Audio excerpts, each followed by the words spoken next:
1. Do you have any idea how long I've been waiting on hold? Grimacing, I flicked a glance at the digital queue. 300 calls waiting. Or, more accurately, 300 angry customers waiting.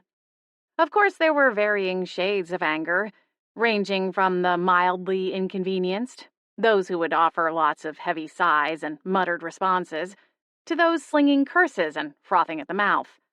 Hello? Don't tell me I've wasted my entire morning just to get hung up on by some robot. The woman snapping into my ear was clearly in the latter camp. I'm here, ma'am, I said, my fingers already flying over my keyboard. Can I start by asking for your name and account number, please? So you're not even going to bother trying to apologize for wasting my morning? She demanded with an audible harumph. The queue flickered. 312 calls now. A creeping sensation snaked up the back of my neck, as unwelcome as the spider I'd found in my shower that morning, though I'd let it be. Winter was particularly cold this year, and while I couldn't afford to keep my apartment much above 66 degrees Fahrenheit, it was warmer than the outdoors. If I were a tiny insect, I'd probably be looking for a warmish shower stall, too. I'm sorry about the wait, I told the woman, biting back a sigh. The truth of it was, I was sorry. It certainly hadn't been my decision to let half the customer support staff go, and right before the holidays. Those of us who remained were all trying to do our best, though it seemed every day we only sunk further and further. 327. My left eye began twitching. Rubbing the pulsing tremor, I squeezed my eyes closed for a moment, blocking it all out, if only for a moment. Yes, well, be that as it may, I'd like to speak with a manager as soon as we're done here, the woman said, her tone icier than when we'd started. This is simply no way to treat long-time customers like me. I've been with Pink Bubble Books since version 2. It was the last thing I needed. Upper management had no pity or empathy for those of us on the accounting software company's front lines. They made their stance abundantly clear several weeks ago, when they cut the bulk of the support staff without notice. Of course they didn't care. They were too busy sipping Mai Tais on a beach somewhere, courtesy of their record executive bonuses. I was already on thin ice with upper management, thanks to my tendency to spend more than the allotted time with my customers, at least the nice ones.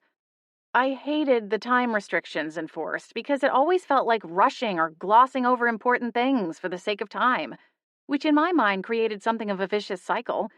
If a customer didn't get all their questions addressed, or hung up feeling uncertain about how to proceed, it would inevitably force them to call back again, which only added to the number in the queue. It seemed like common sense. But as my grandmother used to say, common sense isn't all that common. I understand your frustration, ma'am, I said, hoping my tone was placating without falling into condescending. Customers like this one were the bane of my existence. The kind who thought the first person who picked up their phone call was the reason for all of their troubles, and therefore could serve as a verbal punching bag. I'll be more than happy to patch you through if I cannot answer your questions to your satisfaction. Now, can I please have your account number in order to pull up your information? The woman on the other end of the phone muttered a string of colorful words, most of which were muffled but not inaudible. In the end, I answered her question and moved on to the next caller. 362. And so it went, treading water until my head felt fully submerged, like all I had was a thin straw to suck down air from above the waves. And it wasn't even a good straw. It was more like one of those paper straws they'd switch to at every bar within easy driving distance from the office, so it rapidly became a soggy mess and left me coughing and sputtering by the time my computer alerted me it was time to take a break. Of course, as with most things at Pink Bubble Books, a break wasn't really a break. The only restroom for call center employees was on the second floor, at the end of a long hallway. By the time one made it upstairs and back again, perhaps daring to stop and grab a snack or to refill one's water bottle in the break room at the opposite end of the hallway, the break was over, and it was a mad dash to get back to one's cubicle before incurring a penalty. My lunch break was the only real escape from the office. I had a well-established routine that took exactly 30 minutes. Generally, I packed a sandwich and a small bag of chips, maybe throwing in an apple if I had any lying around the kitchen. There was a man-made lake at the center of the business complex, and I could walk one lap around it, munching as I went, before I had to head back to the office. It wasn't much, but there was something about the water that grounded me. It was calming, all on its own. Almost like just the sight of it could release some of the pressure slamming down on my shoulders. As a bonus, there were usually cute ducks to watch. Later that afternoon, as I returned from my customary stroll, I stopped at the water cooler to refill my dinged-up stainless steel thermos. Just as I came to the end, a presence moved behind me. Turning my head, I released the spigot and began screwing the lid on top of my bottle. "Hey, Blair, hanging in there?" Shannon, one of the remaining few customer service reps, asked, offering a sympathetic smile as she hitched one shoulder. "TGIF at least, right?" "No kidding," I replied, stepping aside to allow her access to the water cooler. She held a purple water bottle in her manicured hands. "On the bright side, I think with this uptick in complaints and screaming, I've started to lose the hearing in my right ear. So maybe the complaints will get slightly less annoying by this time next week," I teased. Shannon laughed, the sound sweet and melodic. Though the workforce was now significantly dwindled, it was still hard getting to know people. We rarely got much of a chance to talk to one another, as we were always so busy with customers. But even before the exodus, I'd had a hard time getting to know most of my coworkers. Not that I didn't want to, or that I was unfriendly. I just struggled to come up with things to say. Small talk had never been my forte. And in an office where most of the socialization took place in little snippets between bathroom breaks and grabbing quick snacks, small talk was an essential skill. Shannon was an exception. She was one of those people who could make friends with just about anyone, and always had a sunny smile that made you feel as though she really saw you.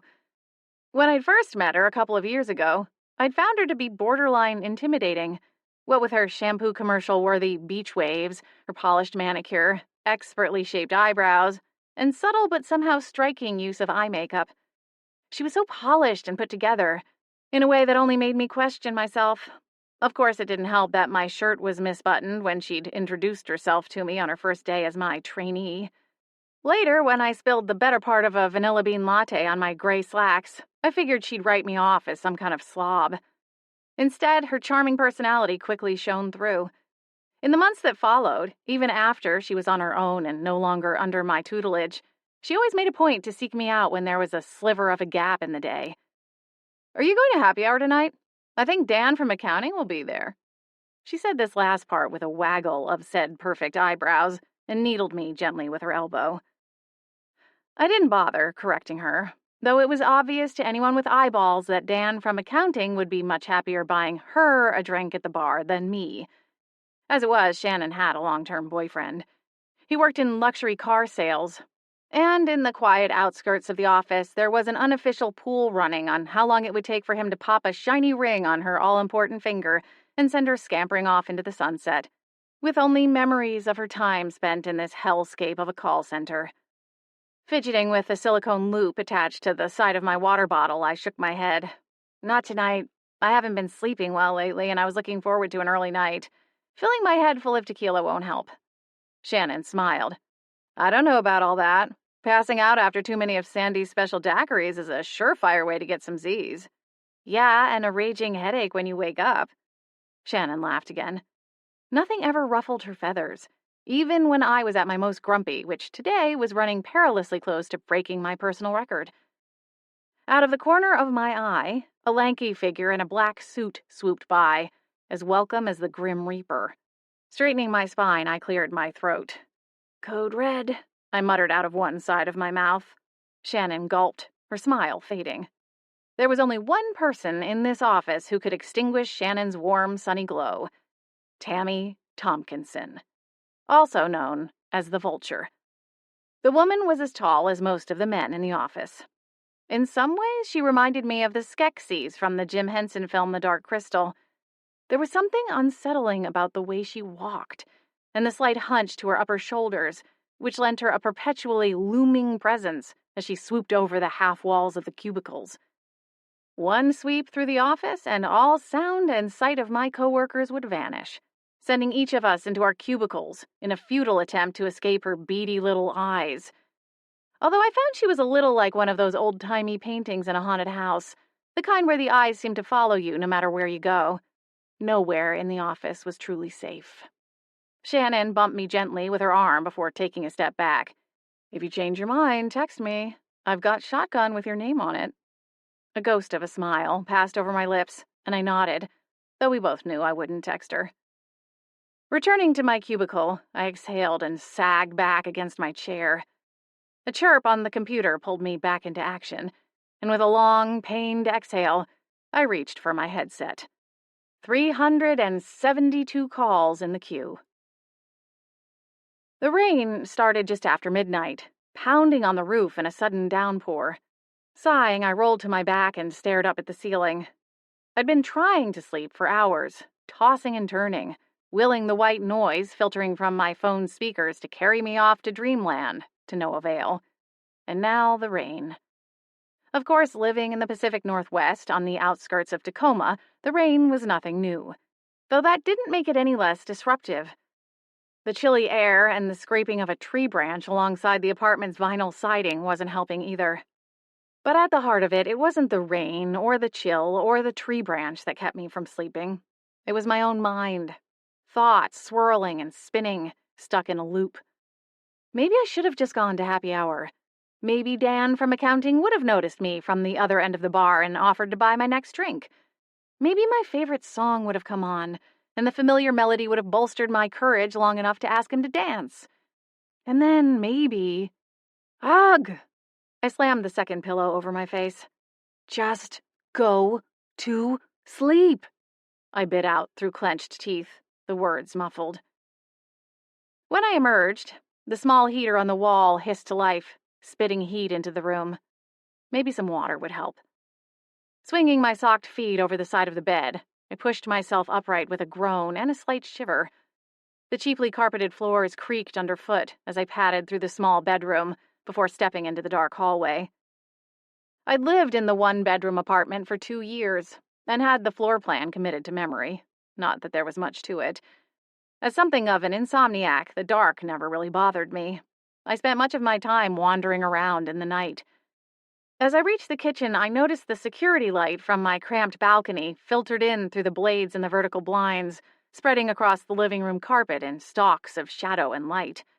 My lips twisted to the side. "Someone's up late," I muttered, veering off my original path to go to the sliding door. The apartment complex sat in a largely commercial zone, with only small trees and shrubby bushes to lend any greenery to the property. To combat my drab surroundings, I kept a pair of bird feeders on my patio, allowing a little bit of nature into my day. However, a few naughty squirrels liked to raid the feeder on a regular basis, making a royal mess of the deck when they thought I wasn't looking. They weren't usually up this late, though. My breath fogged up the glass as I peered around the deck, checking the rungs on the banister for any sign of the skittering tails or glossy eyes of the adorable little bandits. "Yikes, it is cold in here," I said to myself, reaching for the lock. The door slid open with a soft whoosh, and I stepped outside, tugging my hooded sweatshirt sleeves down to cover my knuckles. The bird feeder was intact, and while a few seed shells lay scattered on the cement, by and large things were undisturbed. I was about to turn and go back inside when a flash of movement caught the corner of my eye. Across the street, a man emerged from the shadows stretched over the alley between a coffee shop and record store. He'd been running, but screeched to a stop. His head swiveled from side to side in a moment of indecision. There was something about him, almost a palpable sensation that tugged at my attention, even from my perch on the opposite side of the street. Just as quickly he took off again, running to the right. But before 2 full strides of his legs, something clutched from the depths of the shadows and dragged him back into darkness. My pulse sped up. Was I witnessing a mugging? Sure, it happened, but to see it unfold right in front of me? That was new. My hands moved to the front pocket on the hooded sweatshirt, then patted at the pockets of my flannel pants. Empty. Where was my phone? Suddenly, 2 figures burst into view at the very edges of the light from the street lamp near a metal newspaper dispenser and a bus stop bench. The second man was taller, leaner. His shadow towered over the man in his clutches as he shoved him against the brick wall of the record shop. My mouth dropped open as they moved closer together, a violent dance of sorts, before coming to a halt as the shorter man went still, eyes and mouth wide, as he stared into the face of the aggressor. Then I saw it. The glint of moonlight off a pair of large fangs protruding from the upper jaw of the taller figure moments before he leaned down and tore into the side of the other man's neck. Gasping, I slapped a hand over my mouth, unblinking. Behind me, the porch light winked out, plunging me into shadows. It felt like an eternity before the violence ceased, and the taller man, or thing, finally pulled away, dropping the first man to a lifeless heap on the frozen sidewalk. A wild peal of laughter floated on the frosty air, chilling me to the bone, far colder than the night itself, as the second man staggered around with a strange glee to his wobbled gait as he licked his lips. My heart leaped into my throat, and I stumbled back against the doorframe. The security sensor caught my movement and turned the floodlight back on, blasting me in its sudden spotlight. A strangled scream caught in the back of my throat as the man turned his face away from the moon, his laughter stopping. Rearing back, my elbow caught one of the smaller terracotta pots balanced on the wooden railing, just hard enough to send it careening to the patio of my downstairs neighbor. The crash echoed through the frosty night. The man across the street snapped all the way around, the sick humor erased from his gaunt face.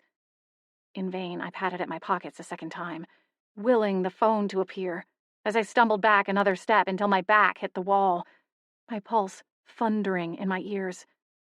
The pounding was a stark contrast to the bone-chilling silence. A horn blared somewhere down the block, and the man jerked back, his head turning nearly all the way around like an owl. Seeing my chance at an escape, I yanked the sliding door open and disappeared inside, locking it before racing to the kitchen to grab my biggest knife from the wooden block beside the stove.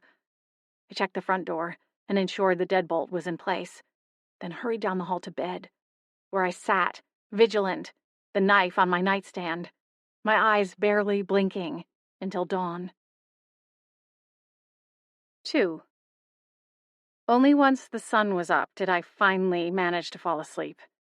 When my eyes cracked open again, the clock on the bedside table said 3:58. Then I saw the knife, and a flood of memories resurfaced, taking the form of an icy shiver up my spine. Grabbing the coverlet, I peered around my bedroom. Nothing seemed out of place, and so far as I knew, I wasn't dead. Positive signs. Slowly, I eased from the bed and tiptoed into the hall. My eyes squeezed shut in the flash of a moment before I parted the vertical blinds and peeked out the sliding glass door to the balcony and to the alley on the other side of the street. I expected police tape and a chalk outline scratched onto the sidewalk. Instead, I found an elderly woman knitting while she waited for the bus, and a pair of skateboarding teens talking on their phones as they stood outside the coffee shop.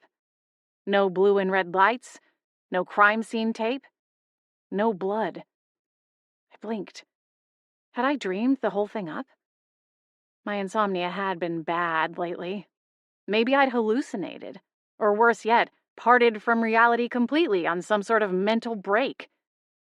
Making a mental note to call my doctor first thing Monday morning, I stepped away from the window and went back to my bedroom, long enough to grab my phone and the knife. After returning the knife to the block in the kitchen, I started the coffee pot and leaned against the counter to check my missed calls and messages. So much for Saturday, I mumbled as I flicked my finger over the screen. A few text messages awaited me. Vanessa and Carla, two friends from my old job at the skating rink, wanted to know if I was free for coffee 6 hours ago. Another was from an old neighbor, asking if I could babysit for her on Sunday night. A long and rambling text explained their regular sitter fell through and their concert tickets had been a special gift and they'd really hate to miss out, but they would understand if I had plans. I poured a cup of coffee, dumped in 3 of the non-dairy creamer packets I'd swiped from the convenience store on the corner, and then tapped out replies to the messages in order as I waited for it to cool down. Sorry, I belong to Creatures of the Night and don't get up before noon. Drinks instead? And I'd love to see Lucy. See you tomorrow at 6:30. Carla replied with a thumbs up, with Vanessa quickly adding a text with the name of our usual watering hole and a "see you at 7." A reply from the neighbor lady Cheryl also pinged me back, likely jumping on the offer before I had a chance to make other plans. Well, at least now I can say I did something this weekend, I said to the empty room. Afternoons like this made me think I should pump myself full of antihistamines and get a cat. Vanessa volunteered at a shelter and was always showing off photos of the adorable residents in need of a good home. Sadly, if I got within 10 feet of one of her feline friends, my eyes started itching. Perhaps I'd have to settle for a fish, or something with scales. Recalling the bizarre events of the night before, I considered what life might be like with one of those Komodo dragons. No dander, and they would certainly make an intruder think twice about breaking in. Of course, one of those wandering around the apartment would also make me think twice about coming inside. Scoffing, I shook my head and willed away the cold fingers playing down my spine. The whole thing had been a vivid night terror. I was sure of it now. A sleep-starved mind could do all sorts of strange things. And as for the goosebumps and chill, well, those were easily explained by the tundra-like condition of my apartment. I kept my thermostat as low as possible, in an increasingly hopeless effort to keep my electricity bill from making me cry every month. There was no such thing as, well, whatever that thing had been. Exhaling, I flicked on the Bluetooth speaker and turned up my favorite playlist. After all, I couldn't think about monsters under the bed, or under the balcony, when there was fresh coffee and John Mayer was crooning through his greatest hits. Getting drinks with Vanessa and Carla was the same as it always was, which was to say we had a few too many shots, and eventually they convinced me to get on stage and sing karaoke with them, much to the audience's chagrin. I enjoyed singing competition shows as much as the next person, but knew my talent would only land me on a montage reel of the worst auditions. Still, it was fun, and it was a heck of an improvement over staying in my apartment alone, turning into a popsicle. In fact, by the time we settled the tab and piled into the back of an Uber, I'd forgotten all about the night before. I even managed to get a solid 6 hours of sleep. Sunday was always something of a catch-up day, and with my impending babysitting duties, I had to cram everything into the morning. I bought my groceries, made a week's worth of sandwiches, sans the tomatoes and mayonnaise I would add the day of, as to avoid the kind of disappointment that can only come from eating a soggy lunch. Then I dusted, vacuumed, and made my way through the bulk of my laundry pile. The apartment was spick and span by the time I headed out to babysit. Lucy was a delight, as always. The precocious girl lived with one foot planted solidly in the deepest realm of her wild and vivid imagination, and she sailed through life with an effervescent smile that made it impossible not to join in. We played in the castle she'd made from couch cushions and blankets, drank hot cocoa after dinner, singing along to a Disney movie, and after a nice warm bath, filled with toy sea serpents and mermaids, naturally, I tucked her into bed and helped count the glow-in-the-dark stars spread across her ceiling, until the small girl's breathing evened out into a soft snore. Cheryl and her husband came home with stars in their own eyes, like a couple of lovesick teenagers, and after they paid me way more than I'd asked for, I hopped into the car and headed home, feeling lighter than I had in some time. In fact, I couldn't remember the last time I'd felt better. Like maybe things were about to change. It was a strange premonition, simmering along at a low boil in my stomach. I wasn't a big believer in any of the new age woo-woo stuff, and when someone gifted me a copy of The Secret as a Secret Santa gift a few years back, I'd wound up using it to level out the legs of a secondhand nightstand I picked up at a garage sale. The thin book was just the right size to keep the nightstand drawer from sliding open all the time.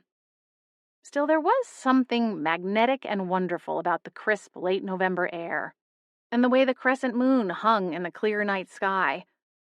I took my time walking across the parking lot to my apartment.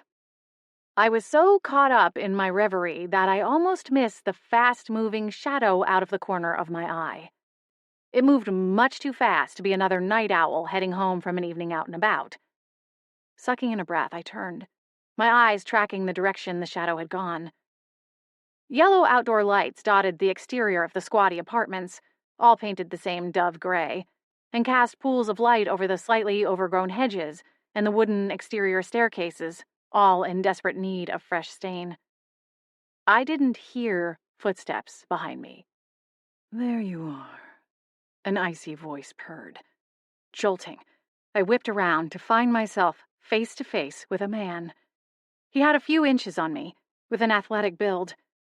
I couldn't place him from around the complex, and he had a face I would remember. Dark, glittering eyes, and a jawline that could cut glass. "Do I know you?" He laughed, the sound setting my every nerve on edge. "We've only met recently," he said, the words still tinged with a taunting sort of humor. "In fact, it was just the other night." Icy dread snatched away any lingering question as to his intent. "The other night?" He smiled widely, and for a moment I almost thought there were too many teeth in his mouth. There was something sharp and unnatural to the gleam shining off them. Then again, they could have just been a discount set of veneers. "I'm sorry we have to meet again under such circumstances," he continued. "But you know, boss's orders and all." Boss?" I stammered. "What are you?"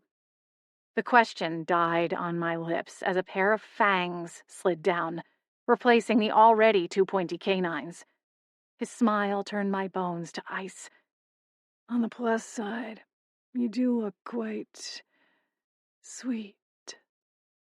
A scream tore from me, my legs already moving. Frantically, I scanned the parking lot, looking for anyone to come to my aid.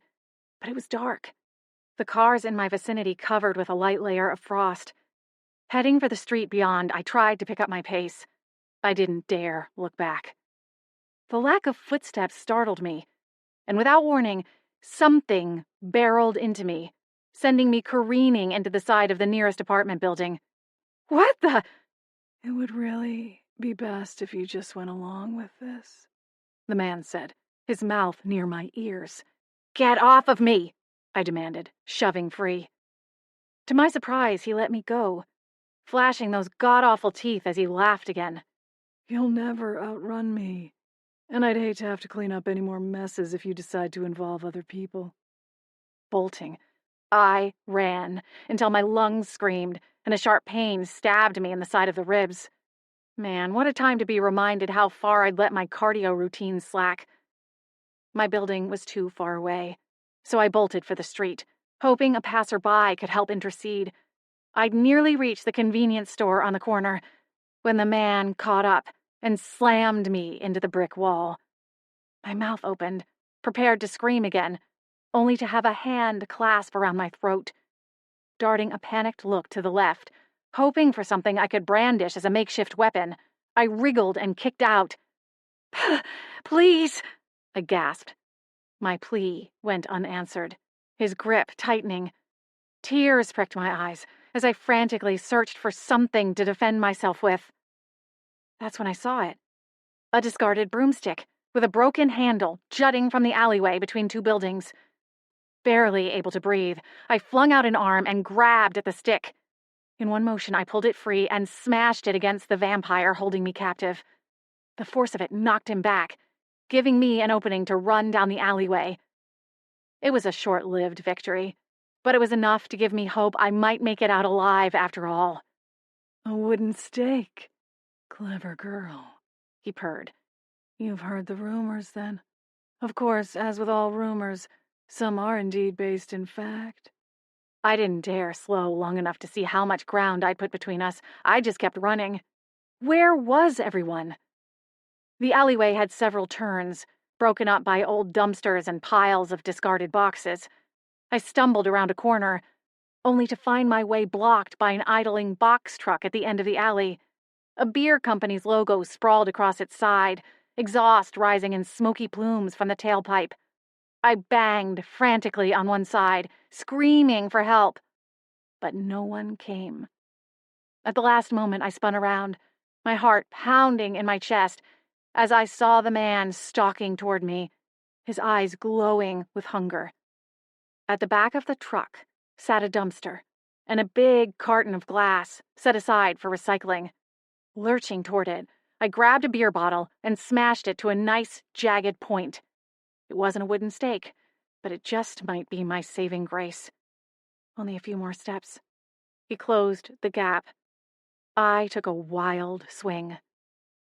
The bottleneck slipped from my fingers with the sheer force of my intended strike, breaking into pieces at my feet. Every beat of my heart thundered in my ears, sounding like a sledgehammer hitting a cement wall. My eyes slid closed, accepting the inevitable. This was the end. I almost laughed, thinking of the cruel twist of irony as I briefly recalled the levity and light I'd felt only minutes ago. I should have known better. A surge of resolve bubbled up, hot and bitter. My eyes widened, fixing the creature, the vampire, with a dark glower. "No," I said. To my surprise, he stopped. Then, the world went sideways. Or, more accurately, I did. 3. One moment I was squared off with a suspected vampire, and the next, I was eye level with his shins. The vampire swore loudly. "You're one of them?" he spat, sounding utterly disgusted. One of what? I did not know, and I didn't wait around long enough to ask. Instinct kicked in, and I was on the move again, inexplicably able to navigate small holes and burrows. I darted underneath the idling beer delivery truck, using it as cover, as I raced to the other side of the alleyway. A stack of crates made for a perfect ladder, and with a fantastic leap, I cleared a chain-link gate, hit the gravel, and peeled out. Somewhere along the way, I realized I was on all fours, in addition to being small. What in the Alice in Wonderland was going on here? Unfortunately, there wasn't time to investigate further. As soon as I hunkered down in a hiding spot, I realized the vampire wasn't stopped by the locked gate either. He vaulted over it with an effortless move and strode toward me, as if he had some kind of X-ray vision, which for all I knew he did. I enjoyed horror movies around Halloween, but my knowledge of the supernatural was painfully thin. I really should have paid more attention. "Shifter or not, the order is the same," the vampire said.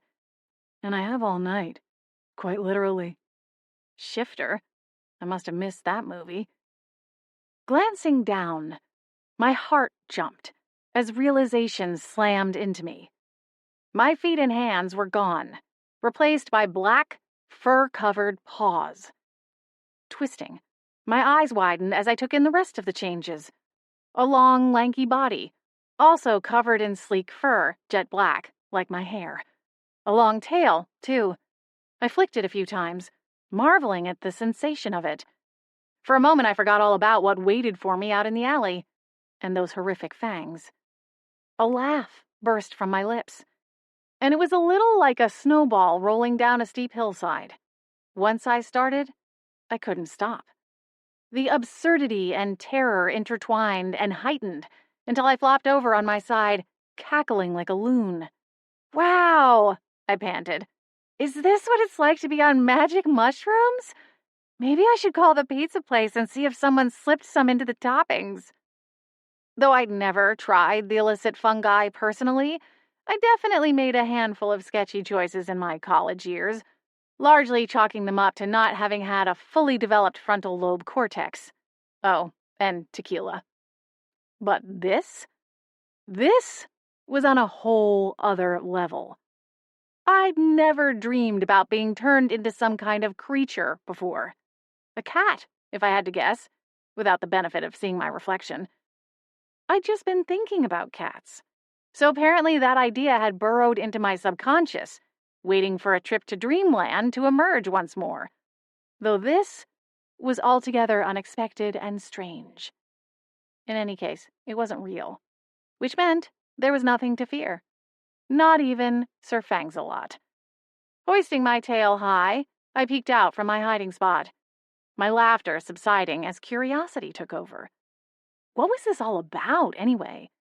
Weren't vivid dreams supposed to mean something? Surely there was some kind of field guide for this kind of thing. As I pondered it, a swipe of a hand caught me by surprise. Something sharp dragged against my belly, and I cried out, "Ow!" Pain laced through me as I recoiled into my hidey hole. Terror quickly followed, as a trickle of blood dropped onto the rain-spattered asphalt. This wasn't a dream. You couldn't bleed in dreams. Dreams couldn't physically hurt.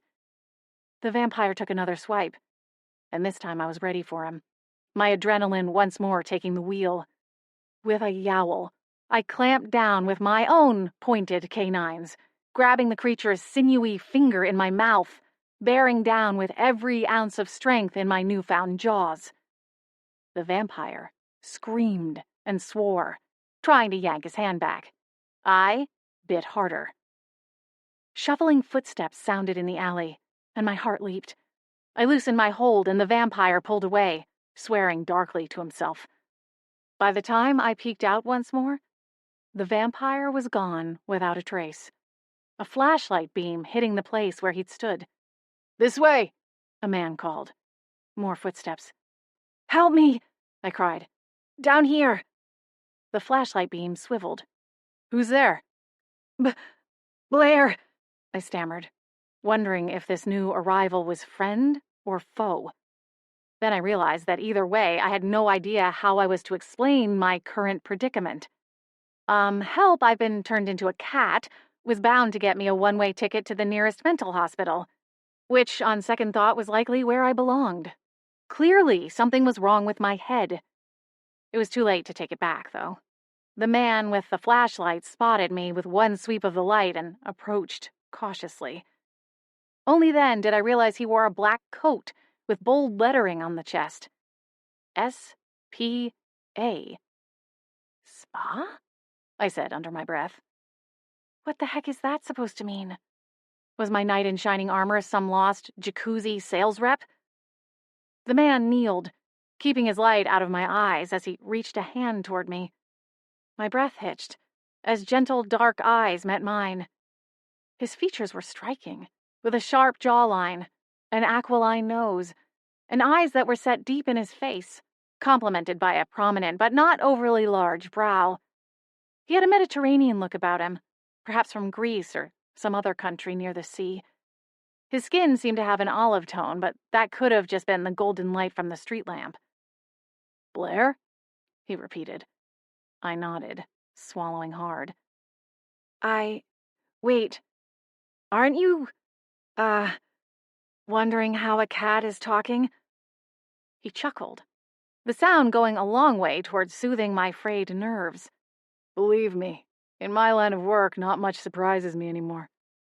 Glancing down, he shone his flashlight on the cement. "Are you all right? There's blood here." "A little of mine and a little of that thing's," I informed him with a shudder, realizing how close I'd come to not making it out of this alley in one piece. "How bad?" the man asked. "Are you stuck? Or can you come out?" Suddenly, I felt self-conscious. It was beyond bizarre, all things considered, but I realized that my clothing was in a pile back in the middle of the alley, a crumpled mess. Naturally, this all had to happen when I was wearing my favorite t-shirt, a Matchbox 20 concert tee I'd swiped from a former boyfriend. It was just the right amount of faded and worn, and sometimes when I wore it, I felt like Damien was still around. "I'll get a healer on the way," the man said, when I didn't immediately reply. "No," I said, shaking my head before gingerly slithering out of the hiding place into the spotlight. "I think I'm okay, aside from the whole cat thing. Who or what are you?" The man blinked, the question clearly sending him for a loop. Before he could come up with a reply, another person in all-black attire approached, also holding a flashlight. As they neared, I realized it was a woman with an hourglass frame and a dark braid slung over one shoulder, hanging midway to her waist. She stopped short, a few paces from the man, and one corner of her mouth kicked up, revealing white teeth that stood in contrast to her warm brown skin and dark clothing. "A bit of an odd time to rescue a stray cat, don't you think, Swan?" she asked, sliding a curious glance at the man. "Please," I exclaimed.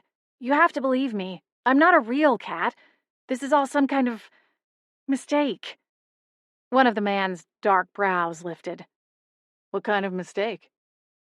There was something suspicious in his tone, and I wondered if there was a right and wrong answer to the question. I'd never been very good at taking tests.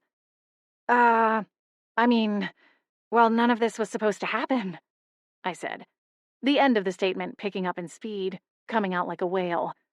"I'm a woman, a human, and I don't know what or how any of this happened. The other night I couldn't sleep. I went outside because I thought those mangy squirrels were raiding my bird feeder again, and it turns out they weren't, but then I saw someone." I stopped for breath, and a shiver of terror slithered along my spine, followed by the strange sensation of my newfound hackles raising. The man and woman both looked intent, the woman sinking down into a squatting position beside the man. "It was that thing," I burst out, my eyes squeezing shut. "That thing that chased me here. I think it made me this way, somehow." Cracking open one eye, I looked up at them, hoping against hope they had the answers. They exchanged a look, and while neither of them said anything, some understanding passed between them. The woman rose to her feet, tossed her braid over her shoulder, and grabbed for the radio on her hip. "Anyone got eyes on him?" she asked. A chorus of staticky "no ma'ams" followed. The woman swore. The man grimaced. I'm sorry," I stammered. "I shouldn't have distracted you the way I did. It's just, I didn't know what else to do." "It's all right," the man said. "You might be able to help. I'm Brandon Swan, and that's Naira Berman. We're agents with the SPA, or the Supernatural Protection Agency." My mind boggled. "Is that like the X-Files?" He chuckled. "Something like that." The humor faded as he canted his head to one side, considering me. "You really don't know how this happened? You've never shifted before?" There was that word again. "I'm pretty sure I would remember something like that," I deadpanned, exhaustion washing in as the last ebbs of adrenaline rolled out. It seemed I was at least safe now. But at what cost? Everything happened quickly from there. More people in the black SPA jackets arrived, and the alley turned into something of a crime scene. Brandon and Naira stayed near, explaining things in bits and snippets as time allowed. It was clear they both served as important pieces in the events unfolding, as lots of others came to ask them questions and pull them aside for quiet conversations, during which many worried and bewildered glances were thrown my way. I shrank back from the prying eyes until I was once again in the cubbyhole. Agent Swan came to find me, kneeling once more to peer inside. "The medical team is here to take a look at you," he said. "Are they going to give me a rabies shot and a distemper vaccine too?" I muttered bitterly. "No, but if you hold nice and still, they might have a lollipop." He smiled, though it held a sympathetic edge. "Come on," he said. "It'll be fast. Then we'll get you to headquarters and sort the rest of this out." All I wanted to do was go home. But deep down, I knew it wasn't an option. Everything had changed in the space of the last hour, and from where I sat, there was no going back. At least not without getting help. Normally, I hated asking for help.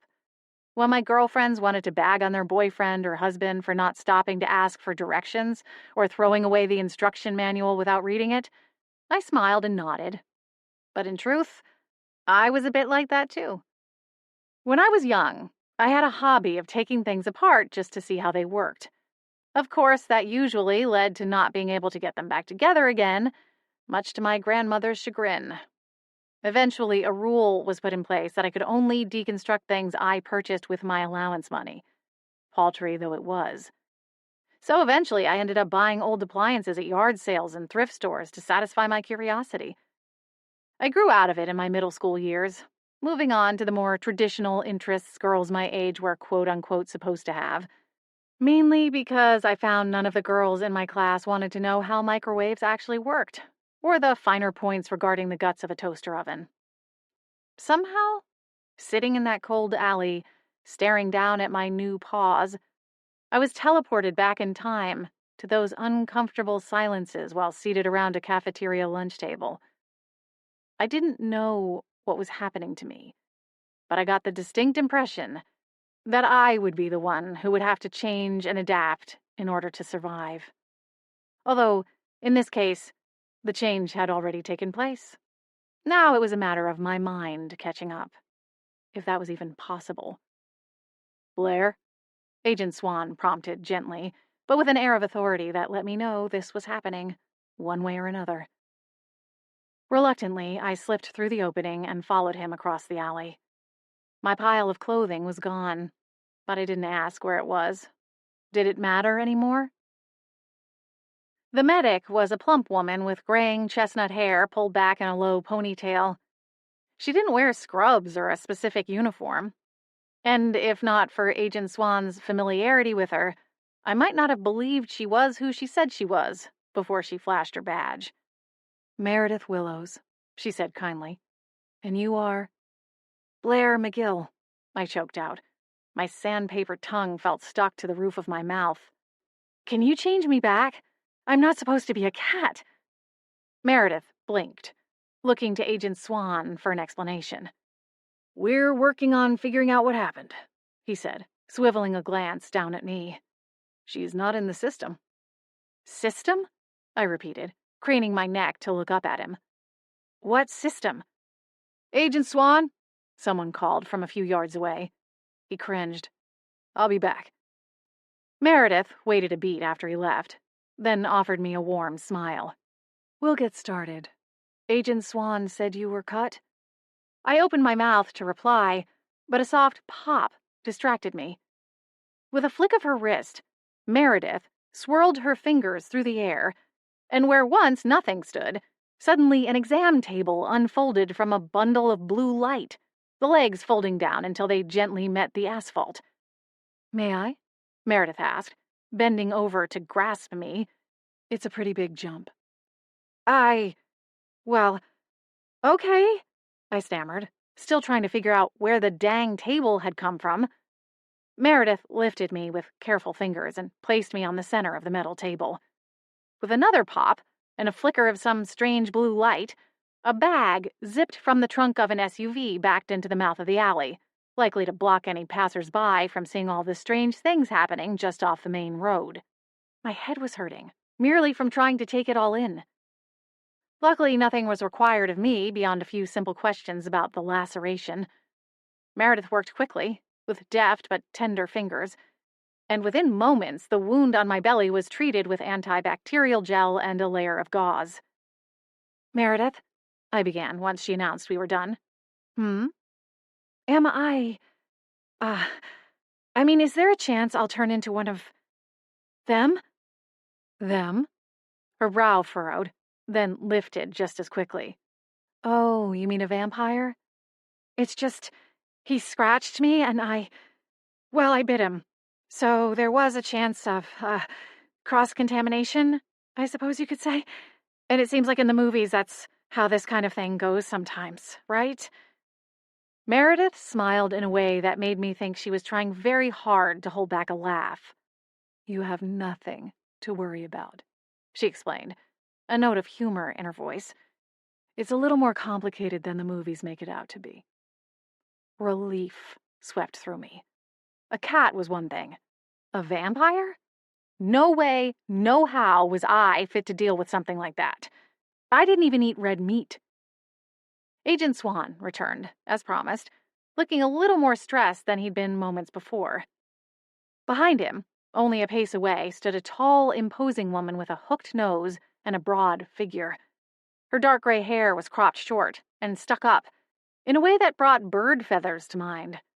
She peered down at me with discerning eyes, like she thought this might all be some kind of prank or trick. To what end, I didn't know, but the intensity made me squirm. Or maybe I'd already caught a case of fleas? Frowning, I glanced around the alleyway.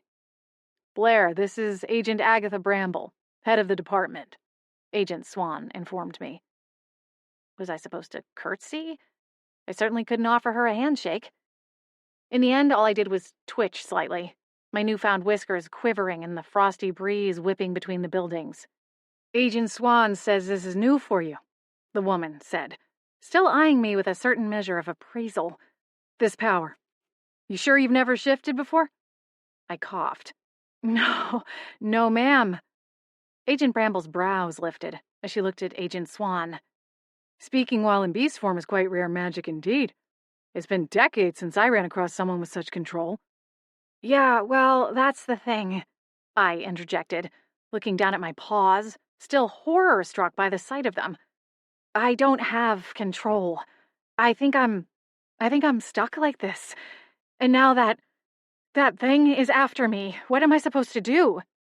It's not safe for her here, Agent Swan confirmed with a nod. Keeping his voice low, he added, the vamp knows where she lives. To my surprise, Agent Bramble smiled. It did wonders for her severe features, and for a moment she looked almost handsome. Bringing her hands together in front of her, she met my gaze. Ah, well, in that case, I think I know just where to put you. 4. It looks like a haunted house. Brandon, as he'd insisted I call him, chuckled. I'd say it's only partially haunted.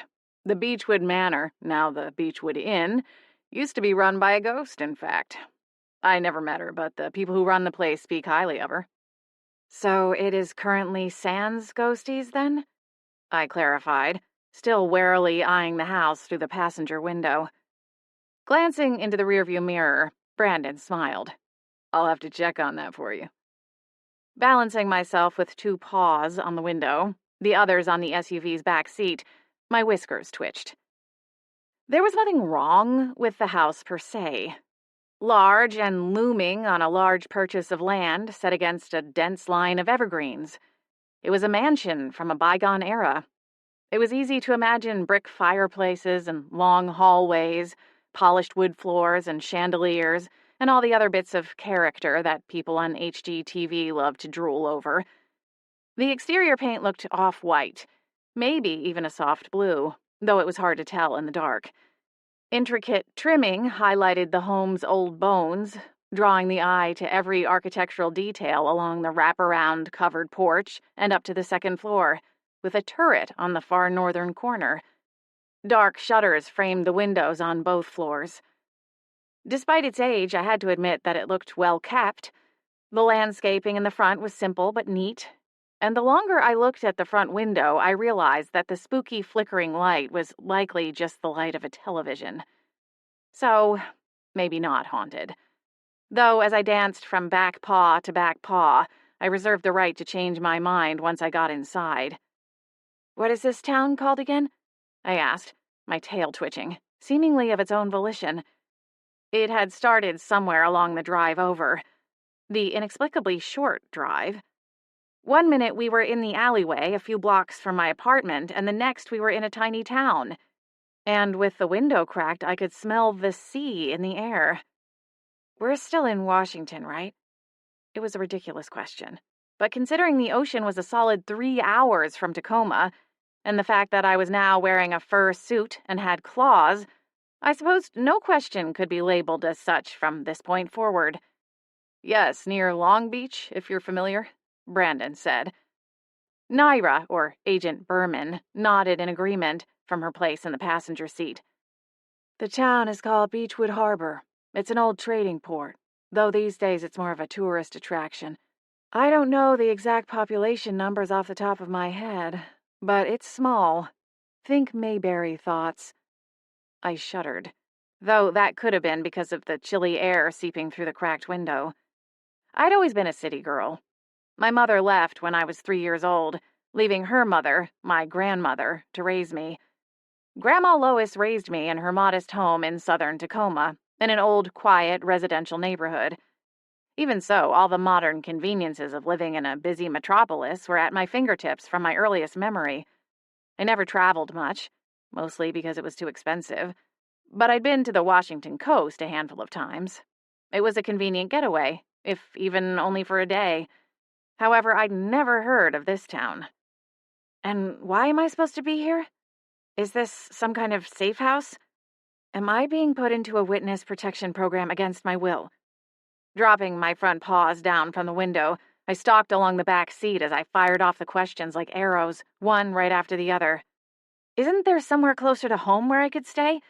I do have a job, you know. Granted, I'm not exactly looking forward to getting back to it, but still, bills to pay and all that. I paused, considering the occupants of the front seat. My thoughts were so jumbled, it was hard to figure out where to begin. Brandon and Naira had explained a little on the drive, but seeing as it had been so short, they hadn't gotten very far. I still had no idea what the so-called SPA was all about, other than that they apparently knew exactly what was happening to me, which was more than I could say for myself presently. But what were they? Were they like me? Could they turn into animals? And what about that stern-looking woman back in the alley? What government agency gave her authority over people like me? Could she really just vanish me to some podunk beach town and wash her hands of the whole situation? Should I call the police?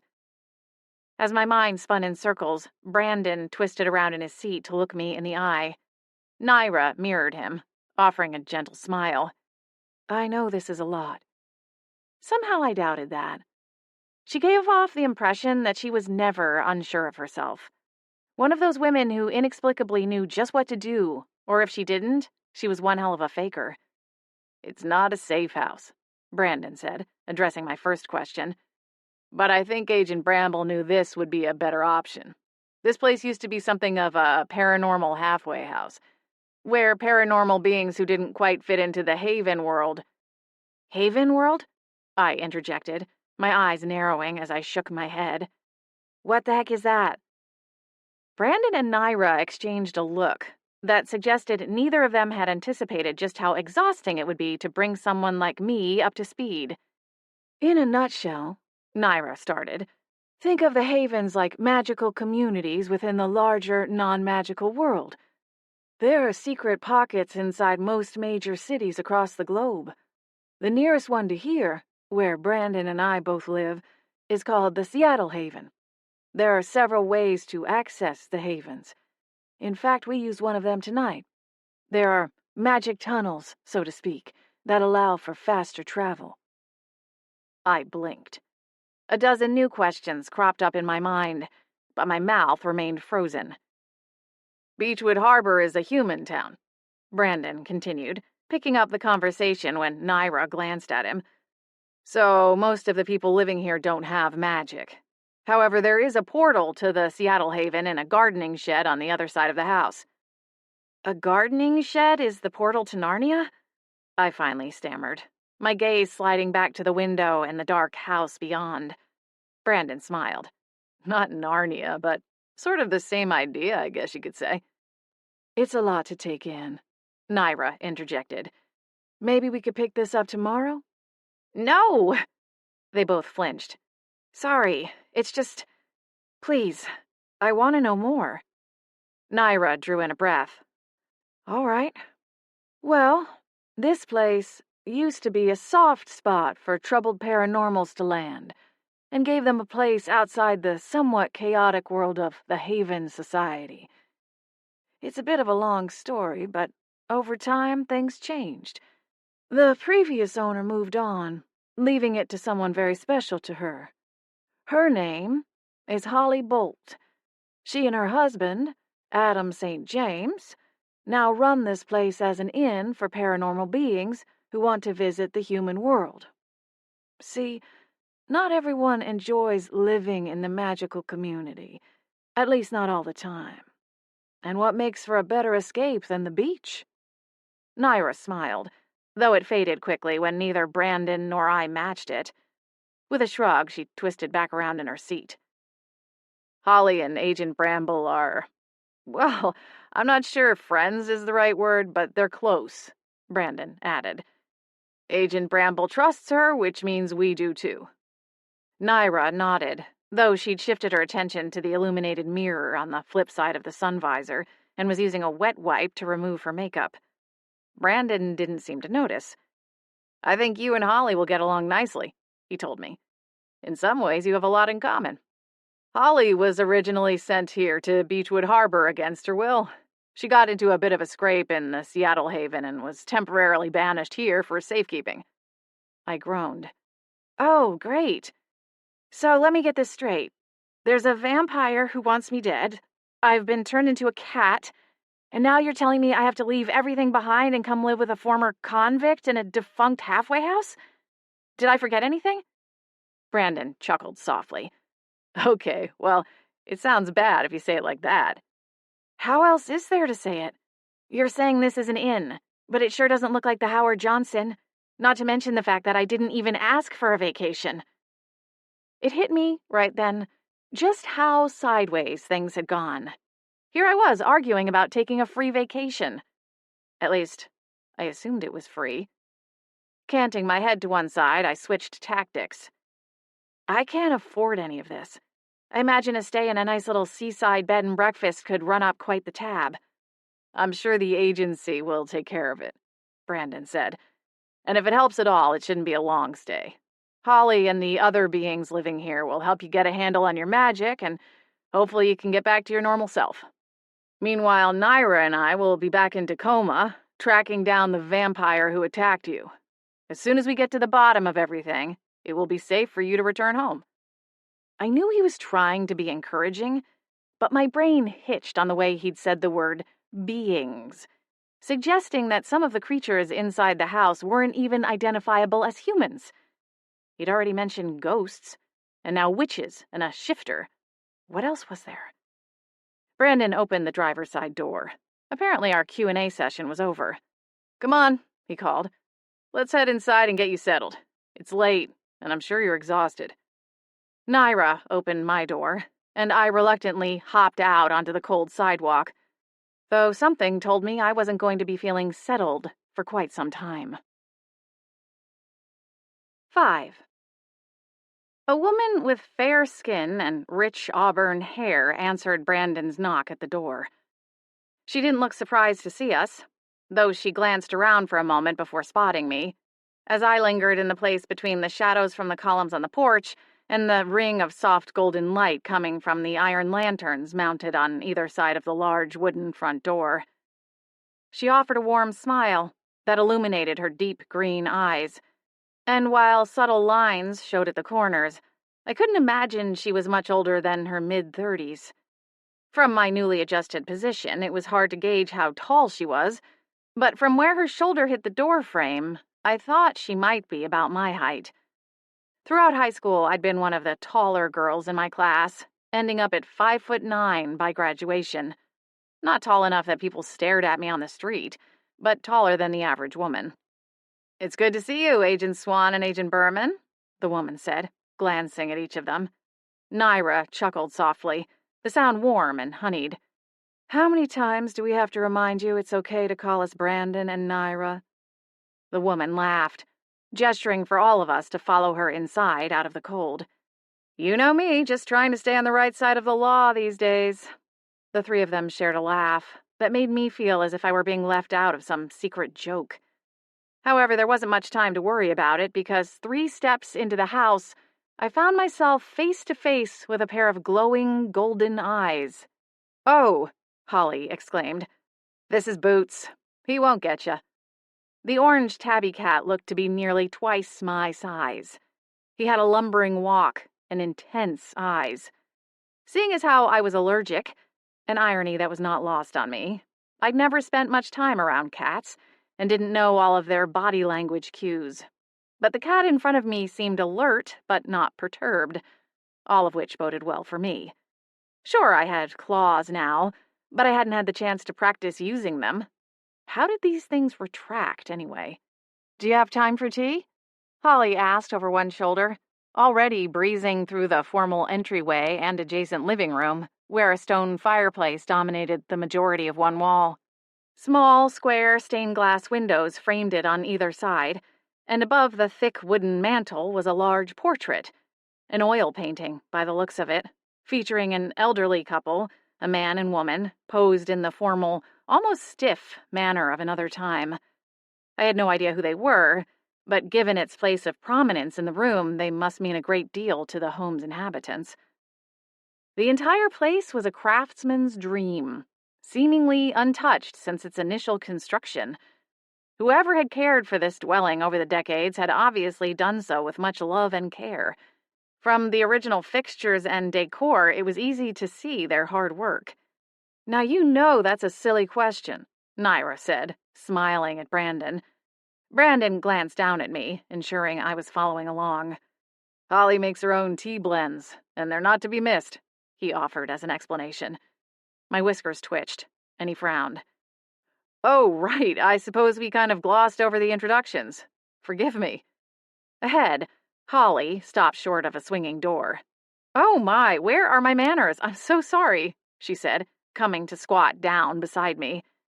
"My name is Holly Bolt St. James," she began, outstretching a hand with a moment's hesitation, though once she started the gesture, she followed through.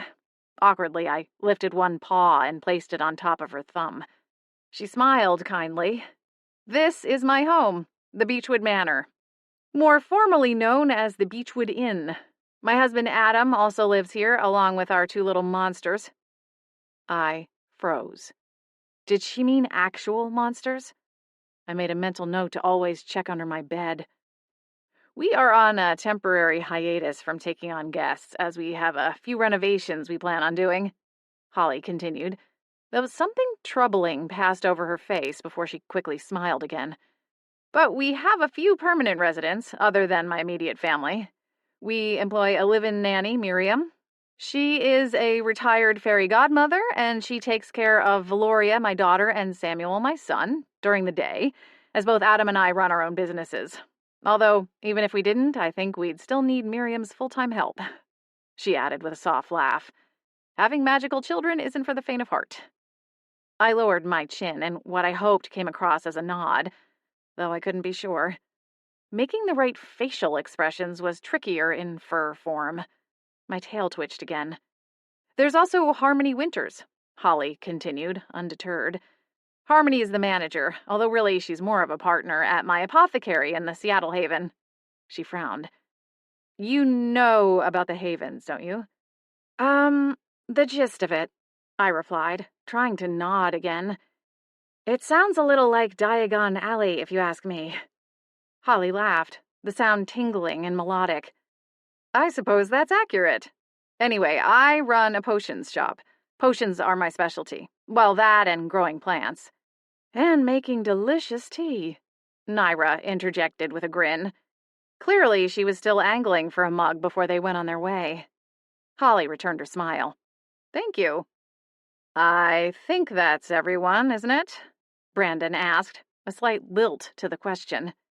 Now, Agent Swan," Holly replied, her brow furrowing, though it looked almost playful. "You know I'm on the straight and narrow now. I'd never consider having anyone here who wasn't on your registry." I didn't like the sound of that. Why was there a registry? "It's not really a registry," Brandon said to me, as though sensing my interpretation.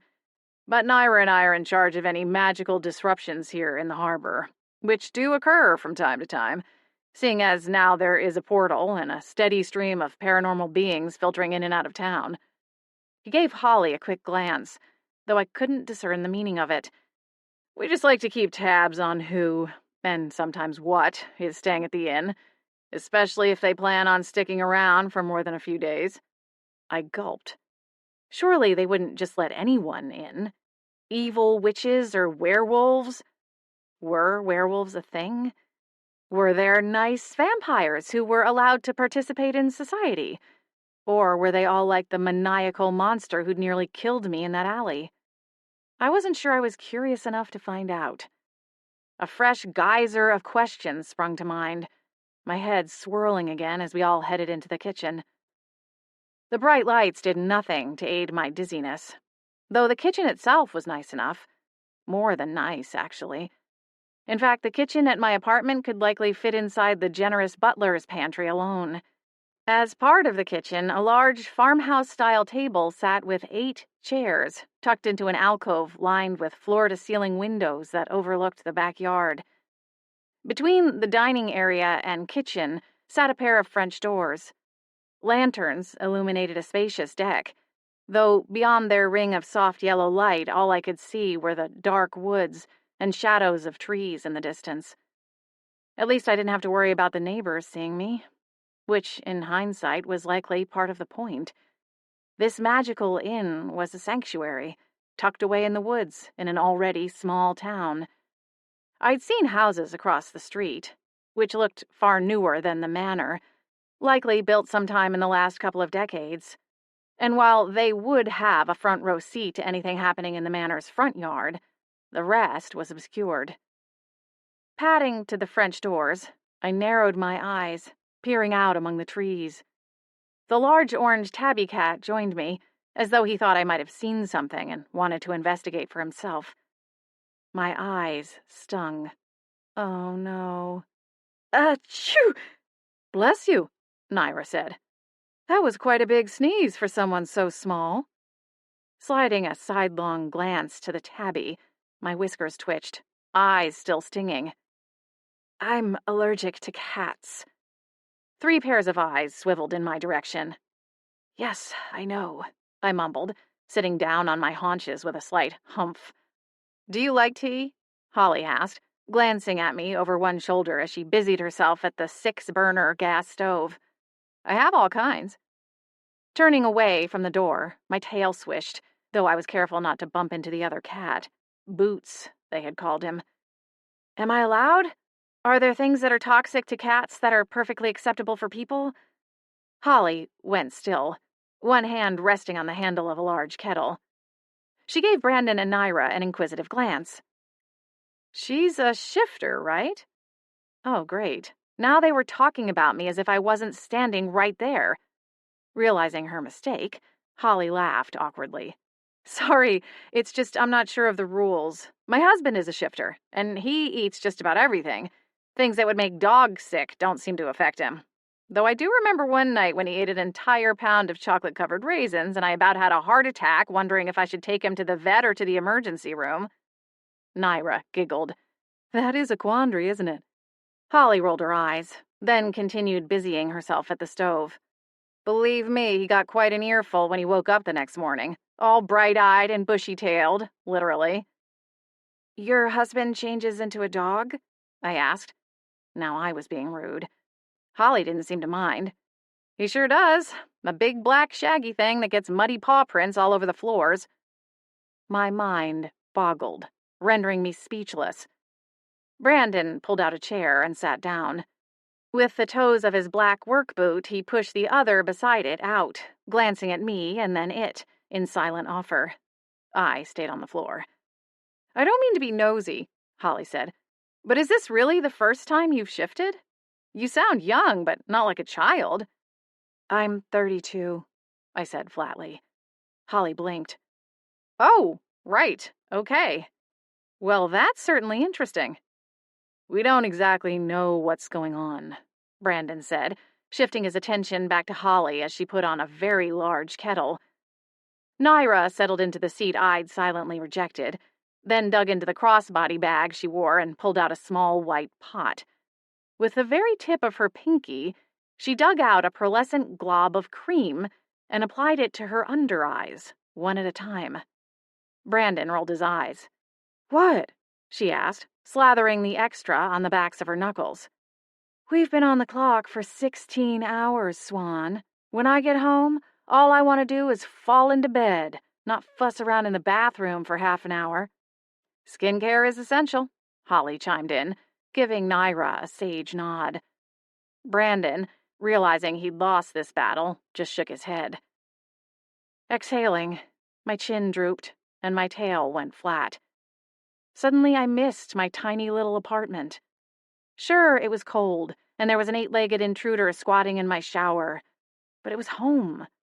Tell you what, tea might be out, but how does a saucer of warm milk sound? Holly offered me, already moving toward the large stainless steel fridge. I guess so. Nodding, Holly retrieved a carton of milk. Do you want to talk about what happened tonight? I don't know what happened, I replied, my whiskers drooping. I just remember being more scared than I'd ever been in my entire life. There was no way out. I was stuck. And then it was like something kind of snapped. It was like a jolt. And suddenly I could see a way out and I took it. But now, My voice trailed off.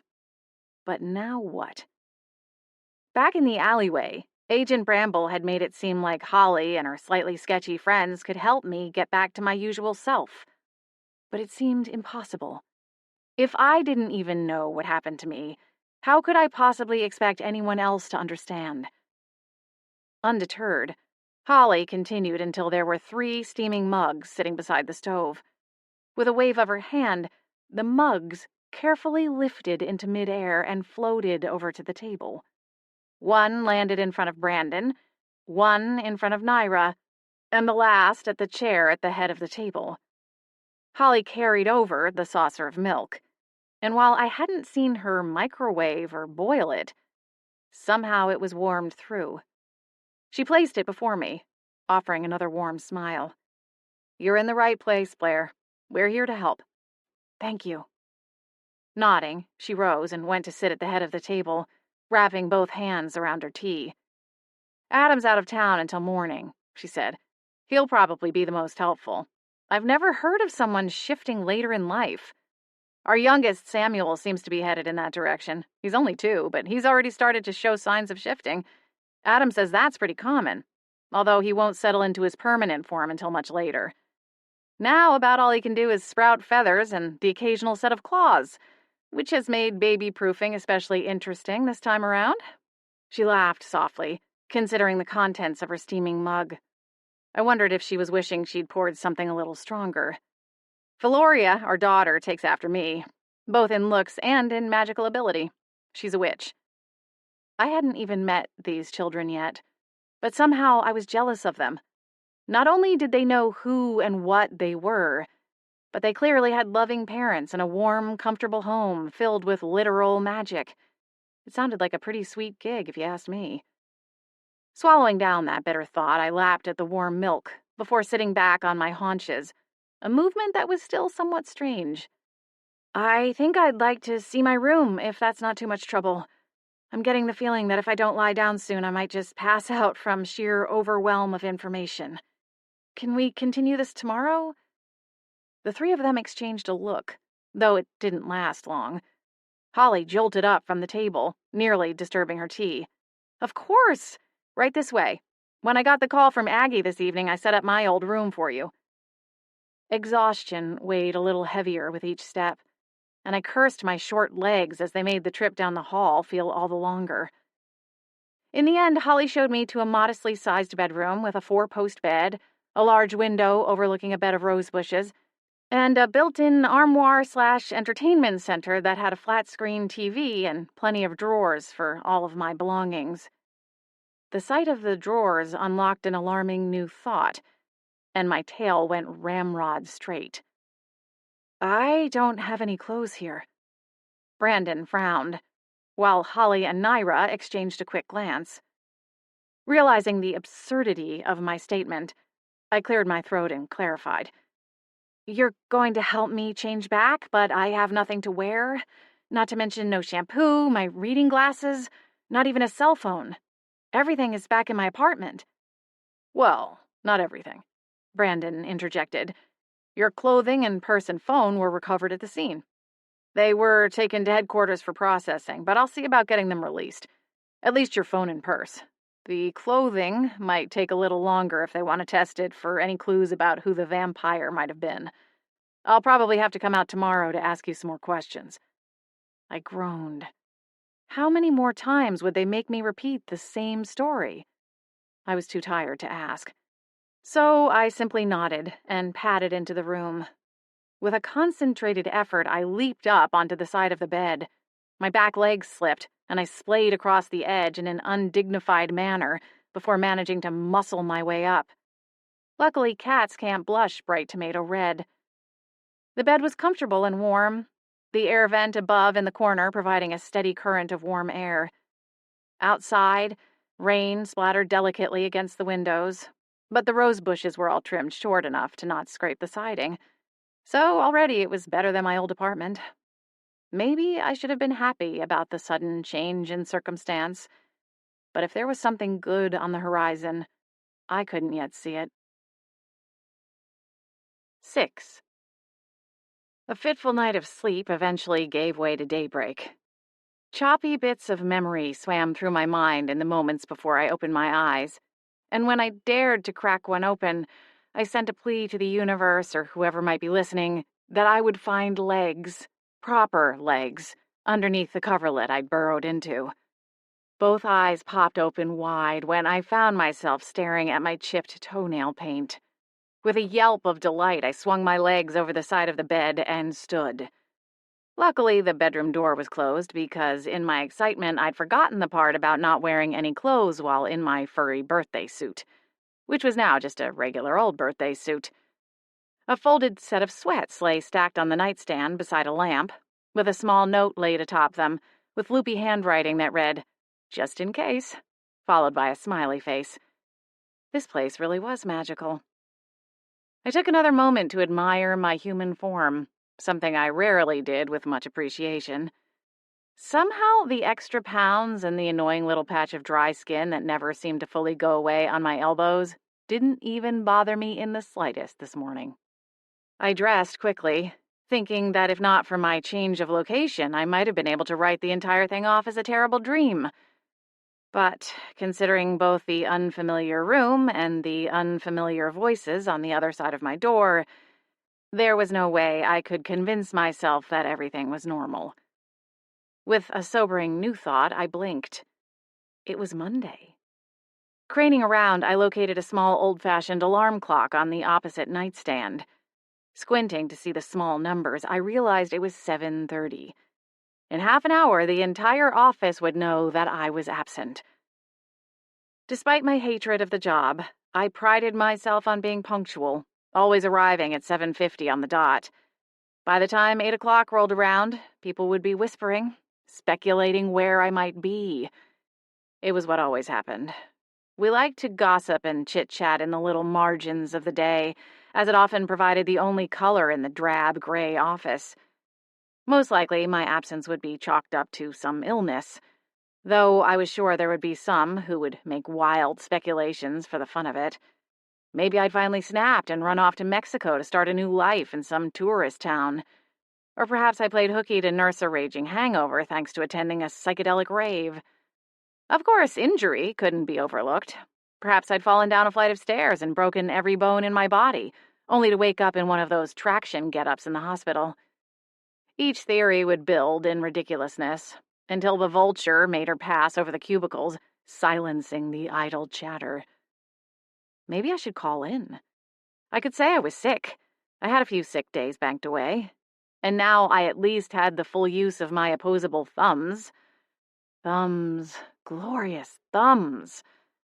Or maybe I should just go back home, call in and make an excuse about a flat tire and show up by 10 as if everything were fine. After all, I couldn't afford to lose my job. As dreadful as it was, it paid the bills. At least, mostly. I was back in my normal body and felt almost energized, which was something of a foreign sensation given my latest string of sleepless nights. The options were still rotating through my mind like a spinning top as I stepped into the hallway, my newly sock-clad feet padding across the gleaming hardwood floors. They looked solid, too, maybe even original to the house, kept in glorious condition. It was yet another example of just how well cared for the house was. As I followed the hallway back to the entryway, temptation snatched at me to turn about face and go back to see what other rooms were down the hall. But then I reminded myself that this house could be full of surprises I wasn't prepared to deal with. And besides that, a delicious smell was coming from the kitchen. The last thing I'd eaten was a few bites of boxed macaroni and cheese as I cleaned up the kitchen after putting Lucy down to bed following my babysitting duties. Wow, that all felt so far away. Had it really only been 12 hours ago? I paused outside the swinging door to the kitchen for a moment. My ears perked as I tried to identify the voices within. Last night, Holly had disclosed the residents of the house, but I hadn't met any of them before escaping to the sanctuary of my temporary quarters. I pegged the rumbling, deep voice as that of her husband, Adam. He was the shifter, right? Maybe he could teach me how to keep the claws from coming out, literally. There were also the excited sounds of a babbling baby, and a more high-pitched but equally excited young girl. A new feeling swept over me as I placed one hand on the door. These were the sounds of a happy family, just going about their morning routine. It wasn't a strange thing to consider, though wholly unfamiliar to me. My grandmother's idea of a family breakfast was to sit at opposite ends of the formal dining table, silently eating lukewarm porridge, with only her occasional murmurs to herself as she perused through the morning paper with stark judgment. Occasionally, she would stop long enough to read snippets out loud, only if she found the contents utterly outrageous. Then she'd crinkle her nose and shake her head, wondering about the state of the world, before sweeping away into the kitchen to wash her dishes. Then I would be left alone, picking my way through the raisins and walnuts she always insisted on adding, even though I despised both. And so it went, until I reached school age and left the house before breakfast, opting to eat a granola bar and a banana on the bus instead. A pang of longing bit into me, and I did my best to tamp it down before pushing against the door and stepping inside. 4 pairs of eyes found me at once. Holly was standing at the stove, her fingers twirling over the contents of a large mixing bowl placed to the left of the burners, moving a wooden spoon through a smooth golden batter. She did a quick double take upon finding me on 2 legs, but she recovered quickly and offered a bright smile. "Good morning." At the other end of the spacious kitchen stood a man of average height with dark hair and a warm smile, revealing shallow dimples at the corners of his mouth and slight crow's feet at the corners of his dark eyes. "You must be Blair," he said. "Nice to meet you. I'm Adam." I smiled. "You too." On the counter in front of him sat a plate piled high with pancakes, so overwhelmed with various toppings that it was almost hard to make them out. He was shaking a canister of ready-made whipped cream, though he paused to say good morning before adorning his colorful creation with a frothy white crown, much to the children's delight. Holly took note of her husband's serving size and offered a playful roll of her eyes. Shifters have absurdly high metabolisms, which Adam uses as a license to eat anything that's not nailed down. At the table, a bright-eyed girl gave her mother an inquisitive glance. She was essentially a carbon copy of Holly, with the same auburn waves and large green eyes. "Why would someone nail food down, Mom?" she asked, her delicate face scrunching. Holly laughed softly. "It's just an expression, honey. Valoria, this is our new friend Blair. Blair, this is our daughter Valoria. And that's our son Samuel." She gestured to the high chair at the other end of the table, where a dark-haired boy sat with his undoubtedly sticky hands waving in the air, his eyes focused on his dad's pancake smorgasbord. Valoria lifted her quizzical eyes toward me. "Blair, I like that name." A surprised laugh burst from my lips as I smiled. "I like your name, too. It's very pretty." She shrugged as though saying she couldn't take all the credit for it. "I'm 5, she told me proudly. "How old are you?" Holly gestured with her spatula. "It's not always polite to ask people how old they are, Valoria." "Why not?" Valoria asked, blinking. Holly opened her mouth to reply, but she seemed to have trouble coming up with the exact response. "I don't mind," I said, swooping in. "I just turned 32 in October." Valoria considered this for a long moment before nodding. "That's a lot older than me," she said, giving up on trying to count the difference with her fingers. "Valoria!" Holly exclaimed. I laughed softly, shaking my head. "It's okay. I'm not offended. You're right, it is much older than 5. Though even with my ancient brain, I seem to remember my kindergarten days with fondness." It wasn't entirely true, although I did always enjoy school, if for no other reason than it allowed me to get out of the house and away from Grandma Lois. I made friends relatively easily back then, and enjoyed trips to the school library.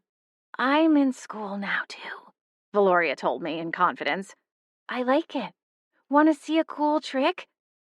Holly and Adam didn't outright object, but the stiffness in their postures was easy to spot.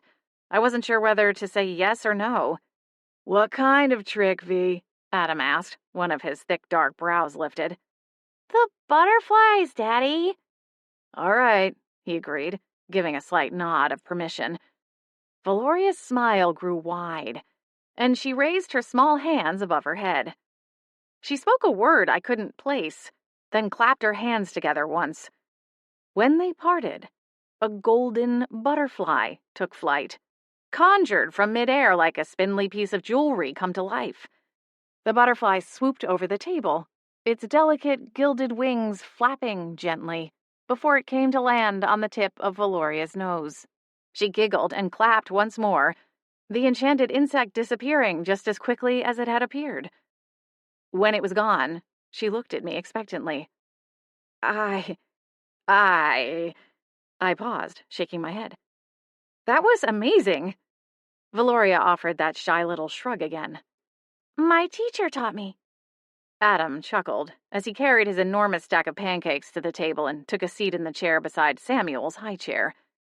He offered the small boy, who looked maybe around 2 years old, a slice of banana, which the toddler promptly rejected until he sweetened the deal with the addition of a chocolate chip. Holly smiled, watching the interaction. Like father, like son, she told me with a knowing glance. Are you hungry? Do you like pancakes? If not, we have eggs and toast and oatmeal. There's some ready-made protein shakes in the fridge if you're not much of a breakfast person. Adam gaped, as though horror-stricken by the very idea. My mouth watered a little as I looked at the golden brown pancakes on the griddle. Holly followed my gaze and smiled. This batch is blueberry. You good with that? I smiled the first genuine smile since this whole nightmare had started. More than fine with that, thank you. Holly offered a salute with the spatula. Get yourself some coffee and sit down. How did you sleep, anyway? If you need more pillows, there are some in the hall closet. I forgot to tell you that last night. Well, I suppose it must have been restful, or at least calm enough that I switched back to my normal self. Or was that all some sort of fever dream? Holly cackled.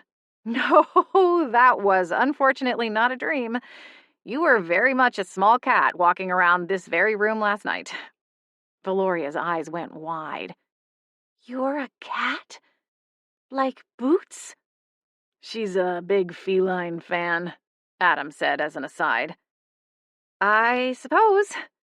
Frowning, a snippet of something Holly had said came back to me as I looked at Adam's towering stack of pancakes. You said shifters have a really high metabolism? That can't be universal, though, right? I'm pretty sure that if I just look at a sprinkled donut, I gain half a pound. Which is a real problem, considering there's always about 24 of them in the break room any given Friday. Holly offered a sympathetic smile. Boy, do I feel that pain.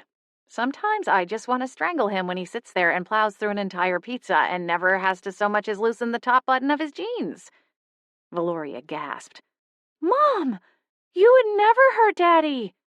It is just an expression, Holly said, slightly wincing. You're right, though. I should have chosen my words more carefully. I'm sorry, honey. The small girl folded her arms across her chest. You should say sorry to Daddy. Adam suppressed a grin, shoveling in a bite of pancake. Holly smiled, shuffling across the kitchen, still wielding her spatula. Swooping in close, she kissed Adam on the cheek. Sorry, my love. I would never strangle you, at least not over a pizza. He replied by dotting the tip of her nose with a bit of whipped cream. Valoria giggled wildly. Apparently, all sins forgiven. Samuel, too young to understand the conversation but clearly enthralled with his family's humor, began giggling, his hands waving high in the air again. Some bit of dust must have tickled his nose because his exuberance was cut short by a wicked sneeze. Then, in something that could only be described as a rather jarring display, the sneeze seemed to shock the poor little guy's system, and his hands and arms suddenly sprouted bright blue feathers, like that of a blue jay. Mom, it's happening again, Valoria said, in a very tattletale type of voice. She eyed her brother with something between judgment and concern for her own well-being. Squawk! Samuel cried, flapping his newfound wing arms. That's right, Sammy. Birds say squawk, Holly cooed at her son. Before I could even attempt to smooth my frazzled psyche over the unfolding scene, the door opened, and a young woman who appeared to be in her late 20s or maybe her early 30s appeared. Her heart-shaped face was framed with curled strands of violet hair, intentionally plucked out of a messy top knot. She wore a pair of black jeans with artfully torn holes in the right thigh and left knee, a turquoise t-shirt with the name of a band I'd never heard of printed across it in graffiti-style lettering. Her ears had multiple piercings, each dotted with a variety of studs in various colorful shades. She stopped short in the doorway, long enough for the swinging door to fall shut and hit her in the backside.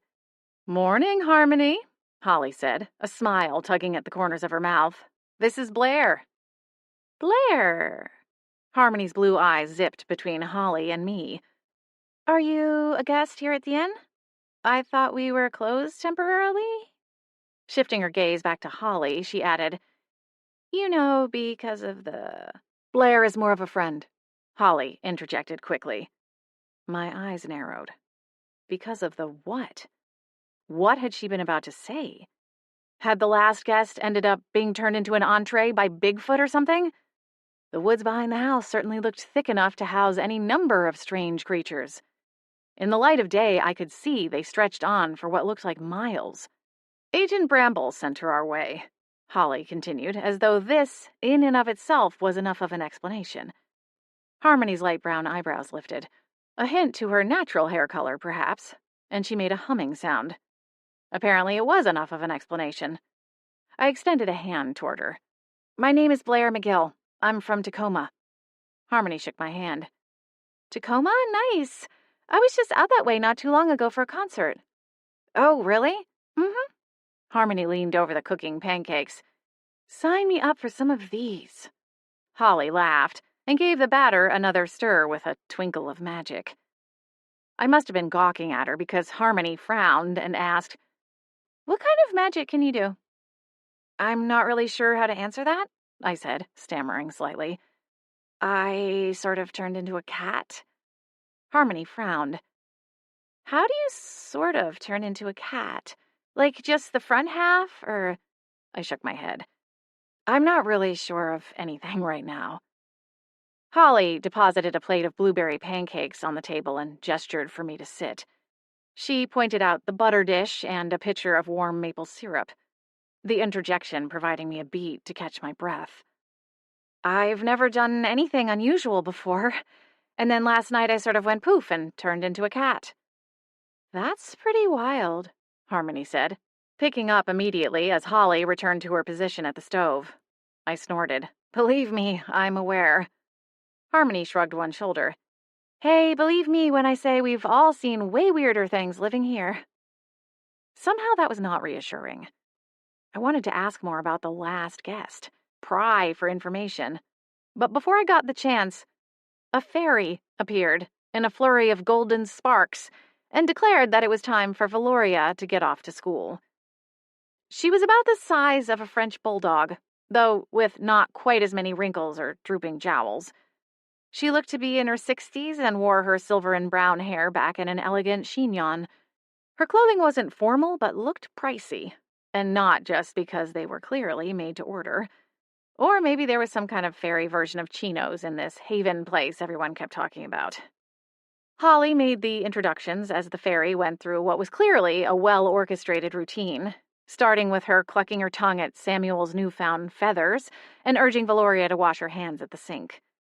Her name was Miriam Hartwood, and when she offered me a warm handshake, the sensation of it almost felt like pulling a batch of chocolate chip cookies out of the oven. Silvery, semi-translucent wings emerged from her back, fluttering every so often as she bustled around the kitchen, helping the children, and I noticed she never let the soles of her shoes touch the floor. Within minutes, Miriam, Valoria, and baby Samuel all left through the back door, with Holly vaguely explaining that the portal to the Seattle Haven lay only a few yards away. I recalled the gardening shed Brandon had mentioned the night before. Harmony waited for her pancakes, but skipped the plate, instead opting to turn them into a more portable roll option, and skipped out of the kitchen, saying something about needing to get to the shop in time for a delivery. "It was nice to meet you," she exclaimed, waving at me moments before she, too, disappeared out the back door.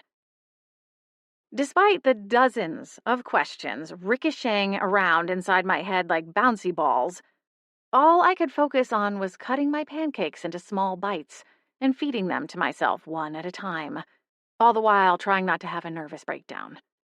And for the most part, I was doing a fairly good job of it. That is, until the kitchen door swung open, and a human skull with wild pink lights in the eye sockets zoomed into the room on a wave of magical sparks and loudly said, "Beep, beep." Faster than you can say hairball remedies, I was once more reduced to a tiny fur ball, lost in a sea of pink plaid flannel. So much for going back to the office. 7. As it turned out, my feline canines, a term I was only fully beginning to appreciate the irony of, were perfect for tearing through blueberry pancakes. After a few minutes of sulking over being back in my furry form, I hopped up onto the dining chair, placed my front paws on the edge of the table, and began eating my breakfast.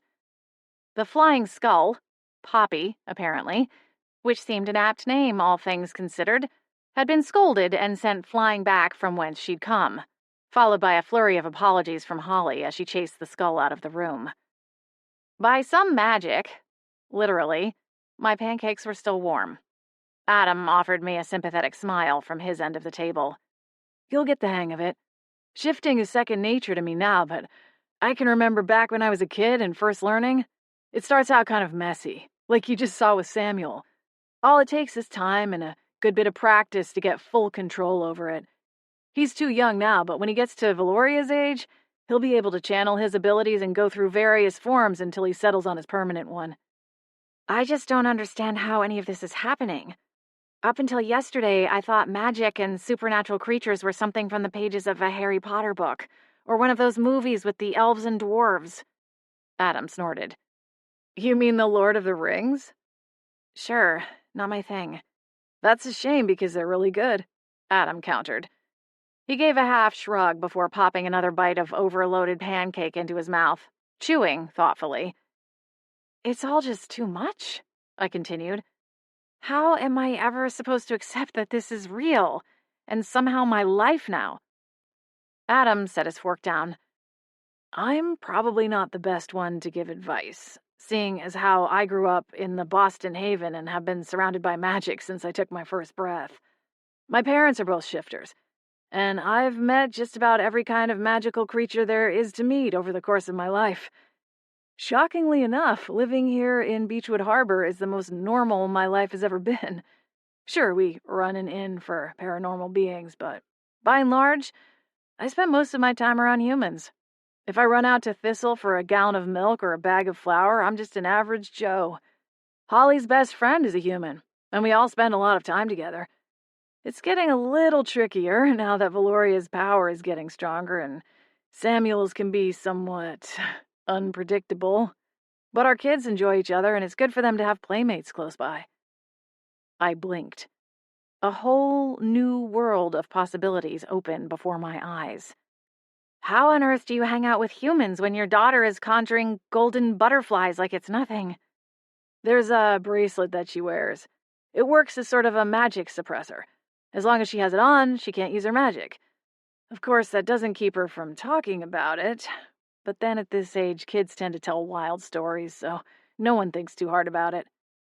I imagine we'll have more of a challenge with it when she's a little older, past the age where kids have outgrown Santa Claus and the Tooth Fairy and all. But hopefully by then she can be reasoned with. Or, if all else fails, bribed," he added with a chuckle. "As for Samuel, Holly's been working with her contacts at the SPA to see about getting something similar made for him. The type of magic that's required for such an amulet is above either of our pay grades." Chewing. I considered that for a beat. I'd already seen things that blew my mind, so the idea of this only being the barest scratch on the surface was startling indeed. "In the meantime," Adam continued, "the manor and its perimeter are protected by powerful wards. Different types of enchantments and glamour spells that keep prying eyes from poking around too much.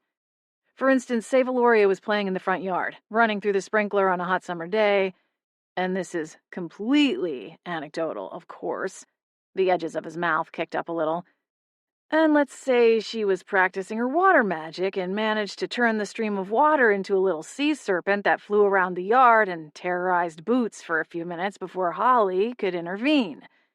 If someone was walking by or watching from one of the houses across the street, all they would see is a happy little girl dancing around in the water spray. The wards would obfuscate the sea serpent and the traumatized cat. Now, there are limitations, of course. Bigger, more complex magic would be harder for the wards to absorb, but for the day-to-day antics of our kids, they get the job done. So if I'm walking up the walkway to the porch and randomly go furball mode, no one will notice? Adam nodded. Well, I guess that's a silver lining. I took another bite of blueberry pancake. It wasn't the easiest thing to swallow, given my new sandpaper tongue, but Adam had a generous pour when it came to maple syrup, and after letting it marinate in the sticky sweet substance, it was easier to manage. A new thought tumbled through my mind as I chewed, and once I'd managed to get it down, I blinked up at Adam. Tell me more about the magic-suppressing bracelet. Is that a common thing for magical kids? And is it always some kind of physical object? Adam considered me, his brow pinched. I just mean, maybe that's what happened to me, I added. Maybe there was some kind of block keeping me from doing any of this before. It was a threadbare theory so far, but the only thing that made even the tiniest semblance of sense, so I was running with it for the time being. Before he could answer, the doorbell rang in the other room, and half a moment later, Holly was ushering Brandon into the kitchen. Look who dropped by, she said, smiling warmly as she veered off to the stove. Can I fix you a pancake, Agent Swan? Brandon, he corrected, not unkindly. And no, thank you, I won't stay long. Brandon's gaze hitched on me, and I dropped my paws from the side of the table, sinking back onto my haunches on the upholstered chair. Good morning, Blair, he said, offering a sympathetic half-smile. I was hoping you'd had some luck with shifting back again. I glanced down at my paws as my tail wrapped around my body to rest on the tops of them, flicking a little like a rattlesnake's tail. I decided it was something of a nervous tic. Often, when on two legs, I tended to bounce my knee when anxieties ran high, and it seemed it carried over and translated to my new form. Technically, I did, until I got spooked. Holly grimaced as she came to sit at the table. Poppy decided to come to breakfast this morning, she offered by way of explanation, before stealing a bite of Adam's breakfast. Poppy? Brandon repeated. Then his eyes widened, and he gave a slight nod. Ah, yes, I'd forgotten she was still here. Following the skull's appearance, it had been explained to me that Poppy was not, in fact, a skull, but rather the trapped spirit of a once living and breathing woman, murdered cruelly by her husband and imprisoned inside the skull. Harmony had nearly met the same fate at the power-hungry man's hands when she overheard something she wasn't meant to, and with Poppy's help had managed to escape. Poppy took refuge at the inn, leading up to her testimony at her husband's murder trial, and then wound up staying as a permanent member of the household.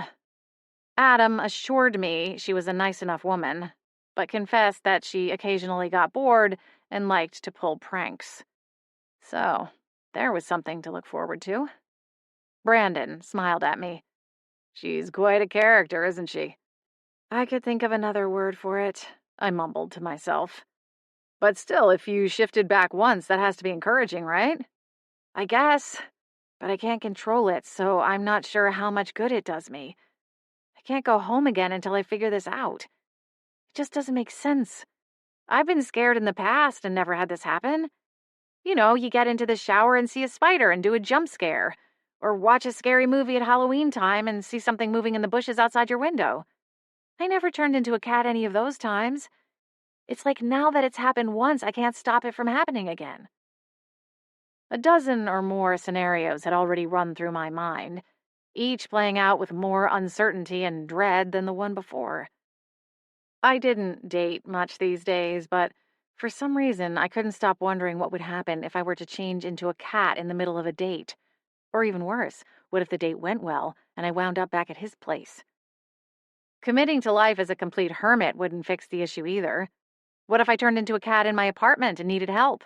I couldn't use the phone, or reach the doorknob or window latches to escape. I'd essentially be trapped. If this was my new reality, it was going to require a retooling of my entire life, down to its very foundations. Every scenario would need to be accounted for, and even then, there was no way I could fully predict everything that would happen to me, and inevitably I'd find myself in a situation I hadn't prepared for, or even known to prepare for. My tail tapped faster. "There's still time," Brandon said gently. "This is all a lot to process. No one expects you to figure it out in less than a day." I knew he was trying to be encouraging, and to a degree I appreciated it, but it was a little frustrating, feeling like the only one with their eye on reality. What about my job? I was going to call in sick when I woke up in my usual self, but how am I supposed to explain any of this? "Oh, don't worry about that," Brandon said. "The agency has it handled." My eyes narrowed, my tail temporarily pausing. Handled? What does that mean exactly? "The agency works with lots of different types of magic practitioners," Brandon began, the words slow, as though he were choosing them carefully. I didn't know how secretive the agency was, but the way he was speaking made me think there were several layers of secrets that would put the FBI's most classified files to shame. Now, mind magic is generally forbidden, and is in fact illegal for average magic citizens. But in certain circumstances, such as these, the agency makes an exception. We have highly trained operatives who can ensure no other memories are affected, isolating just those pertinent to the task at hand. In this case, your absence will be erased from the minds of those who might otherwise become upset with you." Seriously? You can do that? I looked at Holly and Adam, who both nodded, though their expressions were somewhat unreadable. What about my coworkers? If I'm gone for a week or two or... I stopped myself from continuing the line of thought. Surely, this wouldn't take more than a week or two to sort out. Right? "It will all be handled," Brandon assured me. There was that word again. Handled. "You really don't need to worry about it." I didn't like the way he told me what I should and should not worry about. In fact, it raised the little hackles at the back of my neck. Brandon frowned. "I know this is all new for you, but I assure you it's not new for the agency. We handle extraordinary circumstances all the time, and have people in place to ensure the secrets of the magical worlds are kept. So if you don't want to take my word for it, you can trust the fact that up until this point you've never heard of magic, despite lightly brushing against it multiple times over the course of your life." Well, he had me there. I suppose his line of reasoning pointed to a pretty solid conclusion.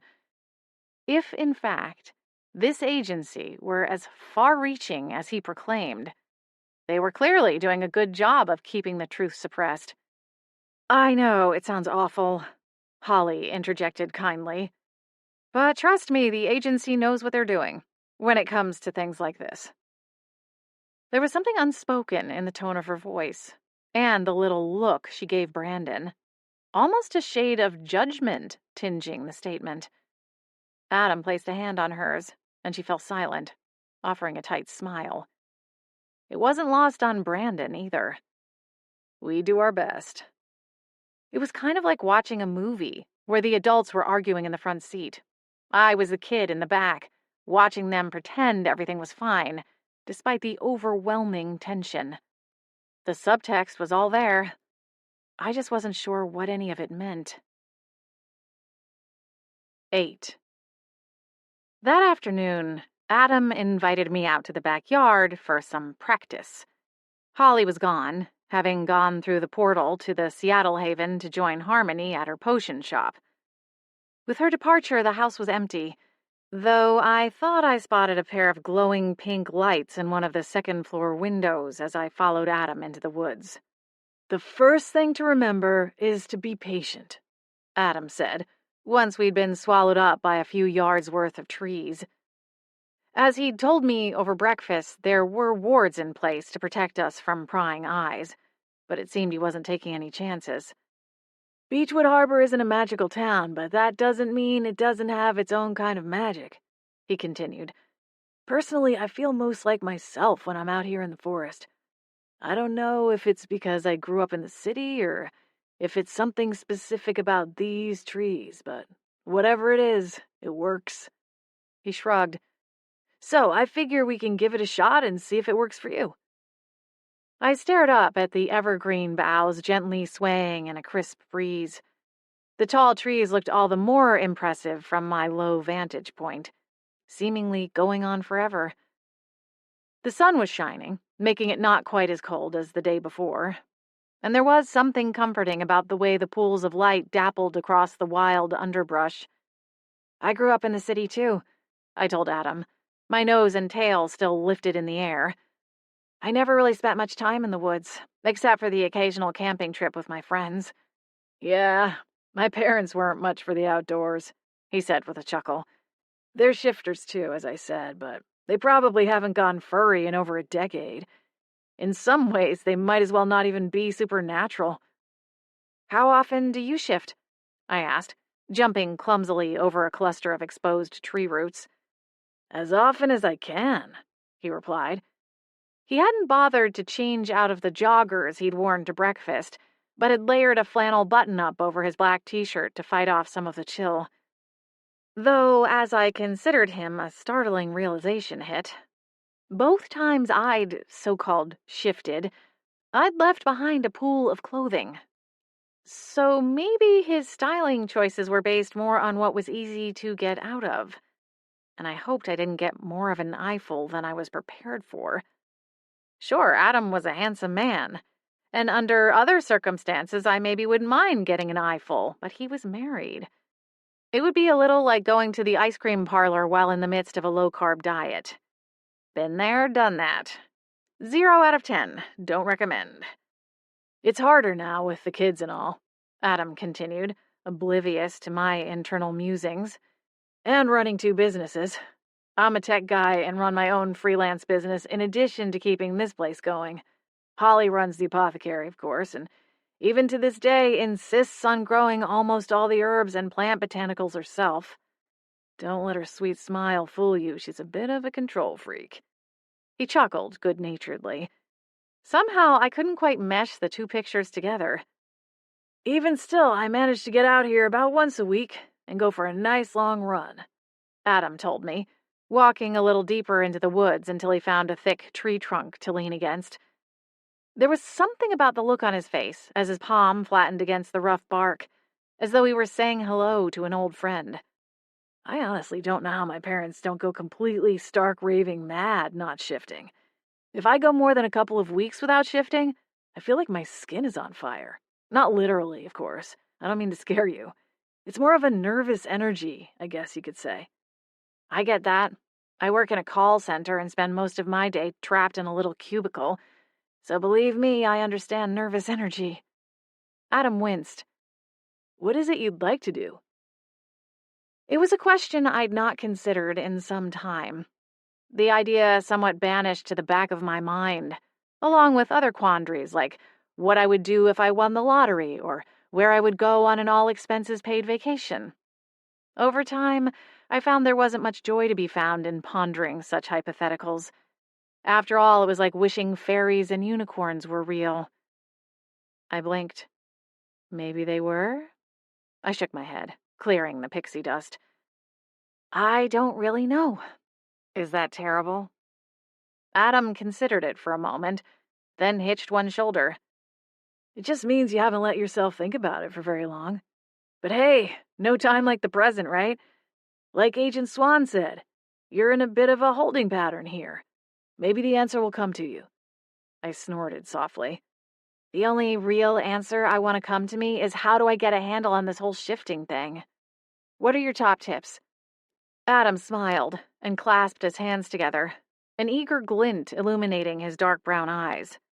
Right to business, I see. Well, a lot of it is about letting go. I groaned. Somehow I feel like I'm already a lost cause then. Letting go isn't easy for me. Adam's expression turned serious, filled with compassion. Well, let's see if we can change that. What followed was a series of attempts to morph myself from one form to the other. Adam was a decent teacher, attempting several theories before deciding we needed to take a break. We'd tried a few variations of his suggestions, everything from sports psychology visualization to meditation to scream therapy. That last one seemed a little shaky, but somehow refreshing at the same time. He demonstrated his own abilities, shifting himself into a large, shaggy dog. I like dogs in general, but even knowing it was Adam and not some wild beast, it was hard not to shrink back in fear when he towered over me, his long snout filled with sharp-looking teeth. He had amazing control, able to shift from one form to the other at least twice before declaring himself too tired to make a third attempt. He was also skilled at discretion, keeping himself hidden until he was able to slip back into his sweats in between shifts. When it became clear I was stuck in cat form, we started the walk back to the manor. The light was fading, and Adam had already announced Miriam and the kids would be back soon, and I could feel his anticipation building over the idea of seeing his kids again. It was clear he was a very devoted father. "Why is it that I can talk when like this and you can't?" I asked, as we walked back the way we'd come. When he'd been in his dog form, he'd only been able to communicate through body language and a few barks to get my attention. "When I saw the head of the SPA, Agent Bramble?" Adam chuckled. "Ah, yes, the old bird." "Bird?" "She turns into a hawk. Scary as all get out, let me tell you. You do not want to meet that thing down an alley." He winced, then slid a sidelong glance at me. "Don't tell her I called her a thing." I giggled. The first real burst of levity all day. "Your secret's safe with me." "Thanks." "She said she hadn't met a shifter who can talk in beast form in a decade," I continued, straining my short neck to try and gauge his reaction. I guess that makes sense. I don't think I've met one either, now that you mention it." He slowed his cadence and looked over his shoulder at me while I struggled to swerve around or leap over the various obstacles in my path. "You want to ride? I could put you on my shoulder." My little legs were tired, but the idea of needing to be carried didn't appeal. "I'm fine, thanks." The corners of his lips hitched just long enough to show small dimples, but he dropped the issue. "Thanks for taking the time to teach me," I added, a little breathless as I sped up my pace. "I know this didn't work out as you planned, but I did learn a lot." "Anytime. I just wish I was able to do more. I imagine that what you're going through is pretty stressful."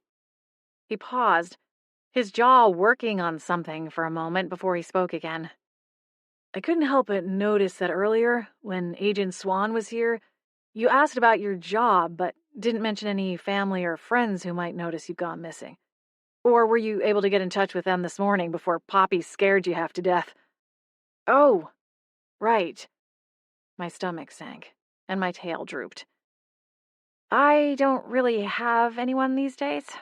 I live alone, and although I have a handful of friends I see on occasion, we all just went out on Saturday night, so they won't be expecting to hear from me for another week or so. I tend to go a little off the grid during the work week. I'm kind of a put my head down and get through it type of girl, I guess. And as for family, I'm an only child. At least as far as I know. My mom took off when I was young, leaving me to be raised by my grandmother. My grandmother passed away 2 years ago, and I don't know where my mom is. She didn't, come back for the funeral." "I'm sorry to hear that." We walked the rest of the way in silence, each wandering through our own thoughts. Over the course of the afternoon, Adam had showed me around the woods.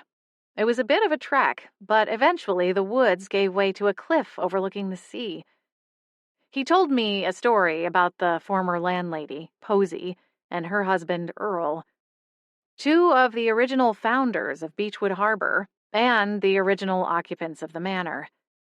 He'd sprinkled in some other history throughout the day, telling me colorful stories about their various guests and antics they'd gotten themselves into over the years. If I hadn't been so focused on shifting back, I would have enjoyed it more. But even still, it was entertaining and eye-opening to hear the stories. The one thing that struck me was just how vast the world of magic was. Between the havens and those living among the non-magical world, living in secret the way Holly and Adam were, it made me wonder just how closely I had brushed with magic over the course of my life. For all I knew, my neighbors back in Tacoma could be secret kitchen witches. And maybe when their cute little cake shop was closed on Sundays and Mondays, that was really just a cover for them to put up some kind of glamour and do all their baking with magic wands and pixie dust. It was far-fetched, but kind of fun to think about. When we got back to the edge of the manor's backyard, with the house illuminated in the near distance, I glanced up at Adam. Is there some other type of creature that can change forms? Like some kind of curse? Adam frowned, mulling it over. I just wonder if the vampire could have done this to me somehow. Or maybe some other magic creature I met and didn't even know about until now. Like I said earlier, I certainly don't have the metabolism you do. So if that's a shifter quality, I got skipped. Which is really unfair, by the way. And then there's the talking. And the fact that even though we just tried for hours, I couldn't so much as shift one claw back into my pinky finger. I don't know about a curse, but I am wondering if maybe this is some type of magic. I mean, shifting is magic too, in its own way, but this seems different. Like maybe you're a witch of some kind. I've not met one, but there are stories about animal mages who can communicate with animals. And some stories say really skilled ones can even take on the form of animals. It's rare, but I suppose it's possible. I certainly don't feel very powerful, I replied glumly. You'd think if this was some super rare magic, I might have noticed it before now. About that, Adam began. He paused to swallow. This is just a theory, but after our conversation at breakfast, I started thinking about Valoria's bangle and how it works to suppress her magic. Is it possible that someone knew you had magic and found some way to suppress it? I stopped walking, the question hitting me harder than Adam had likely intended. I was already questioning everything and anything about my history, so to have one more variable thrown into the mix pushed me over some invisible edge. It was laughable to think that Grandma Lois knew anything about magic. She'd been one of the most uptight people I'd ever met, always concerned about keeping up appearances. But then, maybe that was the reason why. If I were some kind of other, she would do just about anything to keep the secret from getting out to all of her friends. She would fight against anything that threatened to break the illusion of being an upper middle-class family with good manners and bright futures. Or at least, that's what she'd always strived toward. Bitterness twisted in my chest, so hard it was almost painful. I hadn't seen her in the year before her death because I hadn't wanted the lecture of how all my life choices made her look to her friends. When she went to book club or church, inevitably the topic of grandchildren came up, with everyone eager to compare notes and highlights. Grandma Lois resented that I hadn't made more of myself, and eventually I got tired of facing her thinly veiled disappointment. A cold shiver ran down my spine, and I looked up at Adam, shaking my head. No, I don't think so. But maybe you could ask whoever made the bangle if there are other ways of doing the same type of spell. As we approached the house, Holly came out, wearing a bright smile, Samuel on her hip.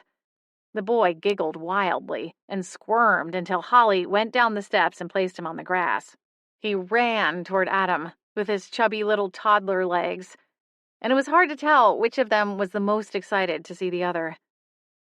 I walked past them, my heart aching, as I jumped up the porch steps and slipped inside through the slightly ajar door, not stopping until I reached my room. 9. Okay, let's start with something simple. Holly bustled over to the table where I sat beside Harmony. She carried a candle in one hand and a long, dark feather in the other.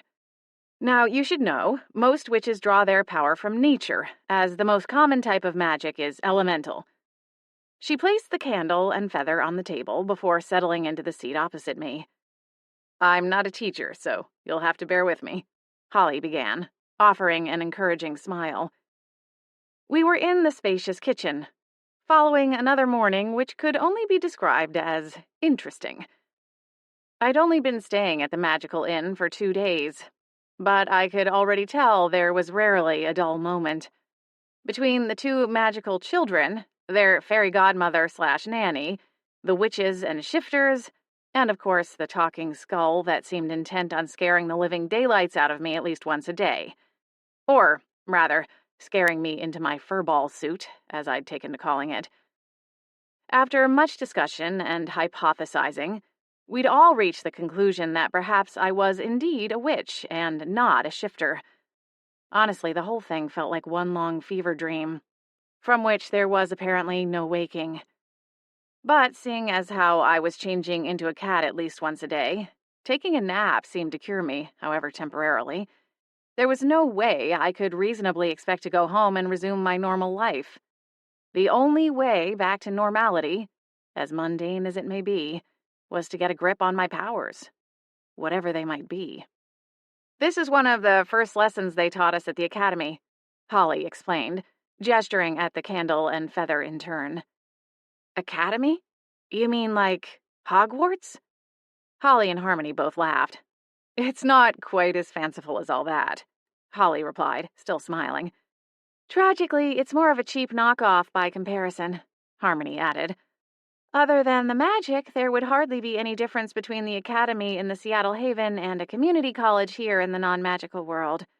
Think gray and beige classrooms, littered with educational posters that are at least 2 decades overdue for changing, and teachers who are every bit as human as they are magical. Now, don't get me wrong, some of them were great, and you do learn a lot. It's just not quite as enchanting as something from a movie or book. Holly nodded her agreement. That was my experience, too, she said. The whole thing felt sort of clinical, and we definitely didn't have the whole dark academia vibe. They each gave a wistful sigh before continuing. In any case, Holly said, once again gesturing towards the implements before me, the first lesson in the class is designed to help little witches and wizards to harness their magic, so you start small. Like I was saying, witches generally draw their power from the elements, and some elements come more naturally than others. For example, some witches are excellent with fire spells, but can't conjure a water spell to save their lives. Literally, in some cases, Harmony added with a wince. Personally, I find I can conjure light and fire, but it takes more effort, more of my will. Whereas earth magic comes as easily as breathing. It's part of why I became a potion witch. I've always been drawn to growing things. And growing and growing and growing, Harmony added with a giggle. You haven't seen her greenhouse yet, have you? I shook my head. Harmony's eyes went wide. You are in for a treat. Holly twisted in her seat to look out the windows along the side of the kitchen that overlooked the back deck and tree line. It looks like some of those dark clouds might burn off this afternoon. The greenhouse is always at its most magical on a sunny afternoon, I find. How do you tell what kind of power you are best at? I asked, impatient to get to the heart of the lesson. I loved plants, but a tour of a greenhouse wouldn't stop me from shifting. I did wonder if I was like Holly, though. Maybe my powers leaned that way, too? Ironically, my attempts at nurturing a green thumb were what got me into this mess in the first place. If not for the potted plant I'd knocked off the balcony, none of this would have happened. Casting fire spells sounded incredibly hazardous, but I figured that the talent to generate fire could prove to be beneficial at some point, maybe if I ever became lost in the forest, like in the true story survival shows I sometimes watch when there isn't anything else on TV. However, considering that yesterday was the first occasion I'd had to wear proper hiking boots, spoke volumes about my chances of getting lost in nature. Then there was water. Water was essential for life, of course, though I wasn't sure how helpful that would be living in a society where water was always one tap away. What else was there? Wind, I supposed. My wavy, bordering on curly hair had a love-hate relationship with the hairdryer, and it really didn't like blustery days, so it was hard to see how wind magic would prove helpful. It takes time, Holly replied, answering my question.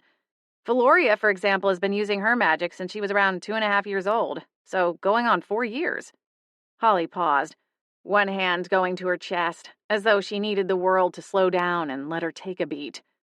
Smiling, Harmony placed a hand on her friend's shoulder. She hasn't fully cemented her powers, though, she interjected. Holly nodded. Right. I don't imagine that will happen until she's in her teens. Another flicker of a cringe. At her age, or really for any beginner witch, it just takes time to settle into what comes most naturally. Time felt like the one thing I didn't have, and no manner of magic, inadvertently or not, would create more of it. What about animal magic? I mean, if that's what's happening to me, what category does that fall under? I'd say earth magic, Harmony ventured, giving Holly a tentative glance. When I was in the academy, there was a girl who said she could talk to animals, and she was an earth witch, though I don't know if she really could talk to animals or not. She put on these little shows that were pretty convincing, but then even non-magical humans can train animals to do tricks. And it's not like any of the rest of us could talk to the animal to confirm whether or not she had this power. I definitely say it's earth magic adjacent, Holly said. Not all magic fits neatly into the 4 categories. It all falls under the arcane umbrella, and sometimes magic is just, well, magic. I find potion work falls into that category most of the time. I use my earth magic talents in the growing and cultivating of the herbs and various botanical ingredients. But when it comes to actually putting everything together and creating potions, all of that kind of goes out the window. It's a completely different set of skills. And how did you know that's what you wanted to do with your life?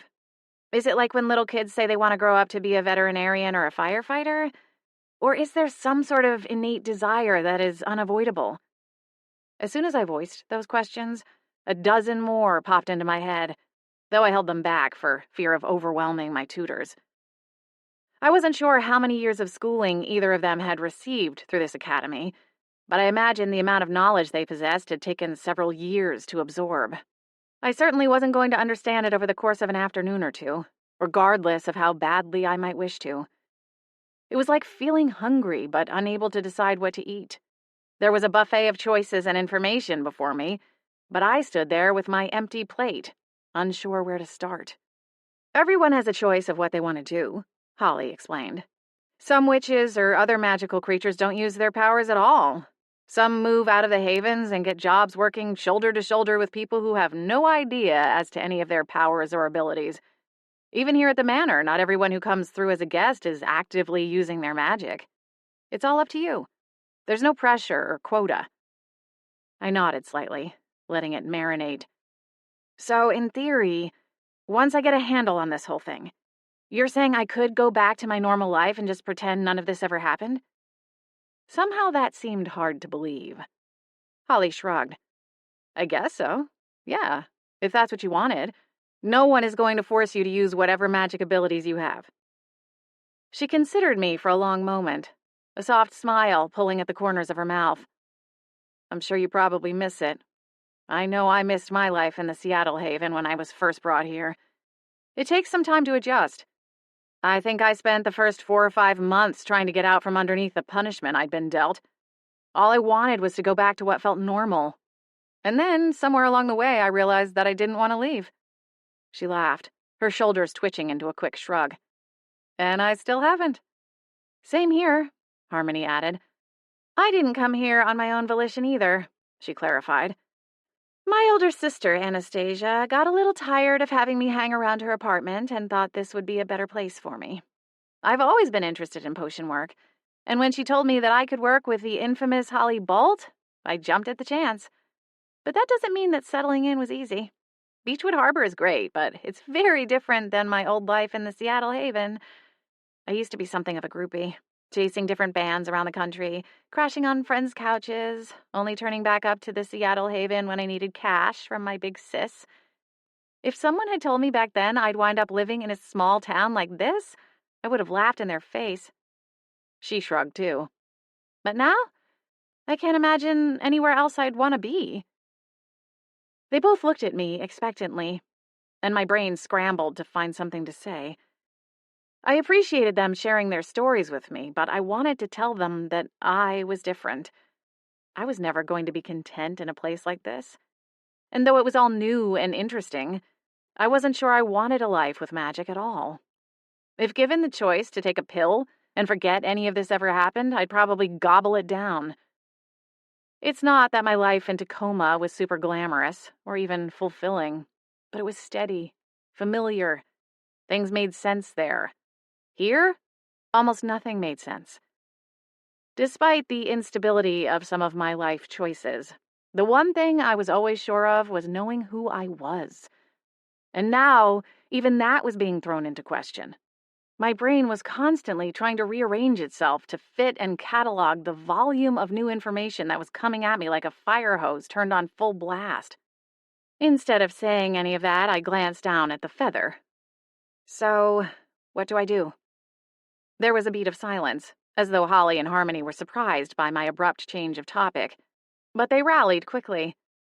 Well, the first goal is to see if you can levitate the feather. There is an incantation, of course, but it's mostly a mental exercise. You have to visualize what it is you want, in this case, lifting the feather from the table. And when you feel you're most confident in your ability, you speak the incantation and the feather should rise. And believe me, you're not going to get it on your first try, so don't beat yourself up, Harmony added. I would have maybe waited to tell her that after she tries for the first time, Harmony, Holly said pointedly. You know, seeing as how the belief part is the important thing. Harmony slapped a hand over her mouth, her blue eyes wide. Holly chuckled and waved a hand, dismissing her concern. It's okay. Blair, just do your best. 10.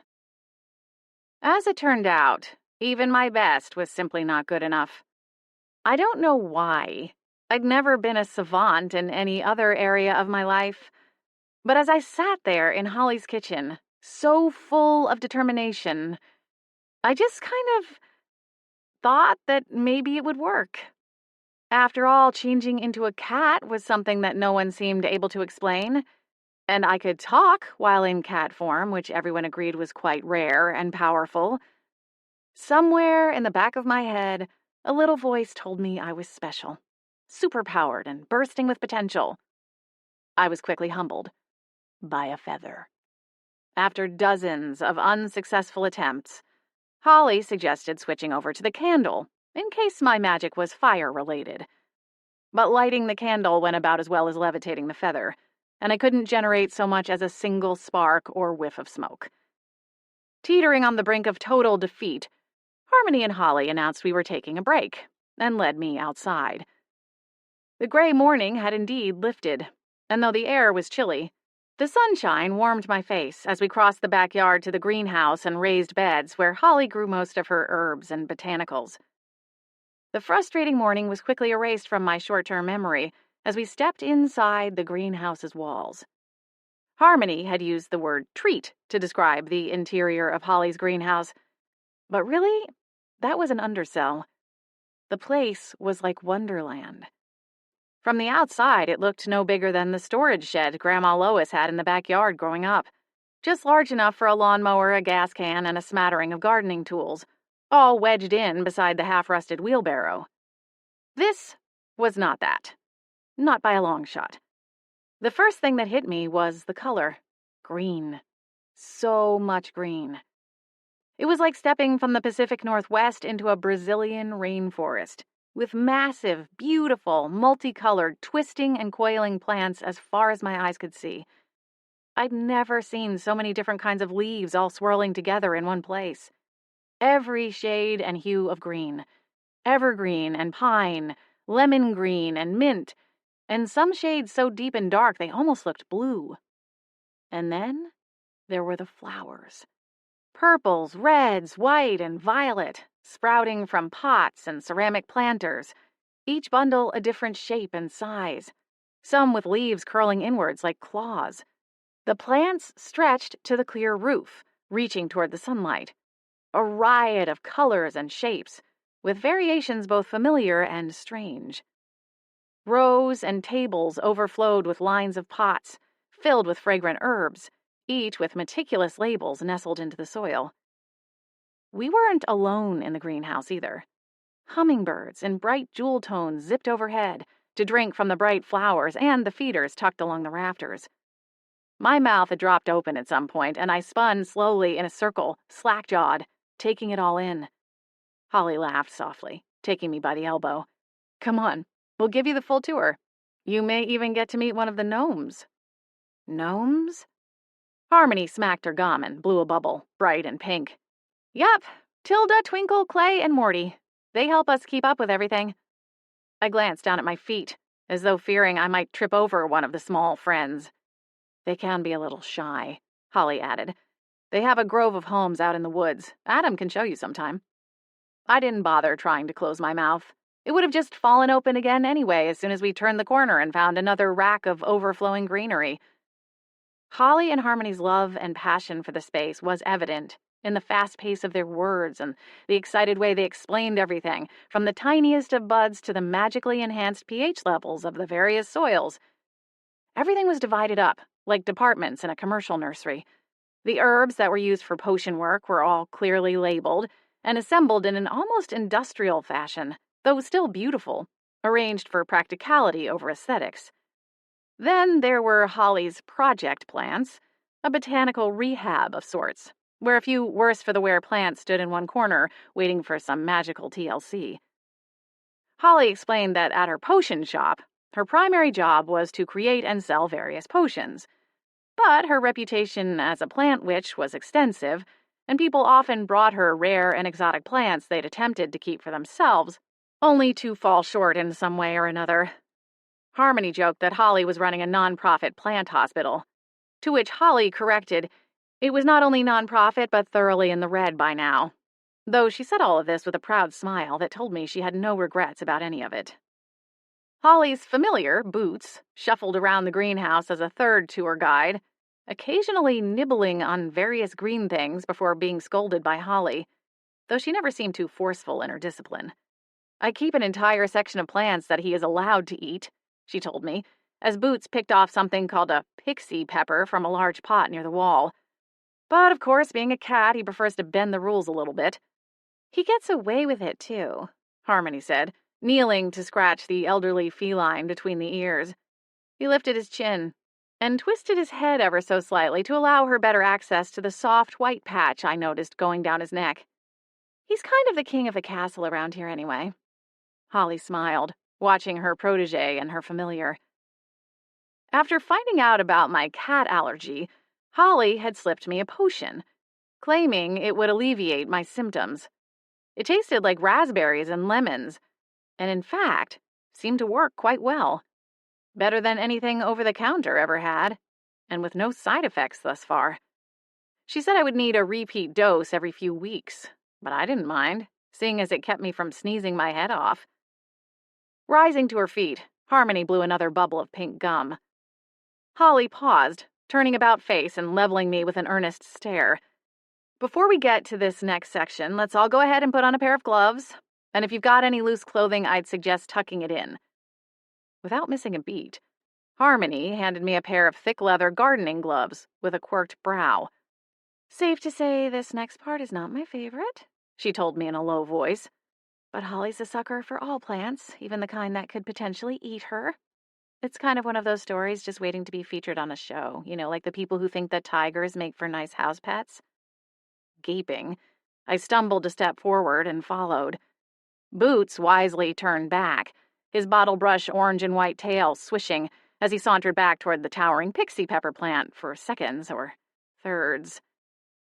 This is Herman, Holly exclaimed, pulling on her own gloves as we approached what appeared to be a stage prop from a community theater's rendition of Little Shop of Horrors.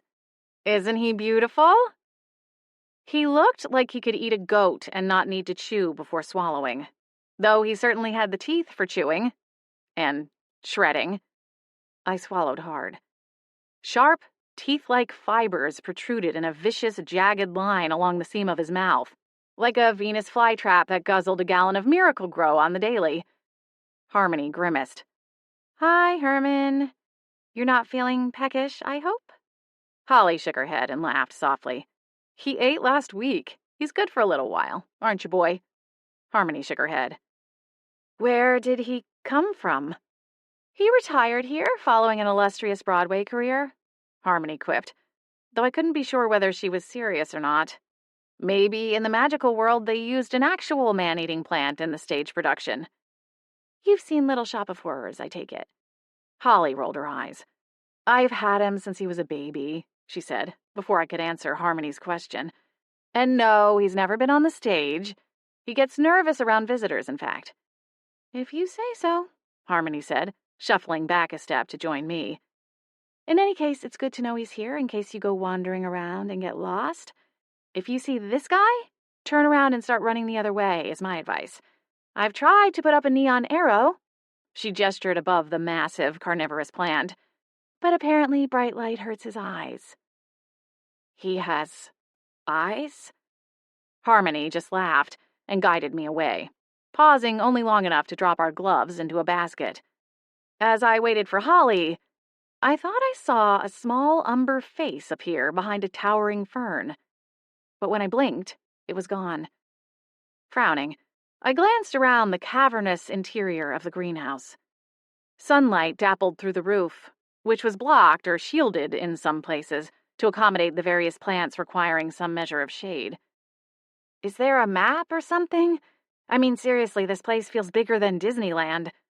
Harmony smiled. You kind of just have to learn your way around. But the gnomes can help you if you ever get truly lost. And again, you see old Hermie and you do a quick 180. Got it? I nodded. That wasn't likely going to be something I ever forgot. Seriously, though, do you have the same 24 hours that everybody else does, or do you have some kind of time reversal spell? They both laughed and exchanged a glance. I think we both run on caffeine and energy potions at this point, Holly said with a snort. Speaking of, if you want some, just let us know. The only side effect is they can make your stomach a little bubbly. We haven't quite figured out how to stop that yet. It was a tempting offer, as the past 2 days I'd felt like I could fall asleep and stay that way. I'd prefer something that's the opposite, I said, my tone tinged with bitterness. Holly and Harmony shared a concerned look, so I quickly added, Not to say yours isn't good, I just have trouble with sleeping. It's been an issue for a while. Right before all this started, it was really bad. I think it's connected to my anxiety. Life has been tough the past few years. I lost my grandmother and went through a pretty nasty breakup in the span of a few months, and things kind of went downhill from there. I lost my last job mainly because I couldn't stay awake. I'm sorry to hear about that, Holly said, and it sounded like she really meant it. I hadn't known her all that long, but I felt fairly confident that she was one of the most authentic and sincere people I'd ever met. Of all the places to land in such a confusing time, I was glad to have landed here, for however long anyway. Breakups suck, Harmony added. Did he cheat on you? Holly frowned. They don't always cheat. And I thought you were trying to be less jaded, especially now that you met Stephen. Harmony rolled her eyes. Yeah. I'm cautiously optimistic about Stephen, but he hasn't convinced me he's Prince Charming either. You haven't had to face the hellscape that is dating right now. Suppressing a smirk, I nodded in wholehearted agreement. Harmony continued. We can't all be married to the man of our dreams, okay? She shook her head. Though, from the smile on Holly's face, this wasn't the first time they'd had the conversation, nor was she offended. Adam does seem pretty great, I added. Damien was too, and no, he didn't cheat. It was just one of those things where we grew apart, realized we wanted different things. It happens, I guess. To tell you the truth, I was sort of blindsided by the whole thing, which only made it worse, of course. I think I spent the first year convinced he would change his mind and come back and ask for another chance.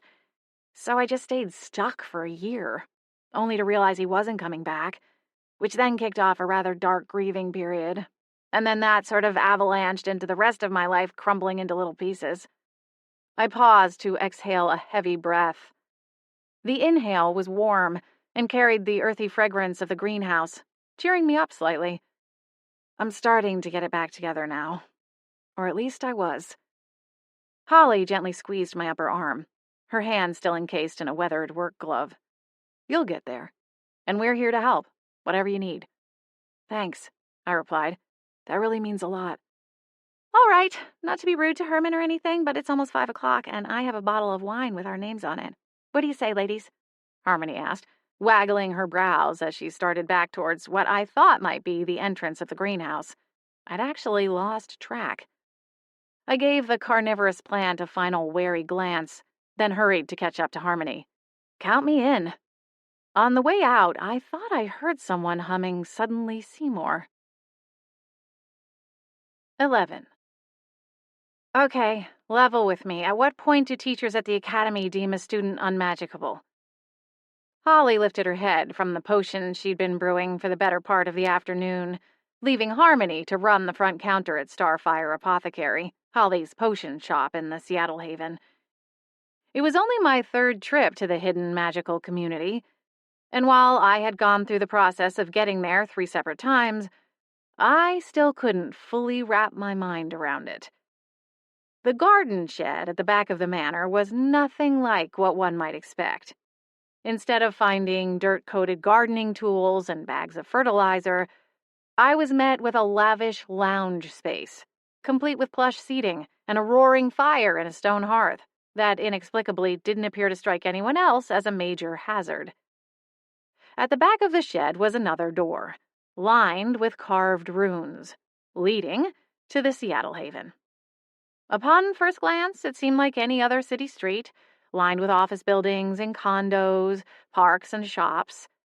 But I soon detected its unique magical qualities. Residents with an otherworldly aura, and a distinct crackling of electric energy in the air. I'd stuttered and stopped in front of each display window on my first trip. Much like my visit of Holly's greenhouse, I couldn't stop my mouth from hanging open. We passed a flower shop, where the floral arrangements came together with a shower of sparkles, and the potted plants in the window seemed to wave, while glittering insects, like bedazzled bumblebees, perched on their leaves and petals. The proprietor was a human-sized frog, wearing a frilly pink dress and matching bow atop their green speckled head. The next shop sold candies in varieties and colors on par with Willy Wonka's infamous factory. Fairies ran a coffee house near Holly's apothecary and conjured little animals from the steam. My latte came with a tiny steam dragon that blew a puff of vanilla-scented air before vanishing.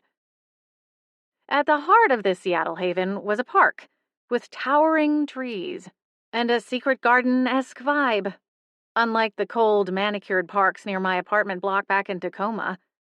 Despite it being November, brightly colored flowers lined the weaving paths that cut through the gardens, leading to a mystical pond at the center, its surface dotted with bright green lily pads, and its banks filled with clusters of cattails. A light mist filled the air, giving it an almost enchanted feeling. I almost expected a mermaid to rise from the water and wave as we passed. Holly's unique shop fit perfectly with the other mystical stores and scenes of the Haven. The store was just like her, cozy and charming. Not ostentatious, but still mysterious, with a mix of vintage trinkets and wall hangings. Herbs and plants were placed wherever they would fit amongst the potion bottles and information signage, lending an extra layer of warmth and earthiness to the space, while somehow remaining uncluttered. Her labels were all hand-drawn and stamped with a pattern of stars in the form of a monogram. Holly had potions for every purpose. Over the past few days, I'd heard of a few of them, but had only sampled the allergy antidote thus far. There were potions for just about any cause, from relieving menstrual cramps, to reducing wrinkles, to calming frizzy hair, all the way up to potions that provided energy or pain relief or a splash of luck. In some ways, the majority of the potions centered around cosmetic appeal. Things for ridding one of their freckles, or adding freckles to someone born without. Potions for hair removal and hair growth. A true testament to the grass is always greener principle, where often the solution for both problems sat side by side on the same shelf. Even with all the variety and breadth of concerns, Holly knew her customers. A witch as busy as she was, with 2 small children and a household to run, not to mention the proprietor of a Paranormal Inn, and yet somehow every person who walked through the door was acknowledged by name And on more than one occasion, Holly conjured their custom orders with a snap of her fingers before they could even ask. She never treated anyone like she was in too big of a hurry for them either. She was fast and efficient, but slowed down long enough to ask people about their kids or their job, or, hey, how did that blind date work out, or did the charisma potion help you land that promotion you were after? She truly was a marvel. And if she wasn't so darn likable, I might have resented the easy way she moved through life. Despite the amount of times she'd tried to convince me she had a sordid past and was far from perfect, I had yet to see the flaws. Harmony, for her part, seemed every bit as familiar, though her style was different than Holly's, as she had a more quick and energetic way of interacting with customers, playing up the more humorous and mischievous sides of her personality. As for me, I felt like an outsider. Like someone pressing their nose up against the glass of a fancy restaurant, knowing that my old navy jeans with the tears in the knees and my faded winter coat simply weren't good enough to allow me entrance. Holly made a point of introducing me to a few of her closest customers, and a few of them asked who the quote-unquote new girl was. But for the most part, I tried to stay out of the way, watching Holly and Harmony work from afar. In the process, I learned a lot in those first few visits. In the quieter moments throughout the day, Holly and Harmony even started to teach me about the various types of plants and herbs, seeing as there were a multitude that I'd never heard of before. I was far from a botanist, but even the most educated of botanists would have had trouble learning their way around the magical plant world. It was simply too vast. On my third visit, I sensed the winds of change shifting around me as I sat down in what had become my usual perch in the corner of the back room. Large cauldrons lined one wall, between segments of counters where Holly and Harmony worked to brew the various potions. They usually chatted easily as they worked, looping me in whenever possible, or calling me over to show me various techniques. However, this morning, they were both unusually quiet, bustling around with an almost frenzied energy. When they spoke, it was in hushed tones and clipped sentences as they moved around each other. Holly's expression, which was usually open and curious, had taken on a certain intense quality over the course of the morning, lines furrowing across her fair brow. Harmony was hovering around Holly like a stressed-out worker bee, seemingly trying to anticipate her every need and fulfill it before Holly could ask. This only seemed to agitate Holly, and by the time they agreed to stop for lunch, Holly excused herself to take a quick walk around the block to clear her head. "Is everything okay with you two?" I asked Harmony in between bites of my glorious Cobb salad. The past few days, we'd ordered takeout lunch from Holly and Harmony's favorite restaurant, Luna, and I knew I'd never get tired of their food. In fact, it was so good, it was the first thing that made me reconsider my desire to exit the magical world as soon as possible. Harmony swallowed a bite of veggie lasagna, then canted her head as she reached for her bottle of iced tea. "Oh, everything's fine. Holly's just going out of town for 2 weeks, and she always gets like this before she has to go on a trip. I try not to take it personally, but sometimes it does read a little like she has trust issues." Harmony shrugged and took a swig of the tea. "Leaving? Where is she going?" The uptick of panic in my voice revealed the truth I'd already internally acknowledged somewhere in the course of the week. Holly had become my walking security blanket. "They're going to the Boston Haven. That's where Adam is from." Harmony cracked a smile. "That also explains why she's a little on edge. Let's just say things between her and the in-laws are a little tense. But it's a milestone anniversary for Adam's parents, and they haven't seen the grandkids for several months, so he convinced her to take a trip. Then, once they're done there, they're planning on spending some time with friends in the New York Haven. Lacey and Matthias. They're vampires." A burst of panic exploded like a firecracker in my chest. "Vampires? Is that safe?" "They're some of the good ones," Harmony explained, flapping a hand dismissively. She picked up her fork and began carving off her next bite of lasagna. There was a certain efficiency to the way she was eating her lunch, and while she wasn't scarfing, it was clear she was in a hurry to get back to her work. On the other side of the workspace, the cauldrons sat percolating, each with various colors of flames beneath them, differentiating the various temperatures. Everything about the workspace was designed by Holly and for Holly. From the row of cabinetry where the ingredients for various potions were stored, to the temperature-controlled drawers beneath the long workbench, allowing her to keep herbs and fresh ingredients at precisely the right humidity and temperature.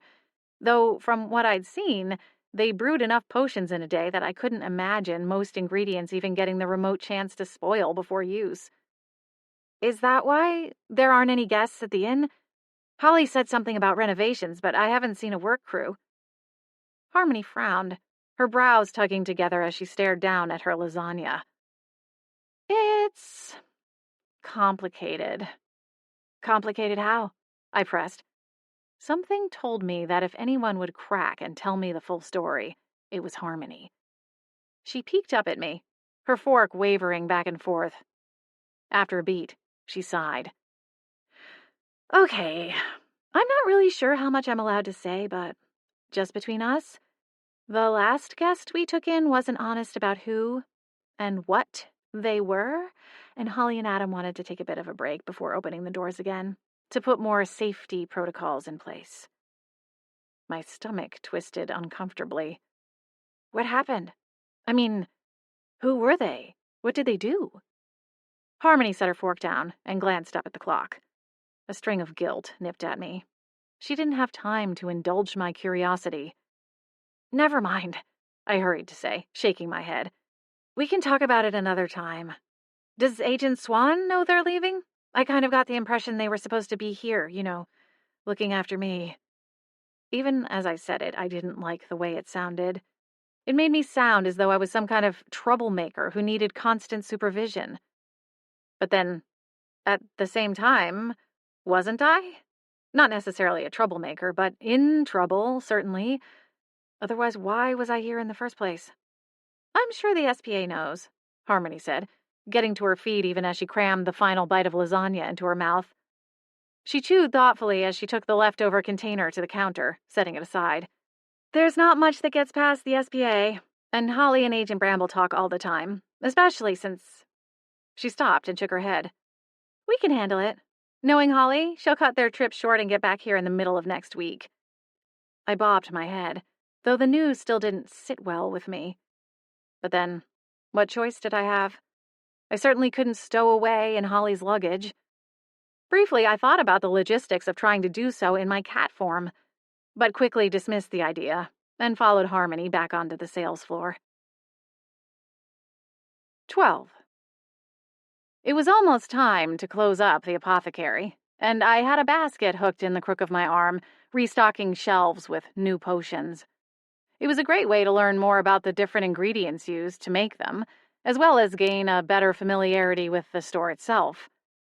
Every small label on the bottles revealed the list of elements used in the concoction, as well as its intended effect. When I'd asked Holly if it was wise to fully reveal her secret recipes on the container labels, she replied that potion making is far more complex than merely dumping the right ingredients into a cauldron and turning on a flame. In the past few days, I'd started to understand. Observing Harmony and Holly at work was something like watching an experienced painter carefully move their brush along the canvas, every action taken with deliberation and precision. I was stocking a few dozen vials of hair coloring, the bottles somewhat reminiscent of nail polish bottles at the little beauty supply shop near my apartment in Tacoma, as the contents of each bottle represented the intended color. Holly had explained that with one dose, the partaker would enjoy a semi-permanent hair coloring that matched the bottle. No bleach required. And, unlike the boxed formulas often sold in the non-magic world, the color of the small vials was a direct correlation to the color of the hair once it was magically altered. Not to mention, the potion smelled a lot nicer than the box stuff. One could dye their hair and not walk around smelling like a chemical factory for an entire day. Magic indeed. Holly was at the front counter, speaking with Harmony, who'd been trying to talk her into leaving work early to go home and finish packing for her trip for most of the afternoon. I'm sure Adam is taking care of everything, Holly protested, and he should, seeing as this whole nightmare of a trip was his idea. Harmony laughed softly. Come on. What's the worst that can happen? You have the kids now as a buffer. I'll bet Bella and Mortimer won't even pay any attention to you." Holly pulled a face. "Oh, believe me, they will. The last time we visited, Bella insisted on taking me shopping, claiming that it was well past time to put the maternity clothes away, which I wasn't even wearing, mind you, and I was forced into spending the entire afternoon in one of those stuffy boutiques, the kind that try to ply you with expensive wine and champagne to get you to spend more money. I wound up leaving with a wardrobe's worth of designer clothes that were all tailored to perfection, but somehow still unwearable. I mean, really, what does the woman think I do all day? Where was I ever going to wear a floor-length ball gown? Or an avant-garde contraption with a hooded poncho? And don't even get me started on the cigarette pants. And why no stretchy materials? I don't know what secret she's keeping, but all it takes is me looking at a couple of cookies and my perfectly tailored wardrobe would be ruined, even if I did have somewhere to wear it. Hey, I actually like the hooded poncho. I wore it on a date a few weeks ago, Harmony protested. Holly breathed a laugh, even as she rolled her green eyes. Well, don't be expecting a repeat. There is no way she's dragging me into a shopping spree this time around. Lesson learned.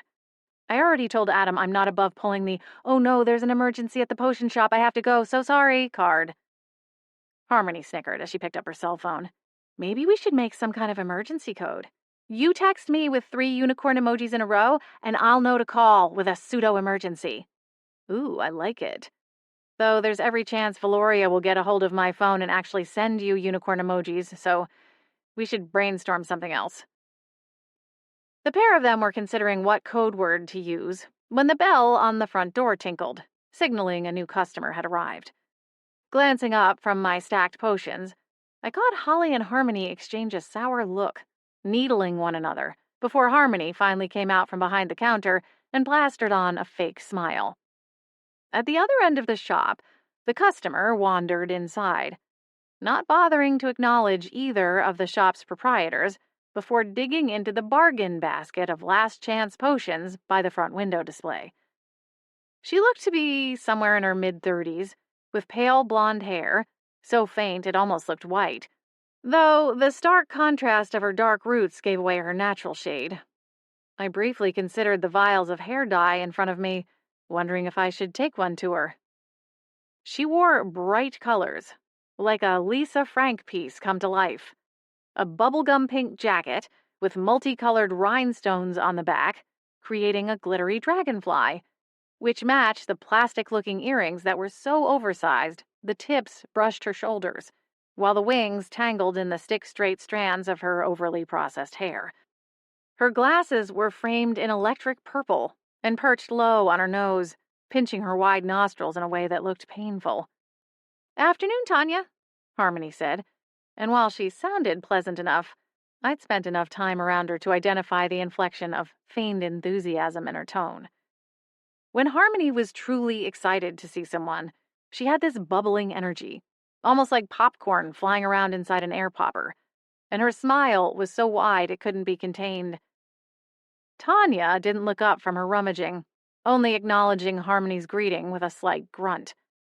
Harmony rolled her eyes, then looked back at Holly, as if asking for permission to dismiss the woman altogether. Holly made a shooing motion with her hands. Harmony clasped her hands together in front of her and took a few steps toward the woman. "Looking for anything specific?" Tanya shook her head, sending the plastic dragonflies swinging wildly. "Nope." "All right, well, if you think of something, just let me know. And just a heads up, we're getting ready to close in about 15 minutes, okay?" Another grunt. Shaking her head, Harmony turned away and rejoined Holly at the front counter. The two spoke briefly, in whispers so quiet I couldn't hear them from my place at the other side of the shop. I finished stocking the contents of the basket, then circled around the outskirts of the shop to place it with the others, nestled together in a stack by the front door for shoppers to grab as they came inside. The woman finished digging through the last chance offerings, then folded her arms and walked the perimeter, eyeballing everything, but touching nothing. When she reached a display of new potions that were only put out the day before, she did a double take and stopped. The hairs on the back of my neck stood up. I'd seen all of these moves before. Unfortunately for her, there weren't any other patrons to cause a distraction or provide her with an opening to swipe anything. Ducking behind a tall display, I peered at the counter. Neither Holly nor Harmony were watching the woman any longer, having returned to their murmured conversation. I held my breath, waiting for the woman to slip one of the vials into a pocket or her purse. Instead, she brushed her fingers together, and a notepad and small pencil appeared in her hands. She glanced toward the front, then scribbled wildly in her notebook, her long pink and orange fingernails clicking together. Once satisfied, she waved her hand again, and the items vanished once more. Satisfied, she made a quick exit, the bell the only sound announcing her departure. Holly breathed an exaggerated sigh once she was gone. Well, that was mercifully short. You know she wants to wear your skin, right? Harmony asked. Ugh, don't say that, Holly exclaimed, doing a full-body shudder. Harmony snickered. I'm serious, Holly. That's the 4th time she's been in this month. And as far as I know, she never bought anything. She just wants to come in and snoop around and pepper you with questions whenever she can catch you alone. She clearly wants nothing to do with me or any of the other employees. If you ask me, she's casing the joint, I said, joining them at the counter. We thought so too at first, Holly told me. But we've run inventory on the things she's looked at during her last few visits, and nothing seems amiss. It's more personal, Harmony interjected. When she catches Holly alone, she asks all sorts of weird questions. Holly nodded. She wanted to know where I shop, what perfume I wear, if I've always been a redhead. She frowned, staring at the shop's door. I can't figure her out. Are there any security cameras in here? I asked, not satisfied by their explanation. I'd never worked loss prevention, but I'd spent enough time in retail to spot a potential shoplifter. Holly gestured with her chin toward a glowing orb in the corner of the shop, a detail I'd not noticed before, thanks to the shop's high ceilings and beam work. Not officially, but we do have that thing. What is it? I asked, frowning at the orb. It pulsed with a faint blue light, but its purpose wasn't immediately clear to me. I don't really know how it works, but it's supposed to change colors or flash red if it senses illicit activity, Holly explained, though the furrow between her brows suggested she was perhaps more than a little skeptical of the device's claims. I don't know. Adam is always telling me I should pony up for real security cameras, but technology in the Haven world still doesn't exactly get along with magic, so I haven't bothered with it. Not to mention, we have a pretty low incidence of theft here in the Seattle Haven. I don't know why, but it surprised me. It seemed like with an entire city filled with various magic users, the unethical would thrive, simply due to the potential for chaos. But then, maybe those who wanted to use their magic for ill simply took it to the human world instead, where it was more likely to go undetected. It wasn't like humans knew to be on the lookout for magic thieves. And depending on the thief's power, it wasn't too far-fetched to think they could find ways to skirt around the normal technology used for loss prevention. I'd heard some pretty wild stories in my time spent in the retail world. It wasn't uncommon for people to go into the fitting room and put on layers of new clothes underneath the clothing they'd worn into the store, and then just walk out. The only trace of the theft would be the littering of tags on the dressing room floor and the empty hangers. Others used their stroller as a means to smuggle out as much merchandise as possible. Some of them didn't even have a real baby. Where there was a will, there was generally a way when it came to shoplifting. Knowing that it wasn't an issue for the apothecary made me feel better somehow. Although, after what I'd witnessed from my apartment balcony, it was clear there were far more dangerous things to worry about in the magic world. Oh, Blair, before I head out, Holly began, raising a finger. I want you to know I spoke with Agent Swan this afternoon, and he said they have a lead in the case. He's going to stop by the manor tonight with some sketches to show you if you're free. Inexplicably, a tiny shiver of excitement bubbled up. I pegged it as excitement over the potential of the case being solved. But some annoying little voice in the back of my mind argued it was more interested in the idea of seeing Brandon again, and was already suggesting opinions as to what I should wear. Well, I was going to stop by a bake sale run by trolls before hitting up a poker game run by a gang of ex-mafia ghosts, but I suppose I can make time. Harmony grinned as she elbowed me. If you ask me, spending a night with Agent Swan would be one of those drop-everything type of invitations anyway. Holly chuckled softly. I don't think Blair is concerned with that. She's probably looking forward to getting back to her life, instead of hanging out here doing busy work in our little potion shop, listening to us blabber on all day. She offered me a kindly smile. Now we just have to hope I can keep myself from turning into a cat. 13.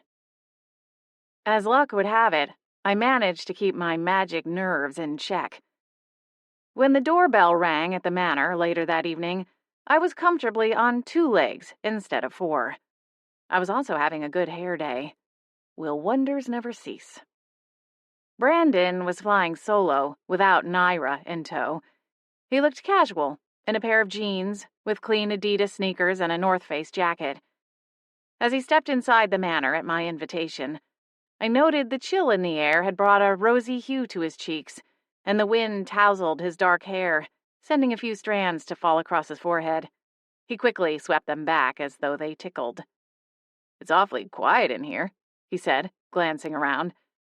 I'm used to the sounds of shrieking children when I stop by like this. I smiled and hitched a thumb over my shoulder. You just missed them, actually. They're visiting Adam's parents for a week or 2. Boston, I think, Harmony said. Recognition dawned, and the agent bobbed his head. Right. Harmony is still here, though? Yeah, and Poppy. Brandon chuckled softly at the way the skull's name came from my lips, dry and brittle. Anyway, Harmony should be down soon, I added. She's got a date tonight, though, so I'm not sure how long she'll stick around. Brandon arched an eyebrow at that. You're on your own tonight, then? I'm not planning a movie marathon with Poppy, if that's what you're asking. She'd probably hide in the bottom of the popcorn bowl, just to jump out and scare the crap out of me when the movie got to the good part. He smiled and slipped his hands into the pockets of his jeans. Dark wash, and may as well have been tailor-made for how well they fit his legs. Not that I'd been openly staring or anything. I cleared my throat and plucked a piece of invisible lint from the sleeve of my black sweater. So, Holly said you had some sketches to show me? Brandon nodded and jiggled his pockets. Right, I do. I think I left them in the car, though. Give me 1 second to go get them. He started for the door and then stopped short, as if he remembered something that had escaped him moments before. He turned back to me and gave a sheepish smile. Man, I must be out of it today, he said, as he dug into his pocket again and pulled out a set of keys. He returned a few moments later, a large folder in his hands. Anticipation and a layer of dread twisted together in my stomach as I guided the way to the sofa. Brandon watched me closely as we took our seats, and he assured me there was no pressure. You ready? He asked. I swallowed hard and nodded. He opened the folder and arranged the sketches carefully on the coffee table, first in a neat row and then, one by one, pointing them out as he went. Each sheet showed a face, but none of them were familiar. A balloon of tension fizzled in my stomach. No, I said, giving a slight shake of my head. He's not here. Brandon nodded slightly, then began gathering the sketches, placing them neatly in the folder. He seemed to understand my disappointment and frustration, but if he had any of his own, he didn't let it show. We'll keep looking, he said, in an even tone, his gaze following mine as I continued to stare at each sketch. And we will find him, Blair. I nodded and let out a slow breath. When the images were gone, we took a beat, both lost in our own thoughts. Finally, I forced a smile and turned on my hostess charm, shoving aside the simmering pot of mixed emotions. So are you headed back to the office? Or, I guess, headquarters? I asked, dragging a hand through my hair to toss it back over my shoulder. Brandon brushed his thumb along the bottom of the folder, his gaze shifting toward the front door for a moment, before he returned his attention to me. No, actually. It's my day off. A frown pulled at the corners of my lips. Then what are you doing here? I asked, almost with a laugh. Naira asked me the same question when I stopped by headquarters this afternoon, he said, with a lopsided grin. Amusement illuminated his dark eyes, making them almost appear ringed with gold from the flames dancing in the hearth opposite us. I'll confess, I'm something of a workaholic, especially when I'm working a case like this one. I returned his smile, unable to help myself. Can't relate, I replied with an almost scoff. I've never found a job I like well enough to survive a full shift without dreaming about running out the nearest emergency exit and never looking back. Brandon's chuckle bloomed into a throaty laugh, the sound rumbling through me, wrapping me in warmth I couldn't fully attribute to the fire's glow. I know that feeling, believe it or not. Before I joined the SPA, I worked at my uncle's car wash, saving up over the summer to pay my tuition. My condolences, I said with a giggle. I've never done a car wash, but I spent 3 months working as an attendant at a self-wash doggy spa, and let me tell you, I think cars would have been easier. I went into it thinking I'd just get to pet cute dogs all day, and wow, I've never been that wrong about something in my life. And believe me, that's quite a statement. Oh, come on, Brandon said, still laughing. It couldn't have been that bad. I raised an eyebrow. No? Tell that to the sweater I had to throw away after a family with 3 skunk-sprayed dogs came in 10 minutes after opening. The place stunk to high heaven for a week. Or the dog who enjoyed eating my hair while I scrubbed him down. Or the one who seemed to have a nervous tummy as soon as the sprayer turned on. Toxic doggy gas that should be categorized as a biological weapon.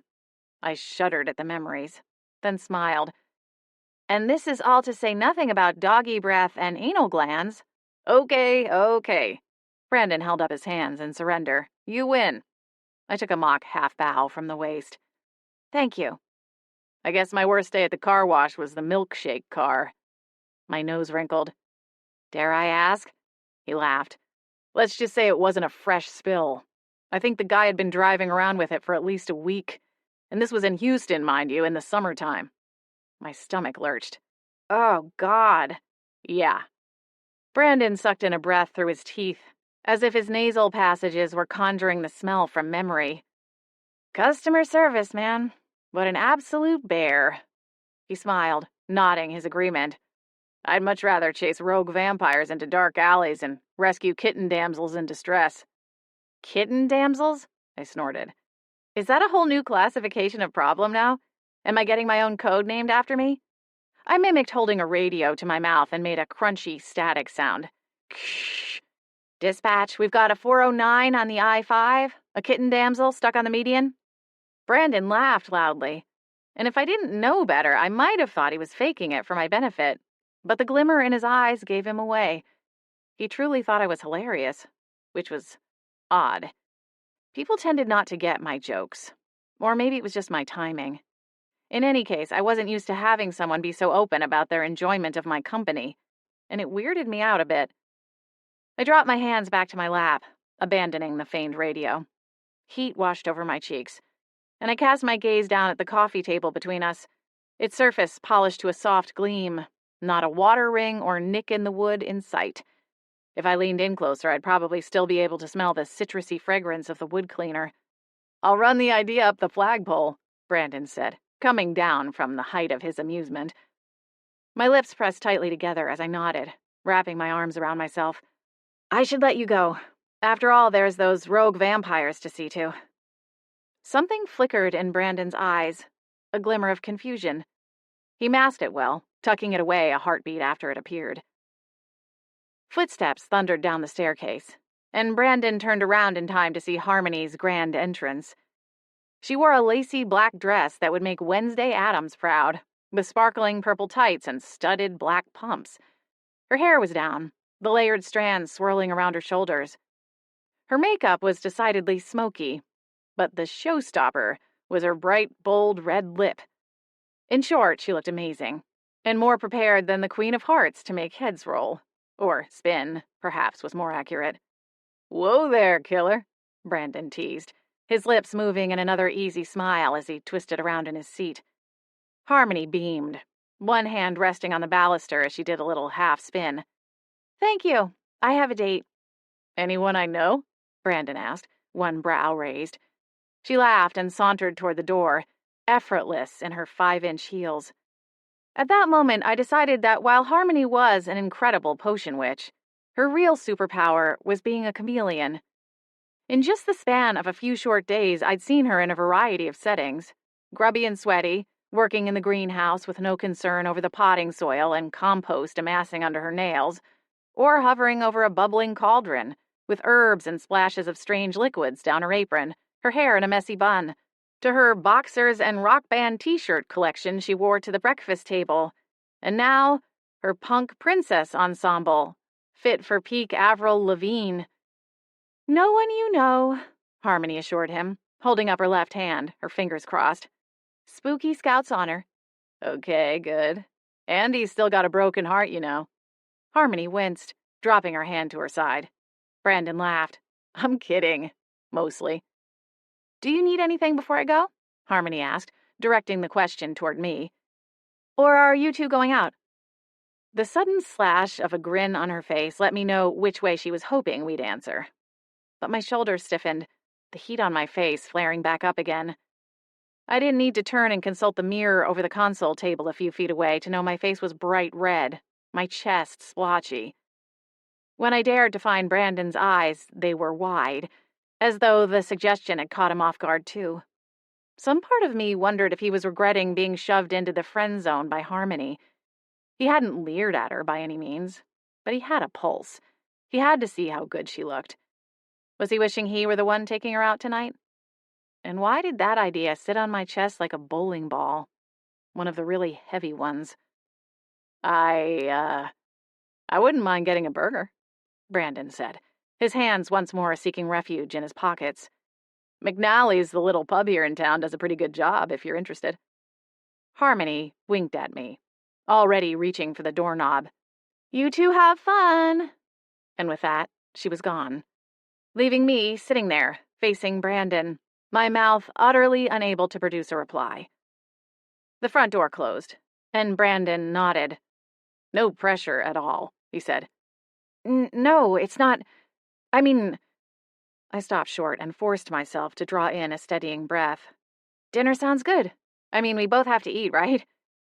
Brandon smiled, but it lacked the warmth from only minutes ago. That spell seemed to be broken now. "Right," he said.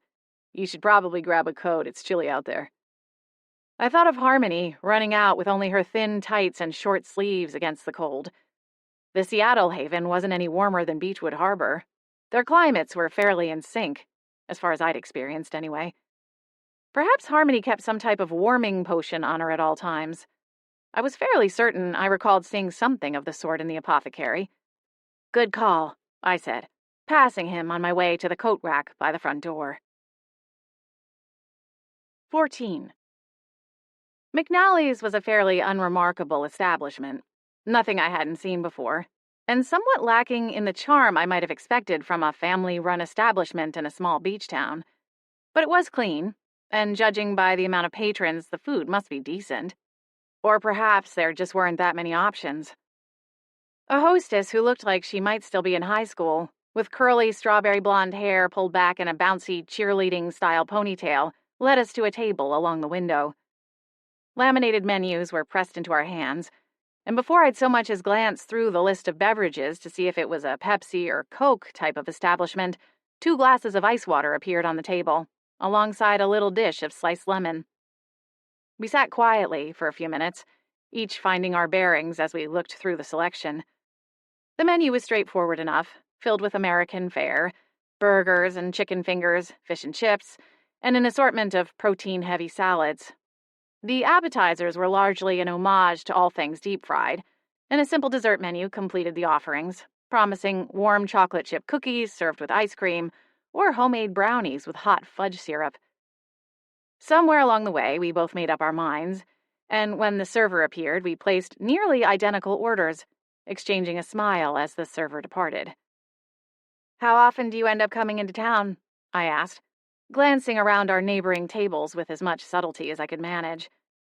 Most, if not all, of the questions I wanted to ask Brandon revolved around his work with the SPA and the supernatural world, none of which were likely considered appropriate as we sat surrounded by blissfully unaware muggles. "Not as much anymore," Brandon replied, reaching for his glass of iced tea. Either he didn't drink, or he was considering himself on duty. As for me, I'd ordered a vodka cranberry. "It sort of depends on who is staying at the inn. There are certain protocols for the various types of visitors." He gave me an, "if you know what I mean," kind of look, and I nodded. "Right. But you live in the Seattle Haven, right?" "Yeah, I have a condo. It's not much to look at, but it's within walking distance of headquarters, and I'm kind of a workaholic." I smiled. "I picked up on that." "What about you? Are you originally from Tacoma?" "Born and raised." I didn't intend for my voice to come out so flat, but the strain was there all the same. Brandon's eyebrows lifted slightly. He'd noticed the inflection. "So this is all a pretty big change for you then, huh? Small town life, I mean." A laugh slipped through my lips, and I nodded. "Oh, yeah. Even if not for the..." I gestured as though swiping claws through the air and made a brief hissing sound. It was Brandon's turn to laugh, the smile warming his face once more. Despite my protests against Harmony's insinuation, Brandon was undeniably attractive, exceeding many of the criteria I normally considered when looking for a potential partner. However, his personality wasn't quite the laid-back type I usually went for. I'd never dated someone with such an established and important career. My past boyfriends tended to be in their 20s or early 30s, largely still trying to figure out life. For better or worse, I was a sucker for the mysterious nomad at the coffee shop, or the quiet guy perusing the graphic novels at the bookstore. Men like Brandon intimidated me, their sense of purpose almost serving as a walking trigger to my own existential crisis. A crisis always close to the surface, even before the events of the past week. Becoming a witch and moving to a seaside town wasn't anywhere on the New Year's resolution list I'd shoved into the back of a kitchen drawer nearly a year ago. I'd kept it pinned to the fridge through March, then got tired of looking at it, and banished it to the realm of stray paper clips, rubber bands, and plastic sporks, never to be seen again. At least not until my next move, during which I would inevitably find the list and have a good cry about how little I'd accomplished. "I imagine it's a lot. You're doing okay, though, right?" Brandon asked, before taking a sip. My heart sputtered, and it had nothing to do with the way his lips looked around the rim of the glass. Okay, at least it wasn't entirely about that. The thing that actually struck me was the way he asked the question made me feel like he actually cared to find out the answer. It wasn't one of those small talk lines someone threw out, fully expecting to get an "I'm doing fine" or "Okay, how about you" in response. Brandon actually wanted to know how I was doing. Did he feel somewhat responsible for putting me in this position? After all, he was the one who'd taken me to see Agent Bramble. Of course, he might not have known what she would do with me. Still, maybe he felt guilty my life was so upended since his involvement. "I think the best I can say is that I'm hanging in there," I told him honestly. "As topsy-turvy as it's all been, there's been a certain safety to it, too." Pausing, I shook my head, not sure I'd conveyed the right meaning.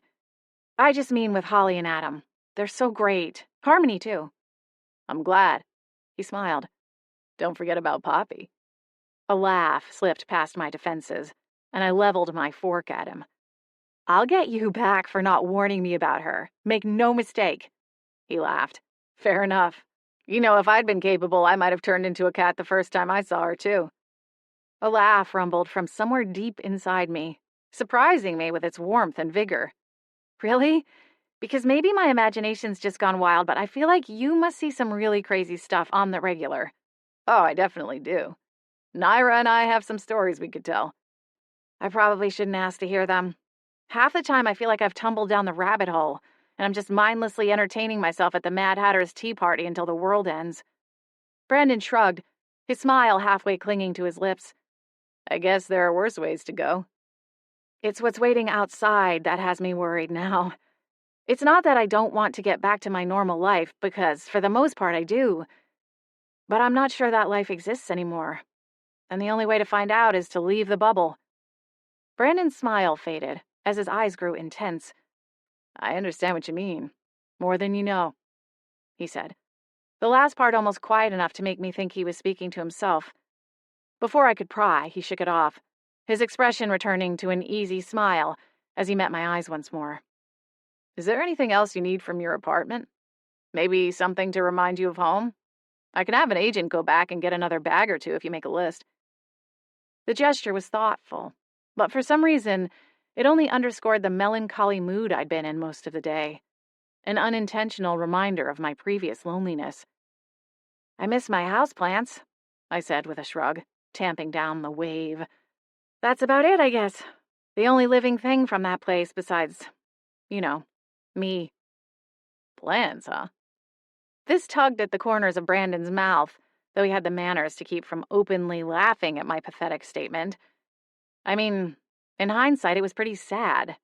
Who missed their houseplants? Then again, Holly would get it. I got the impression she would go full mama bear if someone came at Herman with a bottle of industrial-strength weed killer. The conversation shifted when our bubbly server arrived with our entrees. Both were cooked to our respective specifications, and came in that perfect window between taking too long and being so fast you knew the whole thing had come straight from a microwave.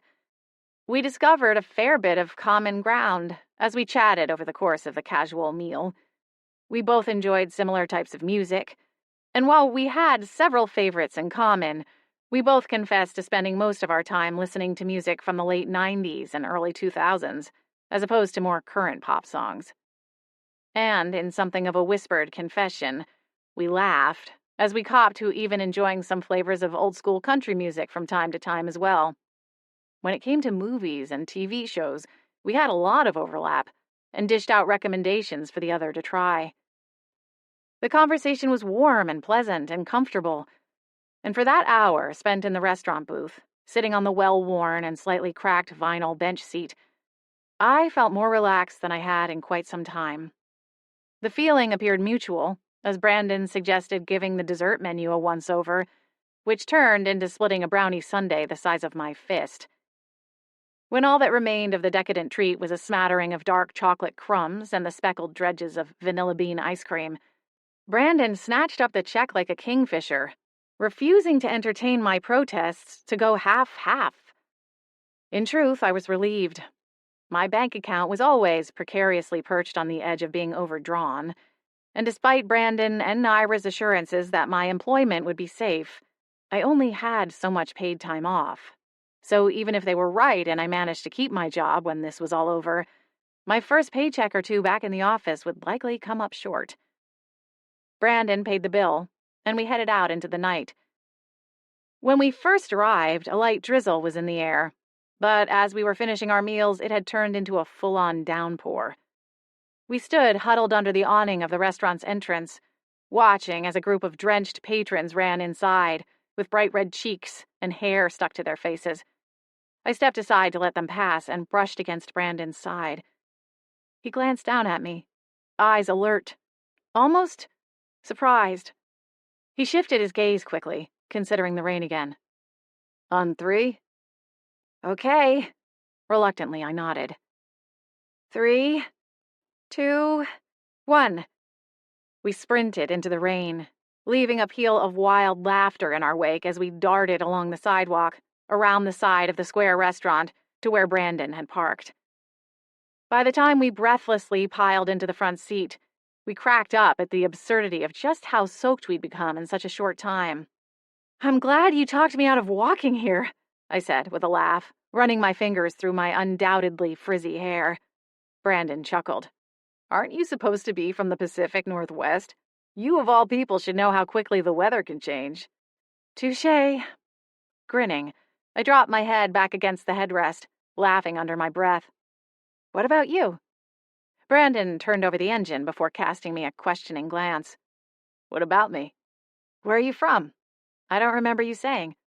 From Texas, originally, he replied, a tick of tension jumping in his jaw before he eased the car out onto the street. Texas? I've never been. I don't think I would do well with the heat. Brandon gave a strained nod, and suddenly the interior of the car felt chillier than the wintry night. We made the short trip back up the hill to the inn, and I fully expected Brandon to say goodbye through a cracked window. But by the time I disentangled myself from the seatbelt and exited the passenger side, he was already rounding the front bumper. Over the course of the meal, I'd had 2 vodka cranberries, followed by a Bailey's-infused coffee with the brownie sundae. Despite the meal, the alcohol had somewhat managed to travel to my brain, resulting in me temporarily forgetting how to operate a seatbelt. With a sheepish grin, I joined him on the sidewalk. "I think I've got this," I told him, still smiling. He gave me a skeptical look, and I was relieved to see some of the earlier light and humor had returned to his dark eyes. He wordlessly held out his elbow as we began walking up the pathway to the front porch. I resisted at first, but quickly changed my mind when I stepped wrong on the hand-laid pavers, caught the back of my booted heel on a slightly raised stone, and pitched forward. "Whoa there," Brandon said, steadying me before I could kiss the pavement. "Thanks." "You did boil my job down to saving damsels in distress," he teased with a grin.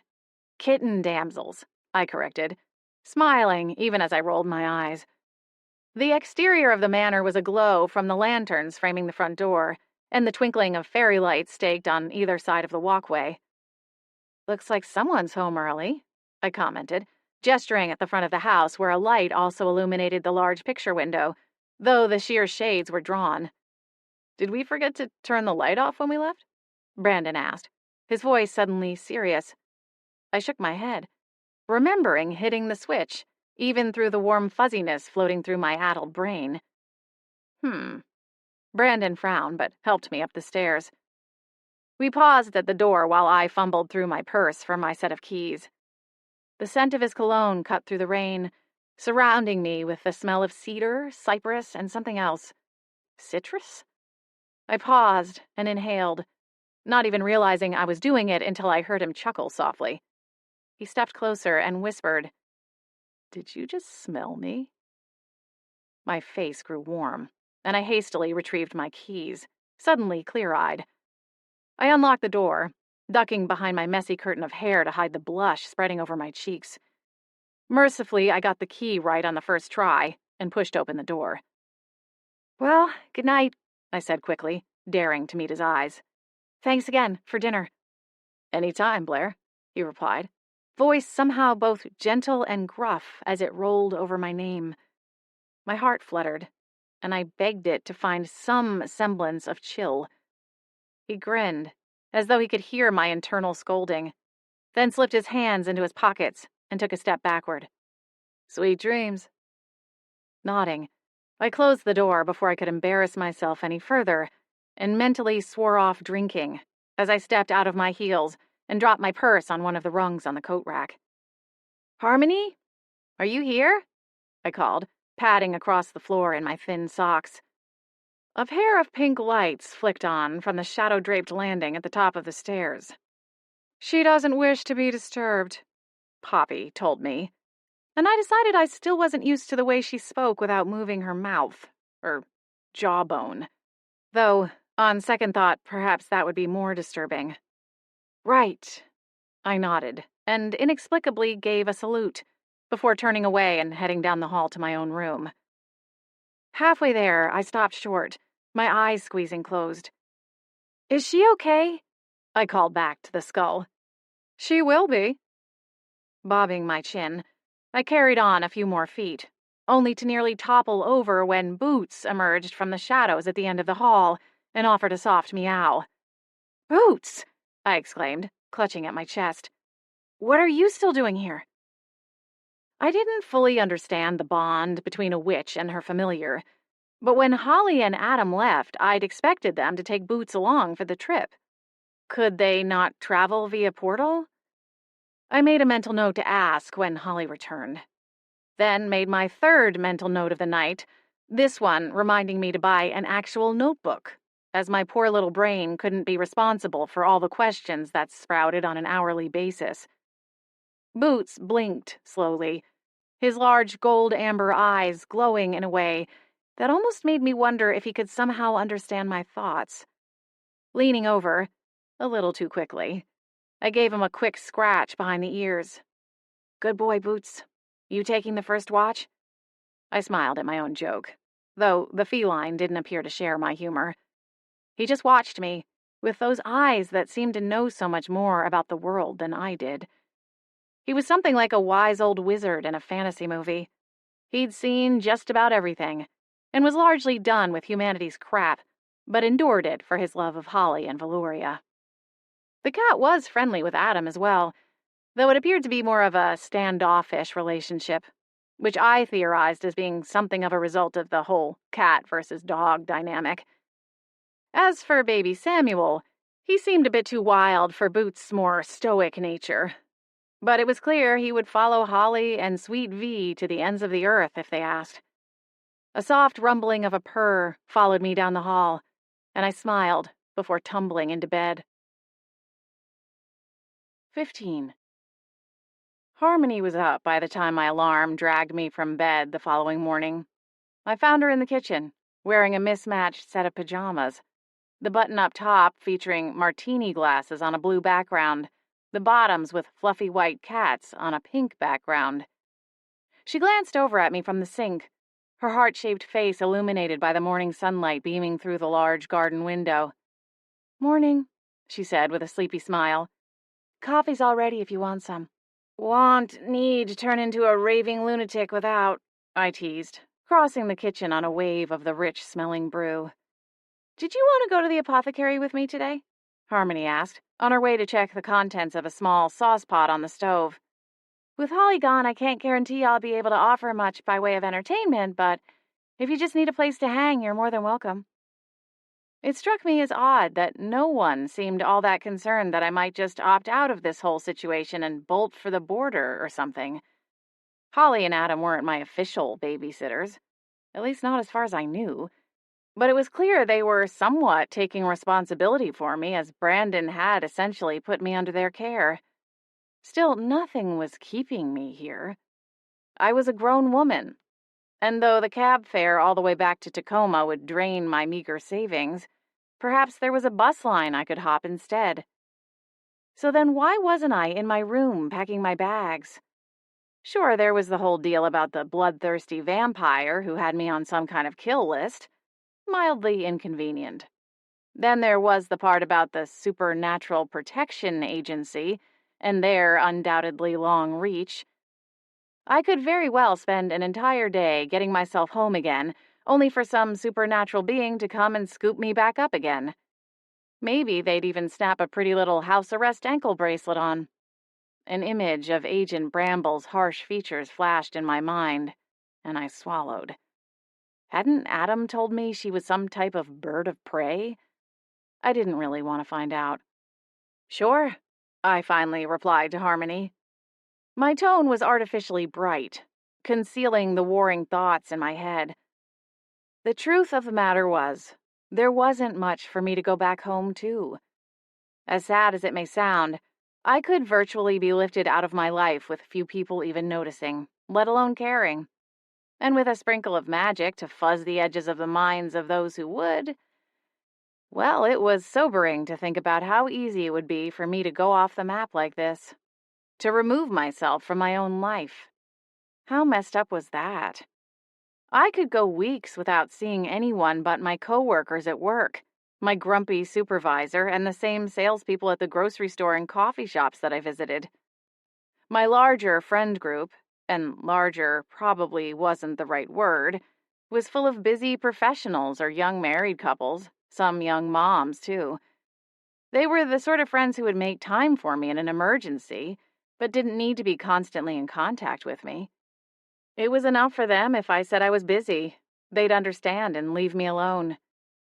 Quickly, I poured my coffee and took it to the kitchen table, trying to shake off the dark thoughts. Though I wasn't quick enough. Harmony cocked an eyebrow as she considered me from her place at the stove. Her stirring slowed. "Everything all right over there?" Sighing, I pushed the coffee to one side and braced my elbows on the edge of the table, slumping forward. "I just feel like a bit of a mess these days, that's all." Harmony breathed a soft scoff. You and me both. Seeing an opening, and the opportunity to get the conversation away from my own wallowing, I pounced. Did your date not live up to its potential? You could say that. With a decisive click, she turned off the gas burner, stirring the contents of the pot a few more times before transferring it to a ceramic bowl sitting to the right of the stovetop. You want some oatmeal? She asked, pausing midway. I always make too much. Sure, thanks. Harmony poured the rest of the oatmeal into a second bowl, and for a few moments we exchanged topping preferences before she joined me at the table. My mistake was letting myself get my hopes up, she said, scooping up a large bite. She hesitated with the spoon midway to her mouth, shaking her head like she just couldn't believe it. He's the opposite of who I usually date, and for some reason I got it into my head that would lead me to the opposite result. I know the road all too well when it comes to my usual type. Do you know what I mean? I found an unwelcome image of my ex, Damien, when I closed my eyes. I definitely do. I've not tried doing the opposite, though. That sounds kind of interesting. Harmony snorted. My advice? If it's broken, don't bother trying to fix it because that'll just break too. I smiled and took a bite of my oatmeal. Harmony lowered her spoon before finishing her bite. Gee, I'm just a radiant little ball of sunshine today, aren't I? Laughing, I held up a hand. It's okay. To be honest, those perpetually happy and bubbly people kind of drive me crazy. I think Holly is the first one who hasn't made me want to shove bamboo underneath my fingernails. Harmony giggled. She hasn't always been so zen about things. But yeah, she's kind of in a disgustingly happy phase of life right now. But we all love her too much to hold it against her. Grinning, I bobbed my head and scooped up my next bite. I aspire to be disgustingly happy, though from where I'm sitting right now it doesn't seem likely. At least not in this decade. Harmony's smile softened at the edges, veering from mischief to a little sympathetic. I'm happy with my career, and I have a great place to live, great friends who might as well be family, and my sister, too. I've got a lot to be thankful for, but for whatever reason, it's hard to see all that sometimes. You know? I nodded, though I couldn't fully relate. I hated my job, lived alone, and thanks to my insomnia, spent a fair amount of my time walking around in a sleep-deprived fog. But there was no reason to pile all of that at Harmony's feet. So instead, I gestured for her to continue and went back to eating my oatmeal. What happened on the date? She exhaled. I've been seeing this guy Steven for a little while now. He's in the potion world, same as me, so we had that in common right off the bat. We actually met at a wholesaler market for potion ingredients. He was doing a demonstration at one of the vendor booths. A little smile darted over her lips as her eyes grew distant for a moment, but she squashed it quickly and dug her spoon through her oats. Anyway, he wasn't my normal type, like I said, but he was nice, and he had a job, and we could talk about potion work for hours, so I thought, hey, why not give it a try, right? I bobbed along in agreement. Honestly, I blame my sister Anastasia. She's a wedding planner and all about Cupid and starry-eyed love. When I texted her about the date, she got all excited, and I guess it rubbed off on me. Harmony pulled a frown and popped the bite of oats into her mouth, chewing with far more vigor than oats required. She quickly washed it down with a gulp of coffee and continued her tale of woe. So anyway, we've been seeing each other for a little while now. Nothing serious, but we've gone out on a handful of dates, and I thought maybe there was something there. But he always wants to go to these fancy restaurants and do the wine and dine thing. My brows started creeping closer together, unsure where the story was going to derail. So far, it seemed like a dream scenario. Nice guy, nice restaurants. I'd done a lot worse. On the last date I'd gone on, the guy was too cheap to even pay full price at a drive-through window, and actually busted out one of those colorful coupon books 90s soccer moms like to keep in their fanny packs. Up until that night, I hadn't even been aware those things existed anymore, figuring they went the way of corded phones and CD players. Suffice it to say, there was no second date, especially considering the way he looked at me when I ordered 2 boxes of nuggets. Harmony smiled, clearly reading my bewilderment. I'm more of a concerts and beers kind of girl when it comes to dating, she explained. Or a bonfire on the beach with no one around. That sounds perfect. It sounds like a surefire way to get turned into shark food, I said with a shrug. Harmony laughed. Maybe. All right, so tell me where the handsome, employed, and upwardly mobile man went wrong, I prompted. Right. Well, last night, I told him I got 2 tickets for us to go and see one of my favorite bands, the Arcane Assassins. And he got all judgy. According to him, live music events are a waste of money, artificially puffed up by the lack of restrictions on ticket sales and blah blah. It was a little frustrating, but I suggested maybe we could at least go to a bar sometime and have a more casual night out. But turns out he hates beer, too. Oh, and apparently bonfire smoke ruins clothing. She paused to roll her eyes. And then, it was the weirdest thing. It was like he had some kind of bingo card, and he started peppering me with all of these questions, none of which he seemed to like the answers to. And then, he zeroed in for the kill. The kill? I was a disaster enough in the human dating world. I hadn't yet considered what dating in the supernatural world might be like. Suddenly, the image of Harmony sitting across from some Wall Street-esque bro morphed into her being attacked by a man who inexplicably grew pinchers out of his hands. He asked me for my 5-year plan, Harmony exclaimed, waving her thankfully empty spoon into the air. Her eyes blazed with the incredulity of someone being asked for their age and weight by a random stranger in a grocery store checkout lane. I blinked, unable to match the disgust in her tone with the question itself. Harmony stuffed another bite of oatmeal into her mouth and swallowed forcefully. A 5-year plan, Blair. And he really wanted answers. When do I see myself getting married? Do I want kids? And if so, how many? And also, when? Would I be willing to give up my career and stay home to take care of them? I mean, it was like the man went full-on Leave It to Beaver right there in front of my eyes. Ah, I said, nodding. The crease between my brow smoothed. Suddenly, it all made sense. Honestly, I didn't realize men like that still existed.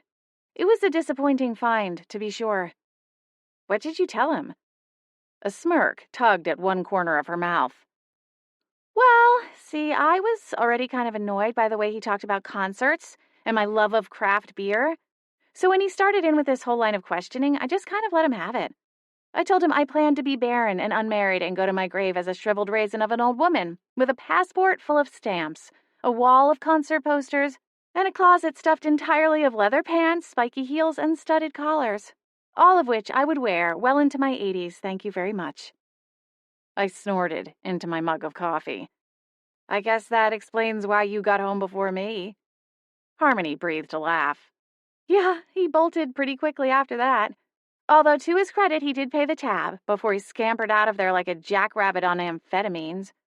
Laughing, I cupped my hands around the mug and leaned back in my chair. Harmony wasn't as sunshine and kittens as Holly, but she had this way of comforting me all the same. Well, thank you for validating my choice to exit the dating pool, I told her. Something sparked in her eyes, and she shifted her gaze toward me. Don't think you're getting off the hook that easy, Missy, she said, abandoning her spoon as she braced her elbows on the edge of the table and leaned forward. You went on a date with Agent Swan. It wasn't a date, I insisted, shaking my head. I don't even know if he wanted to go to dinner with me. You kind of pushed him into it. Harmony hitched one shoulder in an unapologetic shrug. Sometimes guys like Brandon need a little push, you know? Guys like Brandon. What was that supposed to mean? I'm assuming Brandon falls into the category of not your type? Or is he more of a been there, done that, and got the t-shirt kind? Harmony laughed. Is that your way of asking if I dated him? I shrugged noncommittally, even as heat scorched my cheeks. No, we've never dated. Harmony leaned back in her chair. He's more the big brother type. Somewhat literally, considering this house is part of his official territory to look over. She took a sip of her coffee. Its color so light I had to assume it was more cream than anything else at this point. He's a great guy, don't get me wrong. I wouldn't have sent you on a not-a-date with him if I thought otherwise. But he's part of the SPA, and they can be a real thorn in our side sometimes. Technically, this is Holly and Adam's place, and I don't have a claim to it, but they're like family to me, so I feel protective over the inn and what happens to it. They had to jump through quite a few hoops to even get this place open, precisely because of people like Brandon. Some members of the SPA are more problem than solution, if you ask me. And is Brandon a problem, then? No. Harmony trailed off for a moment, thoughtfully tapping a finger against her lips before adding, he's more like a babysitter. A really cute babysitter. That's kind of a buzzkill. The heat on my cheeks blazed again, and I quickly amended my statement. I mean, if I was even interested, which I'm not. Harmony gave a slow nod, though the smile creeping across her lips indicated she didn't believe me one teensy little bit. Well, in case you ever change your mind, just know that I'm not standing in your way. Good to know. Although, as I said, yeah. The boy talk died down as we finished our breakfast. At some point, Harmony caught a glimpse of the clock out of the corner of her eye and inhaled the rest of her oatmeal and coffee with alarming speed. I followed suit, quickly changing into a pair of jeans and a knit sweater before running a comb through my hair and applying a blob of tinted moisturizer and concealer. The overall vibe of the Seattle Haven was much like its human counterpart, casual and laid back. It was the kind of place where no one would blink twice at seeing a shop proprietor wearing a pair of jeans. I wasn't sure if it was that way across the entire Haven network, or if each Haven tended to reflect the non-magical city around it. Honestly, the whole knowledge that an entire magic city existed right under my nose all these years was still enough to scramble my brains. I didn't make it to Seattle proper all that often, but I'd been there dozens and dozens of times over the course of my life, and knowing there was every chance I'd bumped elbows with a witch or accidentally grabbed some bear shifter's coffee before realizing my mistake was unsettling, in a kind of wonderful and kind of terrifying way. Harmony took the lead, and we headed into the Seattle Haven. The experience of using the portal was still unsettling. Something like a mix of motion sickness and having one too many shots of tequila. But there was no denying it was an efficient way to commute. Back in Tacoma, I spent a solid 40 minutes in the car each day, between driving to and from the office. Sure, I enjoyed my audiobooks and podcasts, but saving myself that extra time would be more than welcome. Once we were through the portal, it was a quick walk to the shop, even with the routine stop at the coffee shop a few doors down. The fairy proprietors of the coffee shop had Harmony's order memorized, and the drink floated across the cozy cafe within moments of us stepping through the door. This morning, a second cup appeared in midair beside hers, with my name printed on the side in a glittery purple script. Is that for me?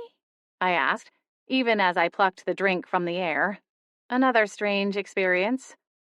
One dry hazelnut cappuccino, a tiny voice squeaked, midst the flurry of beating wings and magic sparkles, as a gaggle of fairies worked to keep up with the morning rush. Harmony laughed and took her own drink. Wanda is a little on the psychic side, she explained. Although if you ask me, most baristas are. Their own sort of magic, I suppose. The fairy in question fluttered her neon blue wings and took a small curtsy in midair before zipping off to attend to a table of what I could only describe as ogres. Granted, they looked well-groomed, and I didn't notice the smell of marsh water when we'd walked by. Nonetheless, they had green skin and pointy ears and looked like they'd just walked off the set of some epic fantasy movie shoot. Caffeine in hand, Harmony swiped her card, and we hurried to the apothecary, stepping through the back door right as the clock reached the top of the hour. Emma called out sick today, Harmony explained, as she untangled herself from the strap of her crossbody satchel, an emerald green canvas material that was so littered with various pins it was hard to see much of the fabric at all. Some kind of stomach bug, Harmony added with a sour expression. Hopefully she gets better soon, because this whole opening thing is not my favorite. I don't mind helping the customers, especially the regulars, but I'd much rather be back here working on the next brew. Holly and I have been kind of... She stopped short, her blue eyes widening slightly as she looked at me. Playing it off, She smiled and waved a hand through the air. It's been busy lately, that's all. She crossed to the bank of cabinets and opened them, busying herself with the various ingredients, as though doing some sort of cursory inventory. Curiosity prickled at me. But just as I'd felt with Brandon the night before, it wasn't really my place to pry. Holly and Harmony's business was their own, regardless of how eager I was to learn. I can't say I'll be too helpful, I interjected, seeing as how I've only been here for a few days, but I've picked up a few things from watching you guys, and I know how to use the cash register. If you want, I can keep tabs on the front and let you work back here. If I get stuck, I'll come and get you. Harmony whirled around, beaming at me. Are you serious? I laughed at her exuberance. Of course. Why wouldn't I be? You all have done so much to help me, it only seems fair I should pay some of it back. Besides, like you said earlier, it's not like I have much else to do. I don't think I said it quite like that, Harmony corrected, one brow arching. Well, you know what I mean. I do. And thanks, seriously. I'm just a shout away if you get into trouble. Setting my own purse down beside Harmony's, I drank deeply from my cappuccino. And while both Holly and Harmony insisted there was nothing magical about the food in the Haven, I swore it was the best cappuccino I'd ever had. And that's saying something, considering I grew up near Seattle. Harmony was already busy at work, getting her ingredients lined up and putting on her work apron. At least, she was. Right up until I wandered out to the front and let out a scream. 16. Harmony raced into the room, wielding a canister that looked like a black fire extinguisher, with X'd-out spiders printed on the side. Where is it? She demanded, only to stop short in the archway between the back room and the retail space. Hundreds of broken vials littered the floor ahead of her, with bits of smashed displays and overturned tables. Someone had ravaged the potion shop. What in the other world? She breathed, lowering the canister. How could this... I mean, who would... What are we gonna... Swinging around, she blinked, then looked down. If I could have raised a paw to wave at her, I would have. The shock of seeing the shop in such a state had slammed me right back into cat mode. Harmony frowned. Are you all right? Ignoring that question, I gestured with my nose back at the mess. I don't know the magic protocol, but isn't this the part where we should call the police or something? I'll call Brandon and Naira, Harmony sputtered, willing herself forward. Stopping short, one hand hovering over the antique phone beside the register, her spine stiffened. No!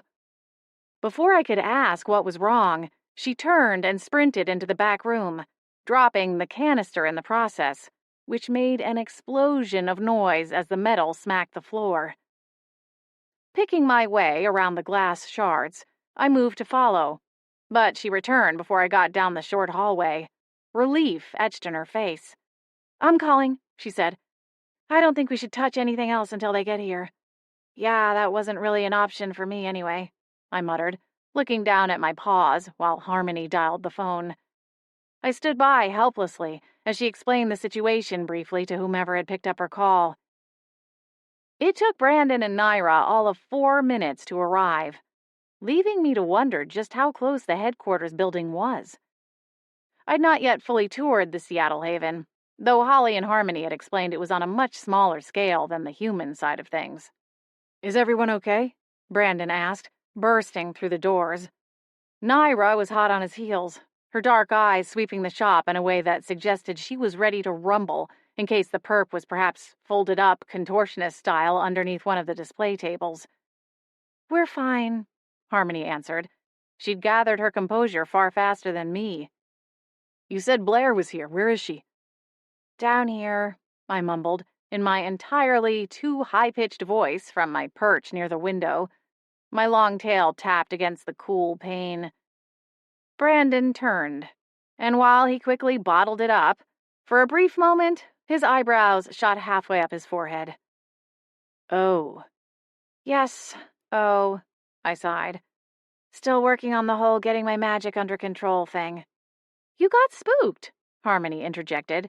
And rightfully so. Who could do something like this?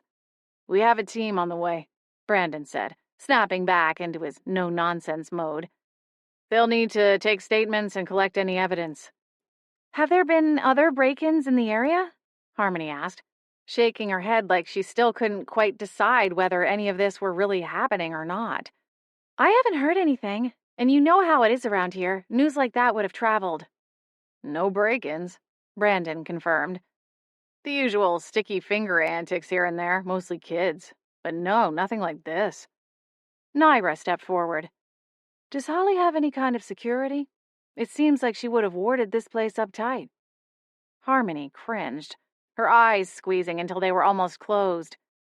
Normally, yes, but when she left last night, she was distracted and in a hurry. She might have forgotten to set them. Is she here? We'd like to confirm that with her if possible, Naira asked. Not that we don't believe you, Brandon quickly interjected, shooting his partner a dubious look. Though it's a moot point anyway, Holly is out of town. Harmony nodded, shifting a glance to me, an edge of pity in her eyes. My tail thumped a little harder against the window. They left last night after closing, Harmony told Naira. That's why she was in a hurry and distracted. Going to stay with her in-laws has her a little bit out of sorts. Naira winced. Oof, I hear that. I hadn't seen a wedding ring on her left hand, so her comment surprised me. But then she didn't wear any other jewelry either. Maybe it just wasn't her thing. You have no idea who might have done this? Brandon asked, recentering the conversation. No one springs to mind? Harmony offered him a puzzled look as she shook her head. No, of course not. It seems like a random break-in if you ask me. I haven't taken a full inventory, of course, but from a quick glance, it looks like the thieves got away with quite a bit of product, and what they didn't steal, they broke. I surveyed the floor, littered with broken vials and sloshed pools of various potions. On my way to the windowsill, I'd had to carefully maneuver through the wreckage to avoid slicing my paw open. As I glanced around the broken bits, my gaze snagged on a shiny, plastic-looking oval poking out from underneath the display near the clearance bin. Oddly, the clearance display remained untouched. I guess even thieves didn't want the marked-down potions. Carefully, I jumped down to a clear patch of floor and stalked toward it to investigate. Nothing in Holly's shop was made of plastic. She had an earthy aesthetic, preferring to use reusable and sustainable packaging for all of her products. The vials were made of glass and stoppered with cork plugs. She even ran an in-house recycling program for the vials, offering a steep discount when a certain number of them were returned. Her business cards and sale signage were made from recycled paper with soy-based inks, and her display shelves and sign holders comprised an assortment of woods and metals. No acrylic or plastic in sight. No one was paying attention to me until I placed a paw on the blue plastic oval and dragged it out from underneath the table, giving a yowl in surprise to find a gaudy-looking plastic dragonfly hanging from a spindly bit of metal. What is it? Harmony said, carefully hurrying toward me. Some of the broken glass crunched under her Doc Martens. Why do I feel like Lassie when you do that? I muttered, glancing up at her approach. Well, if the fur coat fits, Harmony said, squatting down beside me. It looks like an earring, I said, ignoring her little joke. The same ones that Tanya woman was wearing when she came in here last night. I'll bet if we tracked her down, we'd find her missing one of her tacky Lisa Frank earrings. Hey, I like Lisa Frank, Harmony complained. I narrowed my eyes at her. You'd wear these? Luckily, Brandon interjected before it became a full-on brawl between both of us 90s babies. Who is this Tanya person? Is she someone we need to look into? Well, if that's her earring, then I'd say so, Naira said impatiently, as she scribbled a note for herself. You know her last name? You knew what I meant, Brandon said quickly, though I thought I saw a twinge of pink brush across his high cheekbones, if only for a moment. Who is she? She's just some annoying customer, Harmony said, glancing down at the earring, Her head canted to one side as though she wasn't entirely convinced it matched the ones Tanya had been wearing. She's socially awkward at best. She comes in and looks but never buys anything. And if anyone but Holly dares to breathe in her general direction, she gets kind of surly. But usually it's enough to get her to leave. It's like she's allergic to customer service or something. I think she's been casing the joint, I said, unable to keep the hint of "I told you so" out of my voice. Then a reminder struck me, and I jerked my tiny head toward the ceiling, swiveling around to look at the corner of the shop. What about that thing? Huh? Brandon asked, trying to follow my gaze. The whole thing would have been much easier if I had access to my fingers. Naira spotted it first. Is that a dastardly deeds detector? I don't know. Maybe? Harmony said with a shrug. I'm sorry, but the security monitor is called a triple D. I couldn't help rolling my eyes. First spa, and now this? Whoever was in charge of naming all the magic things was fired. I don't even know how the thing works, Harmony confessed. Would it have a video recording of the inside of the shop? Naira glowered at the orb. Not a chance. The dastardly deeds detector is considered the mood ring of the security system world. It's cheap and gimmicky, and very likely to turn your finger green. Brandon shot her a look. They can help sometimes. Naira leveled him with a narrow look. Don't tell me you're the one who gave it to her. Brandon held her hard stare for a long moment, then crumbled. I got it in the raffle at the last company Christmas party. It was just collecting dust in my spare bedroom. Naira threw her hands in the air. Swan, what were you thinking? You know these things don't do anything. What is it supposed to do? I asked, raising my tiny voice above their bickering. It's more of a detector than an actual surveillance system, Brandon started, his expression caught between reluctance and regret. It supposedly changes colors if there's bad energy in the store, Naira interjected, with more than a pinch of derision. I.e., it's an overpriced mood ring. You can't be serious, I replied, glancing between both of them. I've seen it change colors before, Harmony said, eyeing the floating device with renewed interest. I just didn't know what it meant. So if someone comes in here and they're all shifty, it's supposed to change colors? Something like that. Brandon grimaced.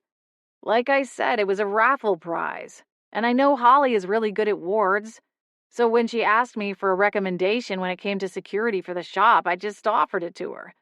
I didn't think she would really need more than her wards, and she said she wasn't experiencing any regular theft. Naira shook her head again, still shooting him dirty looks. Unbelievable. You're an agent of the SPA, and you give her the equivalent of a rubber security chicken. Harmony and I waited around while the agents commenced on the scene of the crime and began sifting through the mess in hopes of finding additional clues. We recounted the events of the day before and the current morning half a dozen times before the agents were satisfied and packed up to leave. Brandon assured us they'd be looking into it and call with updates, passed over a stack of papers for the magical insurance claim forms, and went on his way. I stayed in the back for most of it, willing myself to turn back into a human. Naturally, it only worked when Brandon was gone. Though, considering I shifted back in an au naturel state, perhaps that was for the best after all. Still, even in all the chaos of the morning and afternoon, I couldn't help but think about the breakfast conversation with Harmony, and wondering if Brandon thought the meal at McNally's was something more. Something sort of like a date. Back in my two-legged form, and in my jeans, sweater, and ballet flats, I followed Harmony's lead, and we exited the apothecary. When we walked past the front window a few moments later, I saw a handwritten sign taped to the door. Closed for repairs. Back tomorrow. Well, that was optimistic, wasn't it? Where are we going now? I asked, taking 2 quick jogging steps to catch up to Harmony's clipped pace. We're going to find Tanya. 17. Welcome to the Emerald Star Mall, a female voice trilled, as I followed Harmony through a set of automatic doors. The interior of the shopping center was more brightly colored than any mall I'd been to in the human world, but the basics were the same. Shops ran along the perimeter, with a large courtyard in the center. The floor was a shimmering marble, and changed colors slightly as shoppers milled about, going from a pearly white to a pale blue before deepening to cobalt. No one else seemed to notice the subtle shift, but I stopped dead in my tracks, gawking at the almost tide-like effect, until Harmony grabbed me by the elbow and pulled me along. A break-up and a break-in, all in 24 hours, she muttered, leading us out of the flow of traffic. Seriously, what are the odds? I still need to call Holly. She chewed on her lip thoughtfully as she glanced around the array of shops. What are we doing here? I asked. It was an odd time to go out for a jumbo salted pretzel or to buy a new pair of shoes. I happen to know. Tanya works at the beauty supply shop here at the mall, Harmony said. She came in once wearing a t-shirt with a logo. It had her name embroidered on the breast pocket. We might be able to catch her at work, or see if her coworkers can give us the scoop. Okay, but what about Brandon and Naira? Shouldn't they be the ones tracking her down to question her? I mean, sure, at least eventually. But before I call Holly and tell her what happened, I'd like to see what information I can glean for myself. Not for the first time. Suspicion prickled at me. There was something she wasn't saying. Something about the SPA. Maybe even about Brandon. Or Agent Bramble? Sure, it made sense she wanted to give Holly as much information as she could, but it didn't make sense why she couldn't wait for Brandon and Naira to come back with their findings. They all seemed friendly enough. Surely they would do their best to get to the bottom of the break-in. Then it dawned on me. Is this because of the vampires? I asked, keeping my voice quiet in case there were any vampires around who might take offense. But then, given the amount of skylights overhead and the time of day, it wasn't likely. Harmony slowed her pace, her expression twisting, caught between whether or not to say anything further. I'd started to tremble, and alarm bells rang in my ears, desperately hoping to avoid shifting into my cat form for the second time that day. Were they looking for me, Harmony? Did they find me already? I've been at the shop a lot. Can they smell me or something? Harmony stopped walking and turned around, her brow furrowed. What? No, of course not. Then what are we doing? If this is just a run-of-the-mill break-in, why are we here, doing all this detective work? Can't the SPA handle it? Harmony glanced around, then gently tugged me off the path again, out of the way of a pack of beings. From their attire and pace, it seemed they weren't there to shop, but rather to take advantage of the heated building to get in their daily steps. Or, wing flaps, in the case of the trio of creatures no larger than a garden gnome, with giant kaleidoscope butterfly wings sprouting from their backs. The SPA can handle this, Harmony said, leaning in close. It's just that they're distracted right now. She licked her lips, glancing past me, then continued, the words coming fast. It's kind of a long story, but in a nutshell, the murder you witnessed shouldn't have happened. As in, it physically should not have been possible. The vampires have been tamed. Yikes, Lacey would kill me for saying it that way. She dragged a hand through her hair. I frowned. Who is Lacey? It doesn't matter. Harmony waved away the question. For now, all you need to know is that there's long-standing tension between the SPA and the vampires. It goes back decades, maybe the better part of a century. Not all vampires are bad or bloodthirsty. Well, any more than they have to be. But there's synthetics for that now. She paused, her eyes squeezing closed. I'm getting off track. The point is, there are some vampires who don't like being under the SPA's authority. They don't want to drink synthetic blood, and they resent being forced to live by the rules of the civilized magic world. So, they formed their own council and waged a war against the SPA and the Haven Council. The Haven Council? Think of it like the Supreme Court. The Vampire Council was something of a shadow government, or at least that was how they fancied themselves. It was all very messy. I wrapped my arms around myself. The mall itself seemed set to the right temperature, but a chill ran up the back of my neck as new implications spiraled through my mind. Harmony nodded and continued.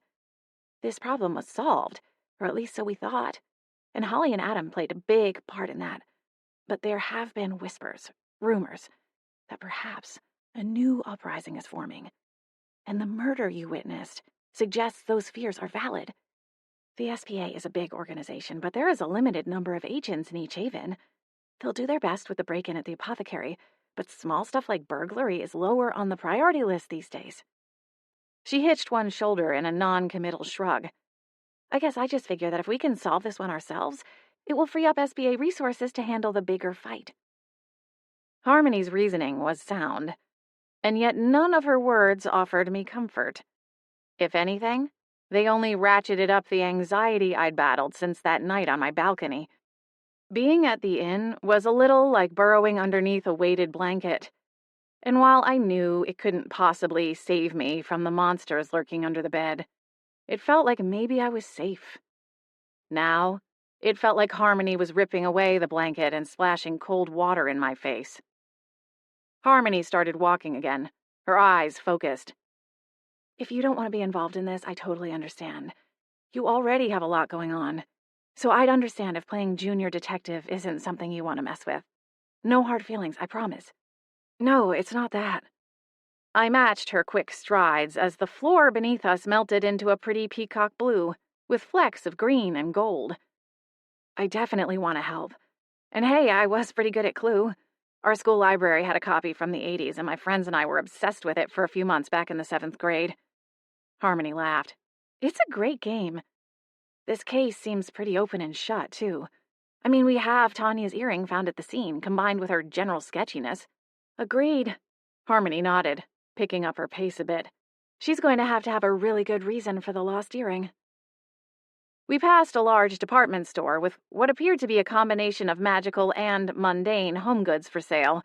Furniture, appliances, dishware, decor.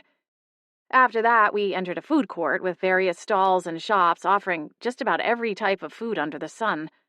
Among the tables and chairs was a smattering of vendor booths, little kiosks. One of the more brightly colored kiosks caught my eye. A rainbow tower of multicolored twinkling lights and small, colorful bottles in a pyramid. Coming to a stop, I reached over and snagged Harmony by the arm. There, chasing after an innocent passerby with a spritzer bottle, was none other than Tanya herself. Amid the blindingly tacky unicorn vomit decor was a bold neon sign that read, Tanya's Tonics. Tanya's Tonics, I said, my nose scrunching as I gave the kiosk a second glance. It was everything Holly's shop wasn't, in the worst possible way. Where Holly's apothecary gave a very cottagecore, witchy vibes only kind of ambiance, Tanya's was like a circus sideshow. The woman in question, realizing her current target was a lost cause, quickly pivoted and spotted a woman moving slowly, due in large part to the stroller in front of her and the small toddler tugging at her purse.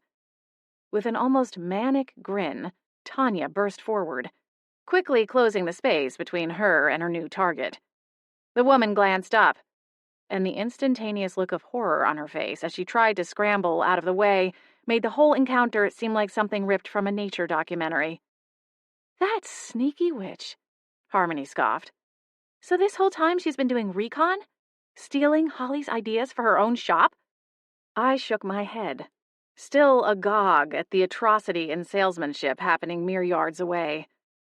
The woman with the toddler went from surprised to frustrated in the space of 2 seconds. She tried to politely decline Tanya's offer of whatever was in the spritzer bottle, but when Tanya sprayed her anyway, the woman covered her young son's ears and delivered a few choice words. We were too far away to hear exactly what she said, but judging by the looks on the faces of those around them, the meaning was clear enough. Tanya recoiled as the young mother marched away, doubling her pace. Harmony cringed. Okay, that was painful to watch, and I don't even like the woman. I guess it's one of those universal things. Where I'm from, people don't like the mall vendor kiosk people either. At least not when they act like unruly vultures. Tanya returned to the refuge of her kiosk, trying to make herself look busy by rearranging a few potion bottles as she licked her wounds. The mall patrons around her looked on, their expressions varying shades of pity and secondhand embarrassment, while others openly scoffed and shook their heads with disgust. I nudged Harmony with my elbow. Any chance you have some kind of windshield spell? I don't really feel like getting sprayed with whatever it is she's got in those bottles. Harmony snorted. No windshield spell, sadly. But don't worry, I'm not opposed to smashing anything she tries to wave in my face. Going analog. I like it. Together, we moved toward the kiosk, cutting a very obvious line, as the other mall patrons were giving the kiosk an even wider berth. Tanya looked up from her shuffling, her hand movements almost reminiscent of a magician hiding a trinket under a set of wooden cups. Things were moving fast, but nothing was really happening, as she just moved potion bottles from one side of the kiosk to the other, creating gaps to fill in an effort to look busy. For a moment, she mistook the footsteps and turned on her salesperson charm, only to blink with confusion, her greeting dying on her lips as her mouth dropped open. What are you doing here? She shook her hair back, sending a pair of pink and purple disco balls dancing around her shoulders, her tacky earrings of choice for the day. Perhaps her favorite pair were suddenly unwearable. You know, that's funny, Harmony began, folding her arms across her chest, because I was just about to ask you the same question. Tanya moved to the center of her kiosk, striking a protective pose, as though afraid we might try to knock them over or otherwise destroy them. Guilty conscience much? You've been coming to the shop for quite a while now, and unless I'm mistaken, and I really don't think I am, you've never mentioned having your own potion business. Is this a new venture? Harmony reached up and twinkled a glittering wind chime hung from the corner of the kiosk. Little hummingbird charms clacked together in a pleasing melody. It was perhaps the only redeemable thing on the overwhelmingly kitschy kiosk. But then, I'd always had a soft spot for hummingbirds. I don't see how that's any of your business, Tanya snapped. You and that snooty red-headed witch don't have a monopoly on potion businesses, you know. Unable to help myself, I snorted. The thought of someone describing Holly as snooty was beyond ridiculous. Harmony's lips twisted into a frown, though her posture remained casual. Opening a potion business isn't illegal, but stealing your starter inventory certainly would be. Stealing? Tanya's eyes went wide, and if I didn't know any better, I would have almost thought her surprise was genuine. She held her hands up, shaking her head again, light catching on the disco ball earrings as they swung. Look, I don't know what you're talking about, but I haven't stolen anything. All of these potions are my own invention. A hint of pink colored her fair cheeks as she peeked over one shoulder at the assortment of colorful bottles and vials. Oh, really? Harmony plucked an ocean blue vial from the display. This one here is the exact color. She unstopped it and took a whiff. And scent, as our Makin' Waves hair tonic, guaranteed to give all-day beach waves without frizz or stickiness. You've called it Day at the Beach. Same guarantee here on the back of the label. That's a pretty big coincidence, I chimed in. Oh, okay, Tanya stammered. Sometimes I get, ideas, inspiration. I like to visit potion shops all over the Haven, but I haven't stolen anything. These are all my own invention. Do you even have your potions master license? Harmony asked, keeping her eyes on Tanya as she stoppered the vial and placed it back on the display. I've never seen you at any of the quarterly meetings, and to my knowledge, every potions master in the Seattle Haven attends. Running a potion business without your license would be highly illegal. The pink drained from Tanya's cheeks immediately, leaving them ghostly pale. I'm doing night classes. Harmony's lips parted, her eyes going wide. Clearly, she hadn't expected it would be quite so easy to drag the truth out of Tanya.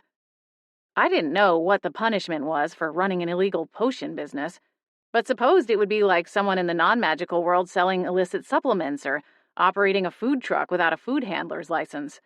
If the magical government was anything like the human one, they didn't take kindly to people who sold food or medicine without following the proper regulations. In that case, then you'd better hope these potions are from Holly's shop. At least then you'd know you weren't poisoning anyone, Harmony finally managed. Poisoning?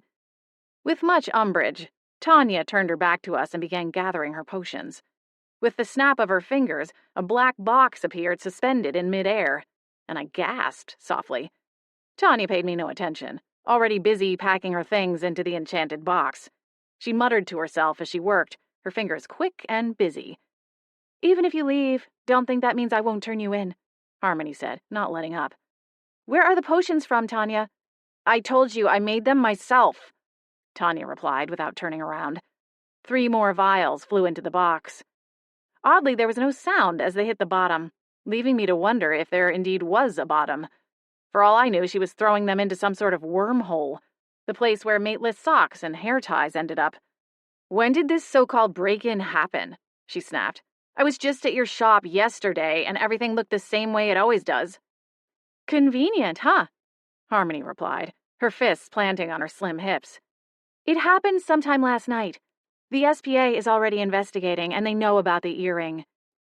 Tanya paused her packing. Earring? Mm-hmm. The dragonfly? Same as the ones you were wearing during your visit? Harmony paused, gauging the witch's reaction. It won't take long for the SPA to come around and question you. I came to you first so we could maybe make a deal. If you give me back the potions, whatever you didn't break anyway, I'll tell them to go easy on you. I blinked, surprised by the offer. Tanya's eyes blazed. I lost my earring. That part is true. But it was when I was there last night, when this store was open. I just didn't realize it until later. Do you have an alibi, then? I interjected, pulling out a word I'd learned through my true crime obsession. If you didn't do the break-in, then maybe someone could tell us where you were when it happened and clear this all up. I was at Dragon's Dive for karaoke night. You can ask anyone. It's usually a pretty regular crowd, not to mention the bartenders were there the whole time. I didn't leave until closing, and by that point, I'm not ashamed to say, I'd had a little too much fun and only had enough energy to get to my apartment and pour myself into bed before sunrise. I cocked an eyebrow and slid a glance toward Harmony. She frowned. Do you live alone? Or is there someone there who could verify your story? Tanya's eyes narrowed, sparking with heat. I live with my mother. Not that it's any of your business. But sure, go ahead and ask her. She'll tell you all about her failure to launch daughter, getting herself wasted on a random weekday when she should be working at the family business. Tanya's eyes rimmed with red, and she quickly looked away, blinking rapidly. Some of Harmony's ire drained away as the other witch sniffled, struggling to pull it together again. Please, just leave me alone, Tanya said, her voice thick. I won't bother you at the store anymore. I promise. The tip of her nose was red as she resumed her packing, working even more quickly to toss the potions into the floating box. Silently, I reached for Harmony's elbow and gave it a gentle tug. We'd likely gotten everything we could from the woman, and any further pushing would feel like harassment. Harmony agreed with a nod. Listen, Tanya, I won't tell the SPA about this little operation of yours. But if I catch wind of you selling potions anywhere in the Seattle Haven without getting your license first, I'll have no choice. And if your story with the bartender doesn't check out, you can bet that Agent Swan and Agent Berman will be coming to ask you more questions. And they probably won't be as nice about it as we were. Got it? Tanya gave a miserable nod and another sniffle. My heart twisted a little in my chest as we turned and left the mall. 18. The atmosphere at Dragon's Dive was not all that different from half a dozen bars within a few miles radius of my apartment back in Tacoma. As we walked through the doors, I was once again struck by just how similar the two worlds were. As it was only approaching 11 o'clock in the morning, there weren't many patrons, and I wasn't even sure the bar was officially open, though the door was unlocked. The layout was similar to a bar and grill, with more dining tables than bar stools, and a hostess station at the front with stacks of menus insinuating there was more than a basket of chips or pretzels for sustenance.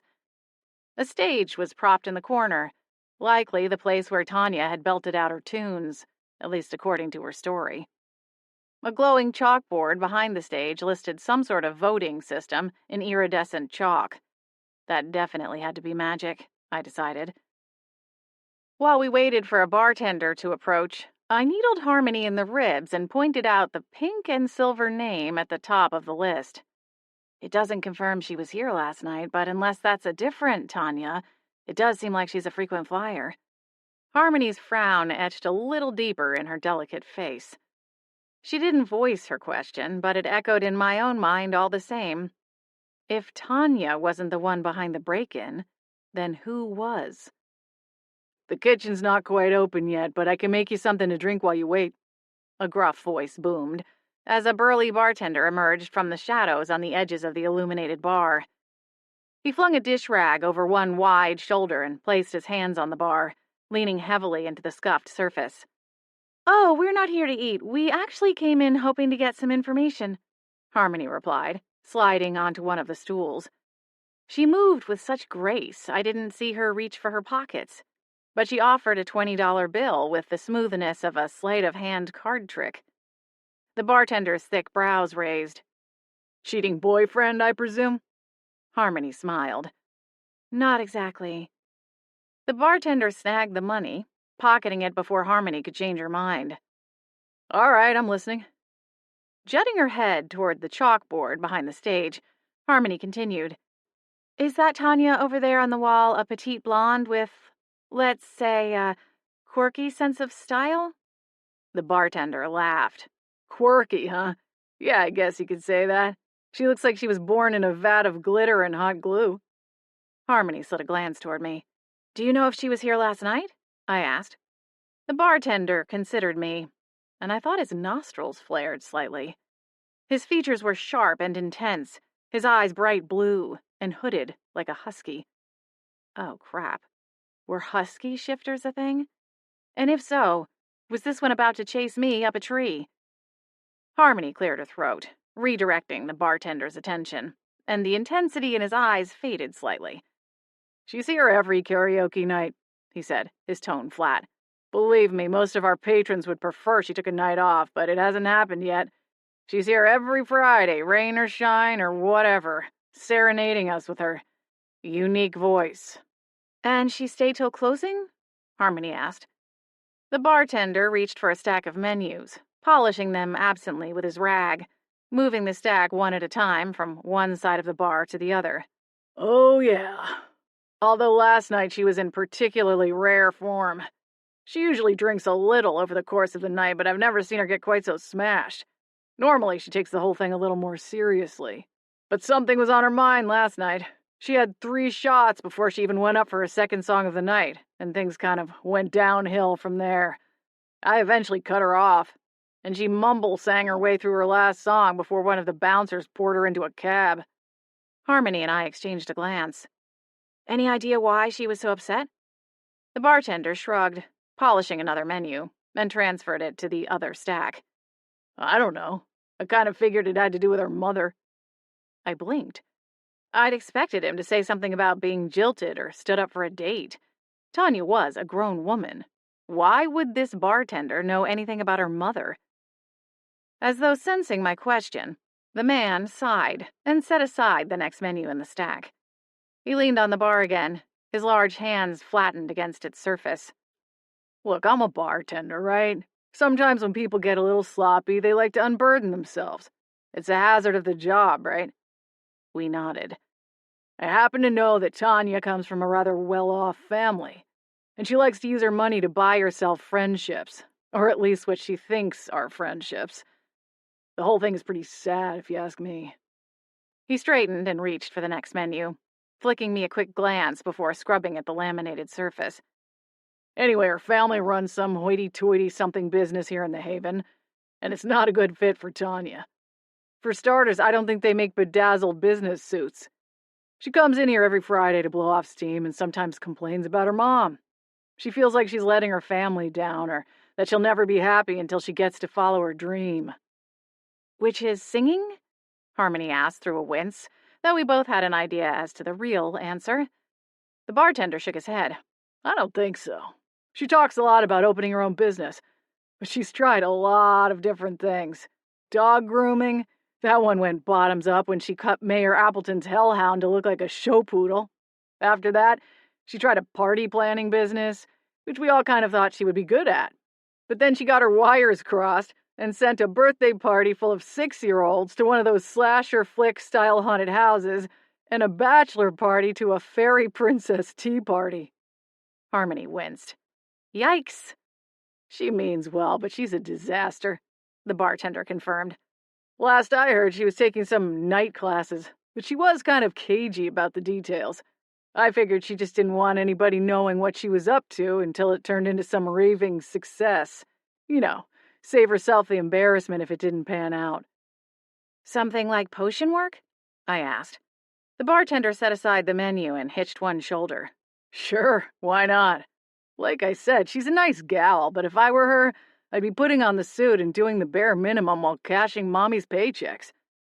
Thanks for the info, Harmony said, placing her hands on the bar as she stood up from the tall bar stool.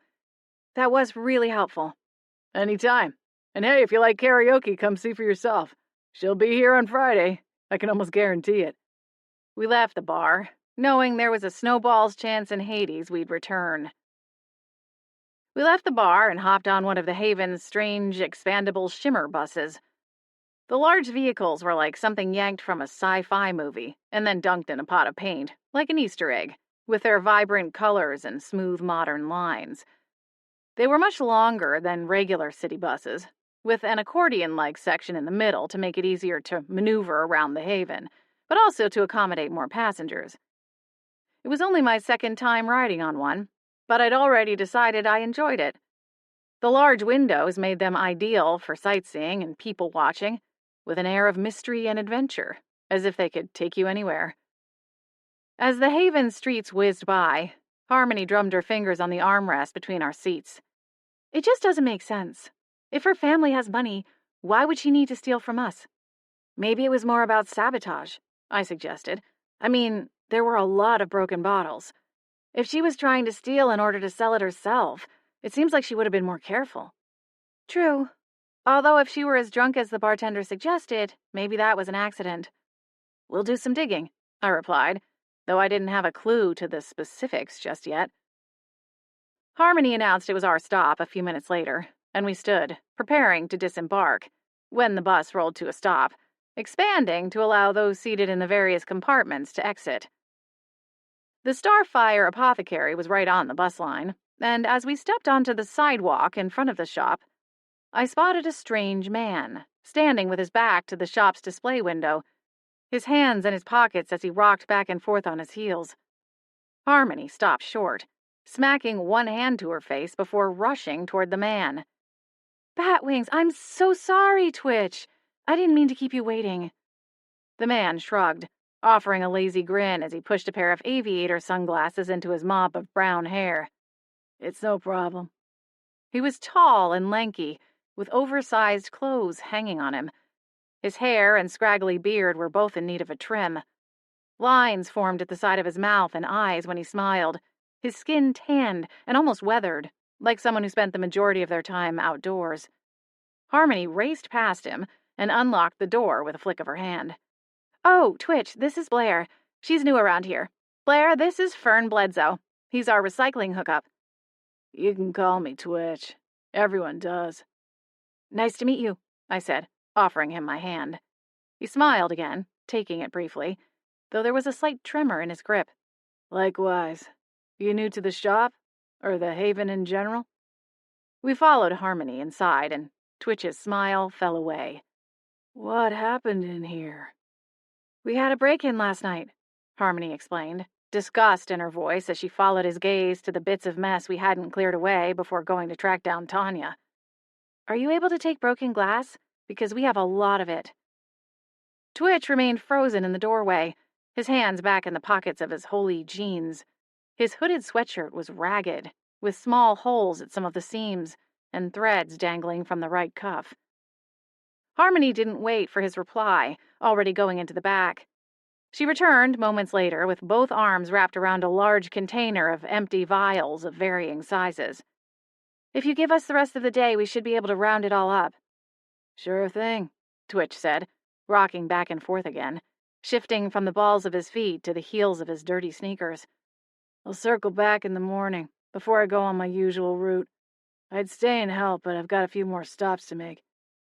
Harmony set the large container on the front desk. "We've got it, but thanks anyway. We'll see you tomorrow."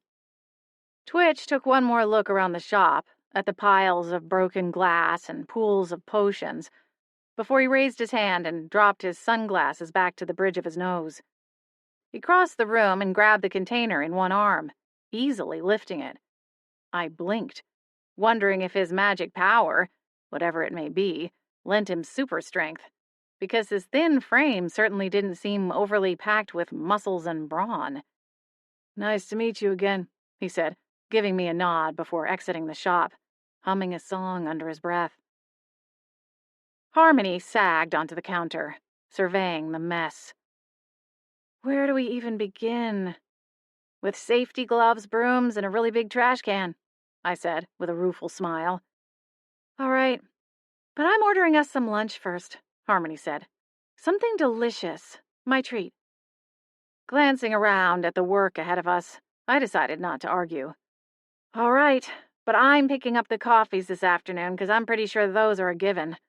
Harmony laughed, already dialing the phone to place our order. "Yes, ma'am." 19. "I wish I could be more helpful," I said to Harmony from my spot in the doorway. Taking a deep breath, I watched as she tended to the trio of bubbling cauldrons. Although I wasn't an expert, I had spent several hours with Holly and Harmony and had picked up a thing or two about the potion-making process. Different concoctions required a variety of ingredients, different layering techniques, as well as a precise temperature and time to boil. In some cases, the potion needs another round of brewing, which included additional elements or certain incantations to reach the desired result. As fascinating as it was also quite complicated and time-consuming. Even if I managed to master the magic inside of me, I didn't think I'd ever be able to match Holly and Harmony's skill, let alone achieve their level of patience with the whole thing. "What do you mean? You've been a big help," Harmony assured me, pausing to tuck a strand of hair behind her ear. "Even with my magic, there's no way I would have been able to get the entire shop cleaned up without you." She grinned. "My cleaning skills are trash." I laughed. "Cleaning spells? I never even thought of such a thing.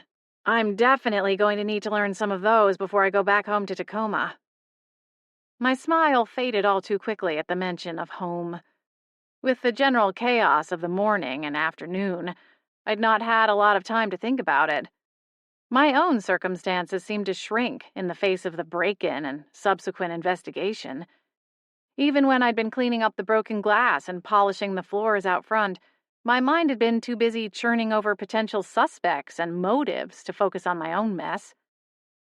Harmony turned back to her work and was silent for a long moment, though I couldn't be sure if she was contemplating the contents of the cauldrons or if she was thinking about my statement. She swirled her fingers over the pearlescent blue potion as it bubbled, jolting slightly when a loud knock sounded from the front of the shop.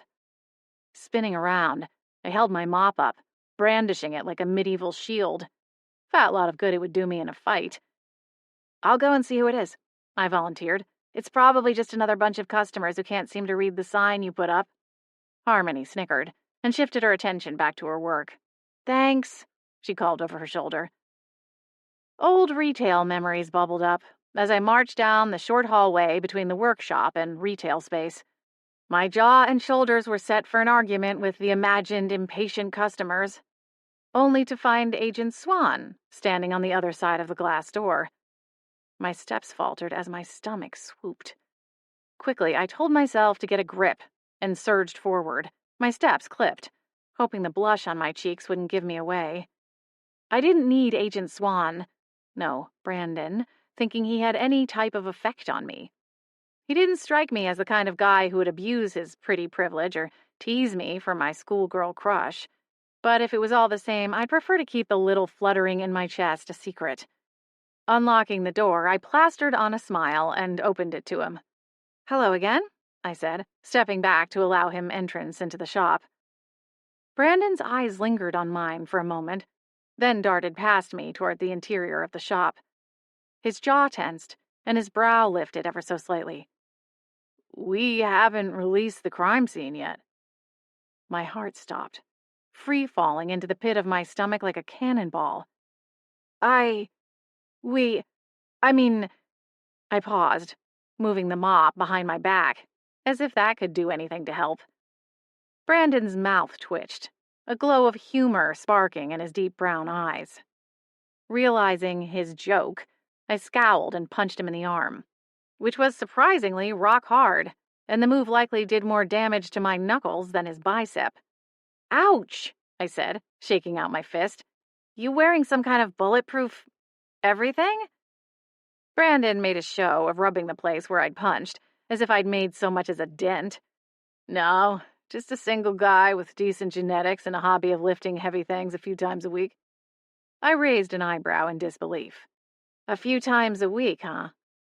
If I didn't know better, I'd have jumped to the conclusion that he was one of those gym bros who worshipped at the shrine of iron and squat racks 6 days a week, and never let so much as a crumb of a donut past his lips. Then again, if there were spells for keeping things clean, maybe there were also spells for keeping muscles firm. I made a mental note to ask Harmony about that possibility later. "As for a lead," Brandon said, continuing through the shop, his hands in the front pockets of his black SPA jacket, the one he'd been wearing when he first stumbled across me in the alleyway. "We did find an eyewitness." "You did?" "The baker a few shops down." He gestured vaguely out one of the front windows. "They were opening their shop right before dawn and saw someone leaving the apothecary through the front door." At its mention, he pivoted on his heels and considered said door for a moment before continuing. "The lighting was less than ideal, but she thought maybe she recognized him from around the neighborhood. Tall and lanky with dark hair. Said he seemed nervous and shifty." Turning back around, he canted his head to one side. "Ring any bells?" My heart clenched, and this time it had nothing to do with the handsome agent standing before me, or the scent of his cologne. Okay, well, not entirely anyway. I don't know," I stammered, wondering how much I should say. I certainly didn't want to get Twitch into any trouble. He seemed like a nice guy, and Harmony clearly was comfortable with him. But if he was the thief... Brandon's gaze shifted to the back room. "Is Harmony here?" "Oh, yeah. She's trying to replenish what she can before tomorrow. As you can imagine, there were a few cranky customers who were none too pleased to find their favorites out of stock." I paused and drew in a breath as I raked one hand through my loose waves. "I figure we'll pull an all-nighter and see what we can do. Not that I'm much help, of course." Brandon made a sweeping gesture around the shop. "I don't know. The place looks pretty great. And considering you're the one with the mop, I figure you had a hand in it." I laughed softly. "Dang, those detective skills of yours are razor sharp, aren't they? Give this man a raise." He chuckled. "I do my best. What can I say?" Footsteps sounded behind me, and I tore my gaze away from Brandon to find Harmony hurrying into the room, her phone balanced on her open palm. "She's done a great job. Let me see if she wants to..." Harmony stopped short at the sight of Brandon. "Oh, it's fine." Holly's voice came piping through the speaker of Harmony's phone. "I wanted to make sure the cabinet is locked. Now that the SBA is poking around, we can't..." Harmony let out a wild giggle. "Cantaloupe? Ha, nice one, Holly. You know Agent Swan always loves a good melon joke." My expression flinched, a frown tugging at my lips, and from the corner of my eye, I think it was fair to say Brandon surpassed my level of puzzled bewilderment. Holly's voice was notably silenced.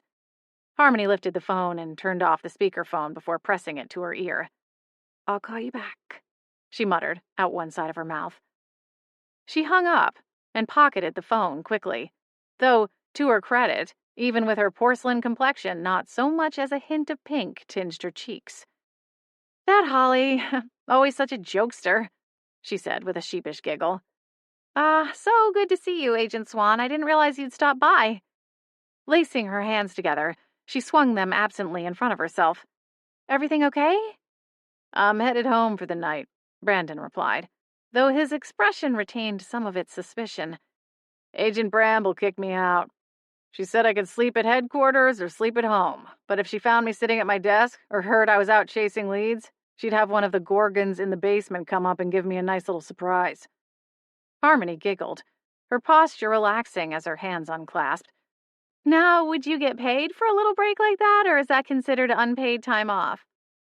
A ghost of a smile brushed over Brandon's lips, but the gears in his mind were no doubt still turning. I lifted a finger, interjecting.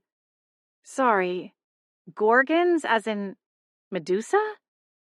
Nothing like an impromptu magic lesson to distract and deflect. Oh, Brandon blinked. I was kidding. Agent Bramble would never do that. But yes, Harmony said. Gorgon, as in turns everything to stone. Granted, it generally only lasts for a day or two, unless you meet a really nasty one. Right, I gulped. And here I thought vampires were bad. There was something that came up, Brandon said, directing it toward Harmony. An eyewitness saw someone leaving the shop early this morning, when she was getting ready to open. She saw someone tall, thin, maybe dark hair, seemed a little shifty. She thought she'd seen him around the neighborhood, but couldn't give me a name or further details. Does that description ring any bells for you? Nope, she shrugged. Not that I can think of. She says he was leaving our shop? She pointed at the floor, as though needing to confirm where we were standing. That's what she said. It struck her as odd to see anyone here considering the time. She sends her condolences, by the way. Harmony placed a hand over her stomach. I'd rather she sent a basket of blueberry muffins. Brandon smiled. Well, if you think of anyone, you know how to reach me. You could have just called, Harmony said, tilting her head to consider Brandon and me in turn. Saved yourself the trip all the way here, especially if you're off the clock for the night. Unless... I shot Harmony a frown, already knowing where she was headed. I'd had friends pull the same thing on me in bars before. I'm not too far from here, Brandon said lamely, though I didn't miss the way his gaze darted toward me. So I just thought I'd stop in personally. I'm a bit of an old soul. Prefer the gumshoe approach, I guess you could say. Mm-hmm, Harmony nodded. But I see that you're busy, he continued hurriedly. So I'll leave you to it. If you think of anything, we'll give you a jingle, Harmony finished with a smile. Brandon awkwardly moved to the door, and Harmony twinkled her fingers in a little wave as he stepped out onto the sidewalk. He hunched his shoulders, ducking his head as he stepped out from under the eaves into the cold patter of rain, and then vanished around the side of the building. Harmony's smile blossomed into a full-blown grin as she clicked the lock back into place on the front door. I bet if you went after him, he'd invite you out for dinner. Don't be ridiculous, I told her, running my dry mop over the already clean floors. Oh, I assure you I'm not. Far from it, in fact. I have an eye for these things. I may have terrible taste in men for myself, but I'm an excellent matchmaker. I told you my sister's a wedding planner, didn't I? I think it runs in the family, making love matches. I wanted to point out that planning weddings and planning marriages were two very different things. But somehow I knew it wouldn't make a difference, or dampen Harmony's argument, or squash the dreamy little smile that worked its way across her face. To what end? I don't belong here, and as soon as I get a handle on everything, I'll go back to my normal life. No magic required. Well, except for those cleaning spells. What makes you think you don't belong? Harmony asked, her smile falling away. I'm not an expert, but from what I've seen, you fit in quite perfectly around the manor.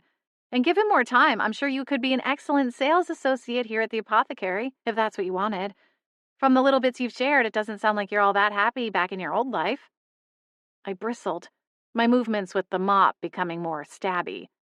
I'm just saying, no one is in a hurry for you to leave, Harmony said, backing away from her statement. I continued my pantomimed mopping. What was Holly about to say on the phone? Why did you make that joke about the cantaloupe, which, by the way, totally didn't work? I choked, Harmony said on a heavy exhale. I know Brandon saw right through it, and as soon as he gets home, he's going to start putting together his own theory based on that little snippet. I'm sure if we went to his apartment, we'd find a whole room dedicated to various theories and investigations, all linked together with red string, Polaroids, and pushpins. She scoffed, shaking her head. I gave up on dry mopping and straightened. Theories about Holly? Maybe, but more general. After all, Holly and Adam and the visitors to the inn are only a small portion of Brandon's territory, so to speak. Okay, but Holly's clean, right? My heart squeezed, desperately needing the next word out of Harmony's mouth to be yes. Holly and the inn were my anchor right now, and if they were to be ripped away from me, I was fairly certain I'd be lost forever. Of course she is, Harmony explained, a niggling bit of irritation clinging to the words, as though she were agitated I'd even asked. It faded quickly. It's not that Holly's doing anything untoward, it's just that she prefers to keep her more delicate business to herself. She gets along with the SPA, things are simpatico, but she's got some walls up and she doesn't like when they poke around in her business. I frowned. You get that makes it sound shadier, right? Harmony sighed. I know. It's just that it's kind of a long story. That seems to be a running theme around here. A few years ago, Holly was contracted to do some work with/for the SPA, and one of the agents she was working with ripped off one of her potion ideas. I'm talking lifted it right from her grimoire, tweaked her formula a little, and left the SPA to become a potion tycoon, all while using Holly's formula. The SPA was upset, but refused to step in on Holly's behalf, even though she could prove the whole thing. So, since then, Holly's kind of gone rogue. All of her top-secret potion formulas and experiments are kept locked up tight, the details of which are only known to me, Adam, and maybe one or two of her friends in the greater potion world. She couldn't just turn the person into a toadstool or something? Harmony laughed. If only it were that easy. Well, the secret's safe with me. You could probably tattoo some formula on my forehead and I still wouldn't be able to tell you what any of it means. I'd sound like a babbling loon if I tried to relay the information to anyone at the SPA, so why bother? Harmony nodded.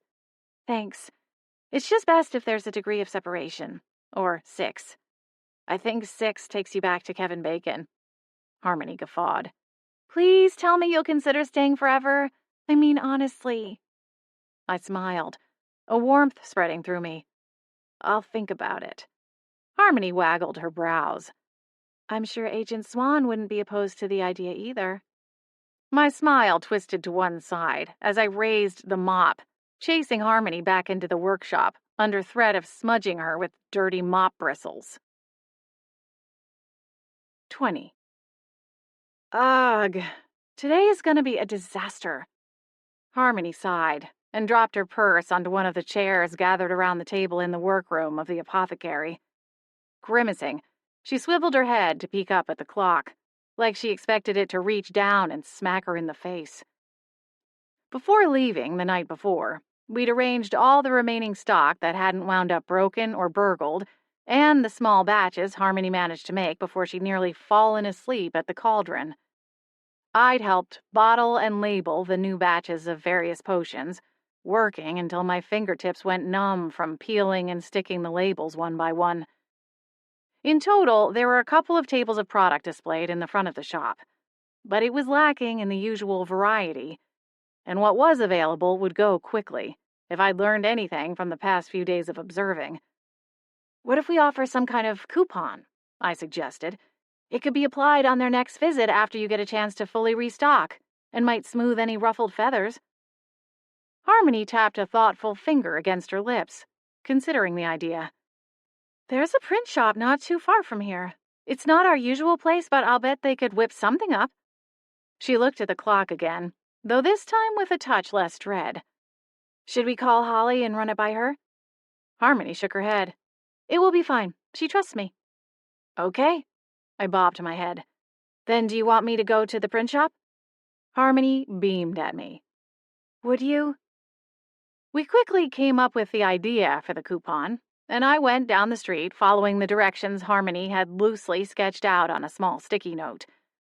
I filled out the appropriate forms, put a rush on it, and headed back to the apothecary. Upon my return, I nearly bumped into Twitch as he was leaving the shop, carrying a bag in each hand, filled with the broken shards of glass we'd swept up the day before. "Oh, excuse me," he said, sidestepping quickly. "Blair, wasn't it?" I nodded.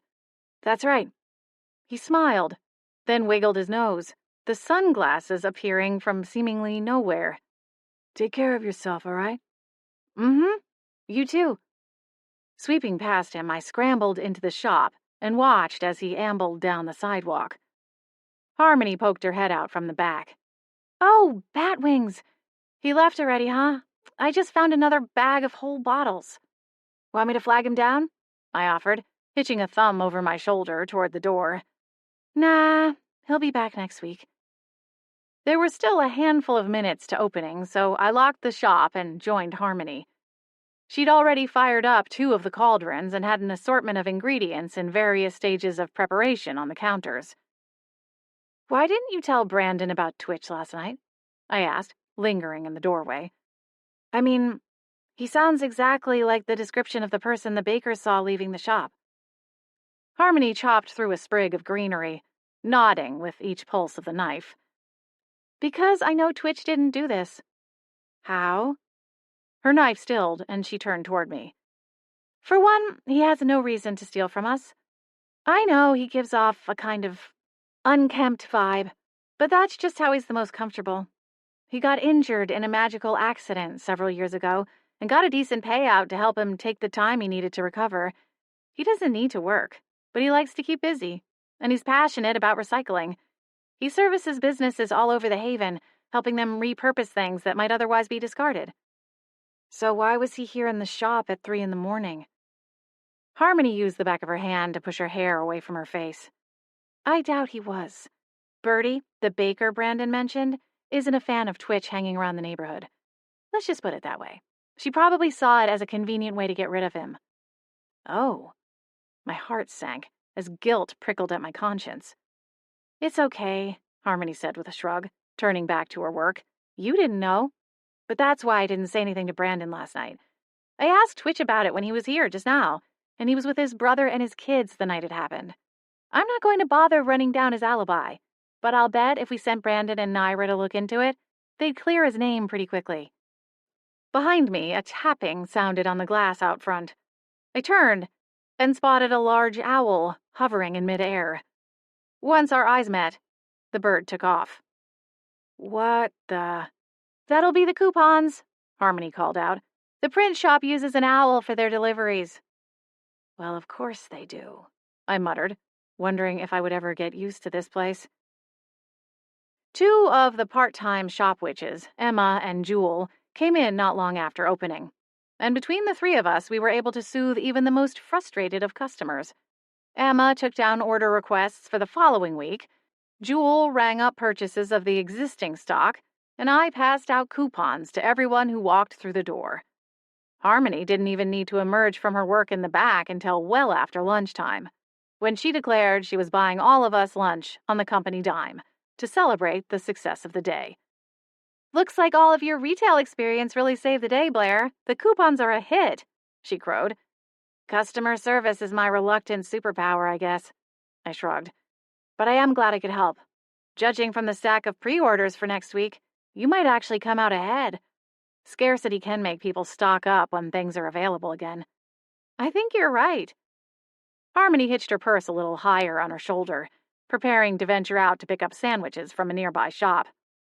"I think we should all just be thankful Holly finally banned Pia Birch," Emma said with a halfway smile. "There's no way we could have placated that particular monster with a handful of coupons." Jewel shuddered. "No kidding. She'd be in here breathing fire at us for sure." "Pia Birch?" I looked to Harmony. Harmony's nose scrunched at the name. "Just when I'd forgotten about her." Emma giggled behind a closed fist. "She's absolutely awful," she said, a little too loudly as a pair of nearby browsers turned to look. Harmony awkwardly twinkled her fingers at them. "Let us know if you need any help." The browsers returned to their shopping. Emma's cheeks went red, but she pressed on with the story. "Pia is a straight-up, gold-digging dragon shifter. who thinks the world should bend and kiss her feet every time she walks by. She spent 6 months trying to get Holly to make her a genuine love potion, hoping to use it to snare a rich husband. And when Holly refused, she got increasingly hostile until she finally got banned from the shop altogether. Which was a hard call, Harmony interjected, since she spent a small fortune on beauty potions over the past year. The straw that broke the dragon's back was when she came in here all in a huff and managed to singe a basket of tester potions, Jewel said, picking up the narrative. Luckily, it was a water magic potion. If they'd been fire-based, the whole place would have gone up like kindling.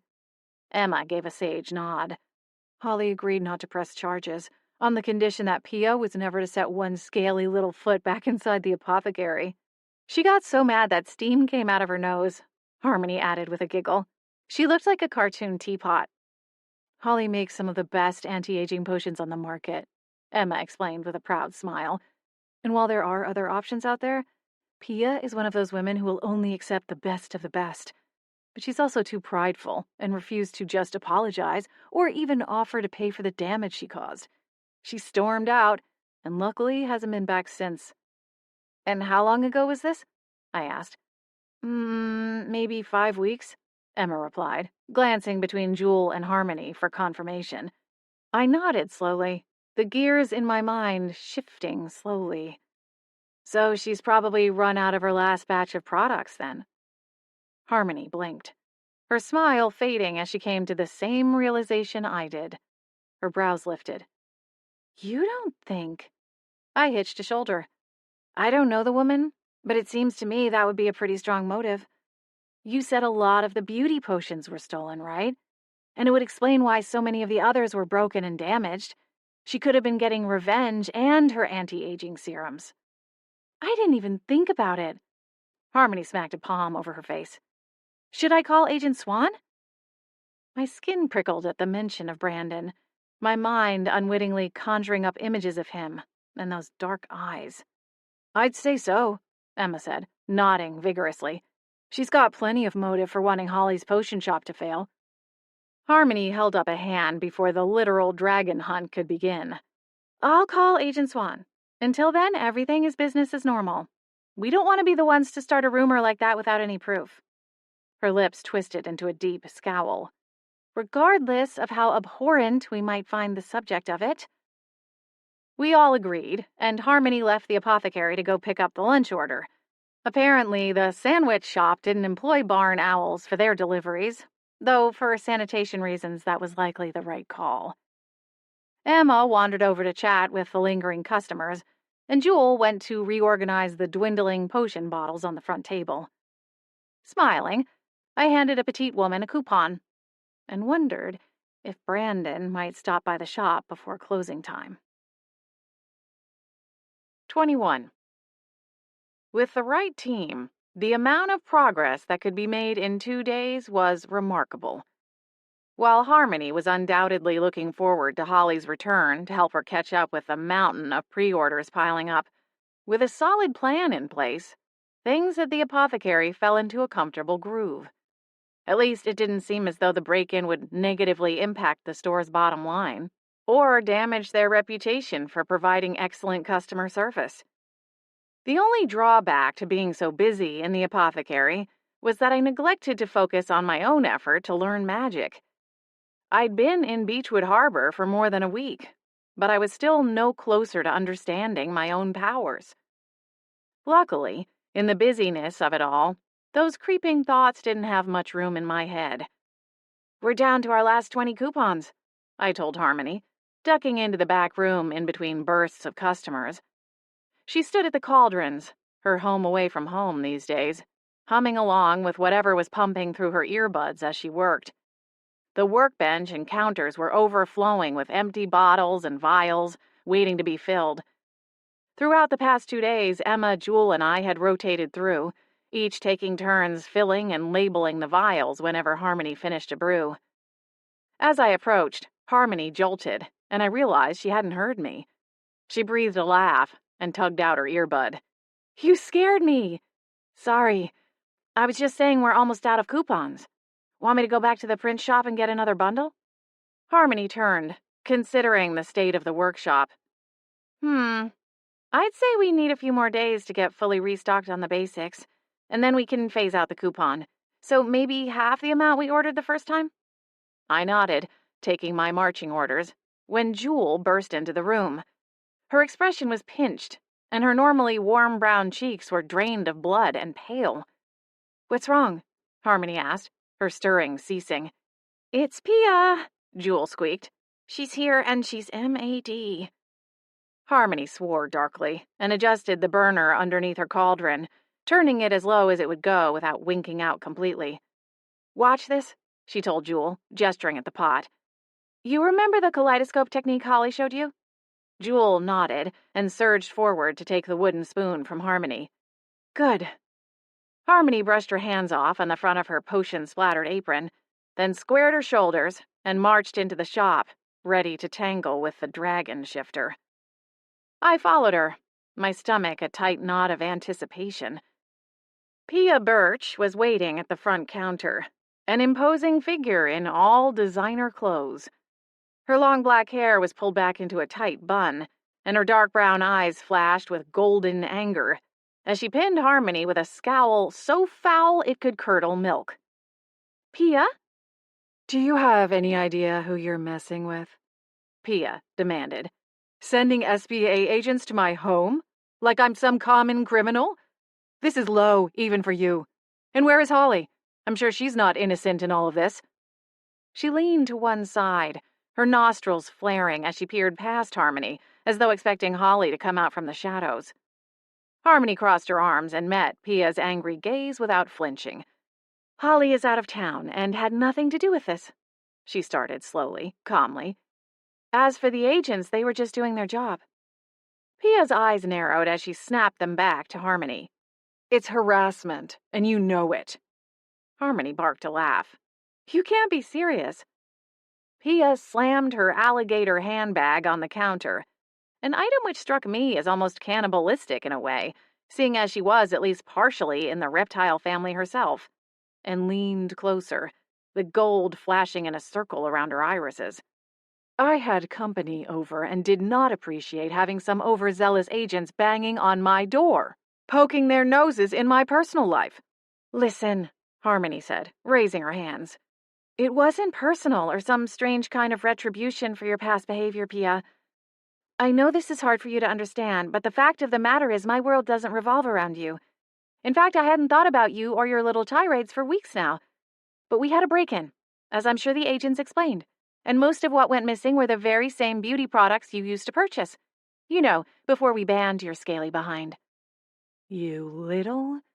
Smoke rings poured from Pia's nose as she lunged forward, claws, and I do mean claws, clutching for Harmony's apron. "Knock it off!" I cried, stepping forward. I swiped a hand out, trying to get between the two women. But instead of my arm extending to create a divide, a whip of flames lashed out, cracking loudly enough to rattle the front windows and vials of potions. Harmony screamed. Pia swore and jumped back. The fire vanished as quickly as it had appeared, and if not for the scorch marks left on the wooden desk, I might have thought the whole thing some kind of waking dream, which was becoming something of a regular sensation. Emma herded the remaining customers out of the shop, using the soothing tones of a preschool teacher, as she pressed the remaining fistful of coupons into their hands on the way out. "That's it," Pia snapped.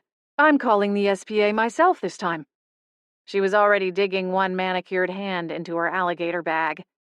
"Blair, are you all right?" Harmony asked, her expression still horror-stricken as she turned to me. I stared down at my hands, expecting blisters or sores, or maybe residual sparks of magic. But no, they looked the same way they always did. Untouched, undamaged. Not even a chip in my navy gel polish. But then that was gel manicures for you. Bomb-proof. I don't know. I shook my head, then looked up at Harmony, her blue eyes wide. "Are you okay?" "Oh, God, Harmony, are you all right? I didn't mean to." "I'm fine," she interjected, then flicked a glance at Pia, who was on the phone. I pressed my hands against my face. They're going to lock me up and throw away the key for sure. And they should. I could have really hurt someone. Hey, Harmony said, racing over to wrap an arm around my shoulder. Everything okay? Jewel asked, peeking out from the back. She flinched when she found Pia still standing there. We're fine, Jewel, Harmony replied. Could you maybe grab a bottle of water for Blair? Sure thing. Accidents happen, Blair, Harmony assured me, as Jewel scampered off. You're still learning.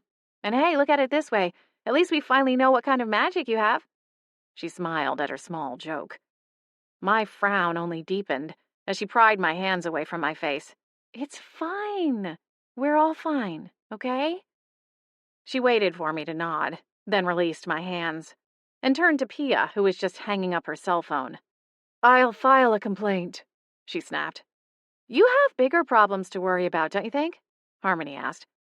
We're pursuing our own charges against whoever broke into the store. Well, keep looking, sweetie, because it wasn't me.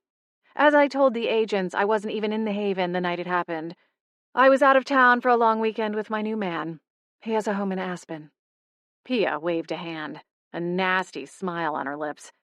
You probably don't even know what that is, though, do you? Harmony's hands balled into fists at her sides. So, this was all a waste of time, and now your little friend there is going to be in deep trouble. Pia reached up, smoothing her slicked-back hair, though not a strand looked out of place. Now, I might consider dropping the charges, if you were to lift my ban. I blinked. Harmony's mouth dropped open. Seriously? Emma boomed from her place by the door where she was serving as something of an unofficial bouncer to keep new customers from coming inside the shop. You're trying to blackmail us for beauty potions? Pia shrugged her slim shoulders. Why not? That way we can all get what we want. Harmony glanced at me, then sighed. Fine. But you'll pay for a concierge to pick them up and pay for them. You're still not welcome to come into the shop and harass Holly or members of our team. Pia's mouth twisted, her eyes narrowing for a beat. But she quickly composed herself and gave Harmony a nod. Fine. With that, she turned and stormed out of the store, nearly knocking Emma over as she scrambled to get out of the way. Harmony, you didn't have to do that, I said, once Pia was gone. Harmony smiled. Oh, trust me, Holly will be thrilled. Like I said before, Pia is a high-dollar customer.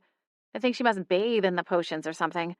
Losing her was good for our mental health, but bad for the bottom line. I honestly don't know why we didn't come up with this solution sooner. The front door swung open a few minutes later, and I turned at the gentle chime, fully expecting Brandon and Naira to burst in, magical weapons drawn. Pia's assurance that she wouldn't pursue charges was about as thin as the single-ply TP I got from the dollar store. Instead, a man who appeared to be in his 30s wandered inside, glancing around nervously. He had the beginnings of a receding hairline, and a slight widow's peak carved out of his close-cropped tawny hair. His face was round, despite his thin frame. A pair of wire-rimmed glasses sat on the bridge of his nose, and he kept his hands stuffed into the pockets of his tan trousers. Beside me, Emma perked up. Her smile turned on in an instant. "Hi, Stephen, how are you?" The man nodded, offering her a flicker of a smile in return. "I'm good, thank you, Emily." "It's Emma," I interjected, almost automatically. The man's gray eyes snapped to mine, sizing me up quickly before he nodded. "Right, apologies. Is Harmony here?" My eyes narrowed. The name clicked in my mind, somehow shoving past my simmering panic. "Stephen? As in—" "This is Harmony's boyfriend," Emma supplied helpfully. "They broke up," I said flatly. Emma blinked. "They did? When?" Stephen gave me another annoyed glance. "And you are—" Before I could answer, Harmony emerged from the back, wiping her hands on her apron. She stopped short when she saw Stephen, her brows peaking. "Hello, Harmony," he said, this time with more warmth than he'd extended to either me or Emma. "Stephen, what are you doing here?" Harmony asked, taking another small step forward. "I was hoping to speak with you," he replied, then cut another glance toward me. "Alone, if you have a minute or two?" Harmony swallowed. Sure. This way." She gestured for him to follow her into the back. "That was weird," I said in a hushed tone when they were gone. Emma glanced toward the short hallway at our backs. "I honestly didn't know they'd broken up. Harmony didn't say anything. Did Stephen come in here often? I didn't think they'd been seeing each other all that long." "Oh." Emma paused and pushed her lilac-colored braid over her shoulder. The freckles scattered across her nose and cheeks were a similar hue, magically enhanced with one of the potions in the shop. They stood out against her fair complexion, but suited her vibe and matched the amethyst pendant she always wore. "I guess it wasn't all that long, but he came in a few times a week to bring her lunch and stuff. He works in the potion industry, too, and they liked to compare notes and keep up with each other's work.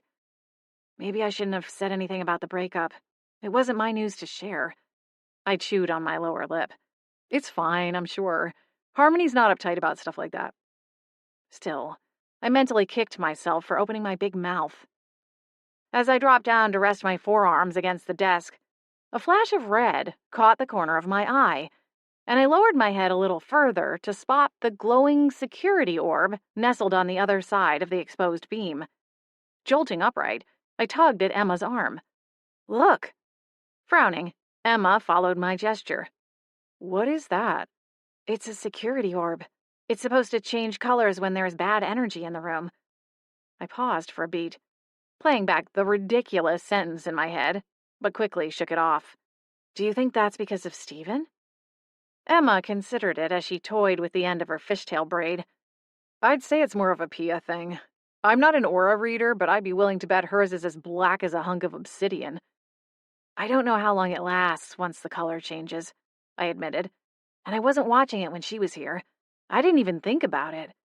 Still, twisting around, I considered the hallway into the workshop, already moving to go and get Harmony.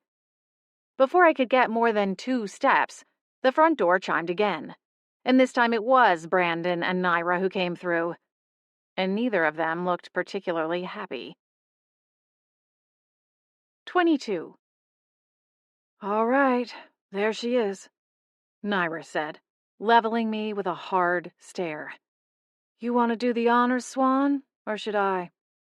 As they strode toward me, Naira conjured a pair of handcuffs from nowhere, though they appeared to be made of red magic strands, not silver metal. I quickly filed "Never Trust a Dragon Shifter" away in my mental catalog of magic lessons learned. Brandon gave his partner a look. "Come on, Naira. We don't need to freak her out any more than she already is."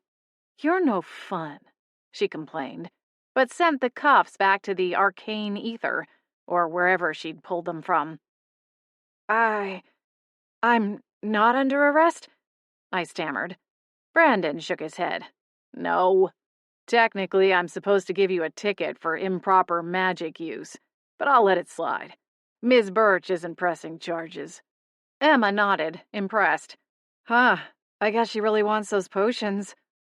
My legs were reduced to jelly, and I leaned forward on the desk to exhale. "Thank goodness. I do not look good in orange." "Obviously not," Emma said, her expression scandalized. "A deep winter should never wear orange." Naira smiled and plucked one of the potion bottles from the table nearest the register. "Any idea when you'll have the under-eye tincture back in stock? I have a date next weekend and need something to fix these bags." Emma's mouth tipped to one side. "What bags?"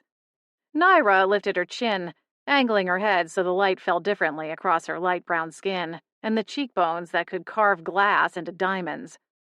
A faint shadow formed half circles under her dark eyes, but it was hardly anything worth worrying about, at least in my humble opinion. Emma seemed to agree, but went out from behind the desk to show her another product. "Now you see why I don't usually bring her with me," Brandon said, smiling as he cast a glance over his shoulder. "It always turns into a shopping spree." "Well, then you'll need one of these," I said, pushing one of the remaining coupons across the desk. He barked a laugh. "Thanks, I'll pass it on." "So Pia really isn't coming after me?" "No." "And you're not ticketing me?" He shook his head. "I don't see much point. We don't ticket children for magical outbursts. Not that I think you're a kid." A pink flush spread over his cheeks. You're clearly a full-grown woman. Person. A laugh bubbled up from within me as he stumbled around, giving even me a run for my money in the foot and mouth department. I know what you mean. I should have said magic beginner, he clarified, before clearing his throat. Well, thank you. I appreciate the pass and solemnly swear not to abuse my new power. He quirked a brow, his smile returning. So, fire witch, huh? My mother always warned me about fire witches. Did she? Now it was my turn to blush. I tucked a strand of hair behind my ear, averting my gaze to the glossy coupon on the desk. Footsteps behind caught my ear, and I straightened in time to narrowly avoid Stephen as he made a quick exit from the shop, jerking the door open with more force than was necessary. Brandon frowned. Who was that? Harmony's ex, I said, then flicked a quick glance at the orb in the corner. It was back to blue. But when had it changed? Before Stephen left? Or was it like a light switch? I kicked myself again, this time for getting far too caught up in Brandon's easy grin and light teasing. Get it together, McGill. Harmony appeared a moment later, looking around expectantly, barely noticing the two agents. He left, I said quietly. You all right? She gave a nod, then turned and went back to the workshop without a word. Brandon followed her with his eyes, but didn't press for details. Instead, he shifted gears, going back to business. We're required to come out whenever someone places a call about a disturbance, but it looks like everything is in hand here. He glanced down at the coupon again, then ran a finger along the scorch mark on the desk. I cringed. Tell me there is some kind of magic wood polish. He chuckled softly. Oh, I'm sure Kenzie can help you. She runs the hardware store 2 streets over. Tell her I sent you. This place is seriously like a magical Mayberry, I muttered, shaking my head. Brandon smiled. Hey, you're finding your way. At least you didn't turn into a cat when Naira came in here waving those cuffs at you. I canted my head. This is true. Brandon bumped his fist against the desk. We should get back to headquarters, he said, though I thought there was a tinge of reluctance in his voice. Oh, wait. Before you go, I held up a hand. Did you check into Pia's alibi? She said she was out of town when the break-in happened. She was. We spoke to someone at the hotel and confirmed she was there. It couldn't have been her. Right. Okay. I bobbed my head, though I felt a bit adrift. And there are no other leads? Not at present, he admitted, with a hint of a wince. But we won't give up on it. Thanks. I grabbed the coupons and tapped the stack against the desk to organize them into a neat pile again. Was there anything else before we go? I glanced up, and then heard a voice that sounded a lot like mine ask, did you maybe want to get a coffee or something sometime? Emma and Naira glanced over, wearing matching expressions of surprise. My own eyes went just as wide, and my cheeks heated to near combustible levels. That was really inappropriate. I shouldn't have. Blair, it's fine. Brandon placed a hand on the table between us, then retracted it and stuffed it into the pocket of his jeans. But maybe another time? I have plans tonight, but I shook my head, my eyes squeezing shut. After this, I was going to find a spell that would open a section of the ground and swallow me whole. It would become my life's mission. It's all good. Have a good night. With that awkward dismissal, I turned and lurched down the hall, nearly colliding with Jewel as she brought out a tray of freshly filled potion vials. All right, just Avada Kedavra me, please, I pleaded as I shuffled into the workshop. Only if you do me first, Harmony mumbled from her place at the cauldrons. I slumped into one of the chairs. Deal. What happened? Harmony asked, pausing her stirring. I think I just asked Agent Swan out on a date, with witnesses, and got shot down by the machine gun of rejection. Harmony cringed. Ouch. This really is your fault, you know. You're the one who said he liked me. It was childish, I knew, but apparently my give-a-crap meter was broken. Clearly, I'm not a reliable source of information when it comes to men, she replied. I shifted in my seat. What did Stephen want? She breathed a humorless laugh, then wiggled her fingers over the cauldron, letting the spoon stir on autopilot while she joined me at the table. He wanted to see if we could still be friends. He said he missed our potion chats. I scrunched my nose. Harmony laughed again, this time more genuinely. I know. The audacity. Agreed. She bobbed her head. To tell you the truth, he's not even very good at potions. There are a lot of gaps in his education, and he jumps to conclusions a lot, which in potion work, and almost anything in life, really, is a terrible idea. So really, he's a 30-something-year-old version of the guy in high school who would flirt with you just to see if you'd let him cheat off your exam sheet? Yes, Harmony rolled her eyes. That's exactly it. Ugh, how pathetic. I hope you told him to kick rocks. I did. In a nutshell, anyway. She scoffed. Sounds like we both deserve a little pick-me-up. She flicked a glance at the clock. Dinner at Luna? I can pull some strings and get us a table. My mouth started to water. I wouldn't mind drowning my sorrows in a platter of fettuccine Alfredo. Harmony's smile widened. My thoughts exactly. As she jumped up to finish her work, I glanced down at myself. Will they throw me out if I wear jeans with a stretchy waistband? Harmony giggled. All the better to eat a platter of antipasta with, my dear. She paused and shook her head.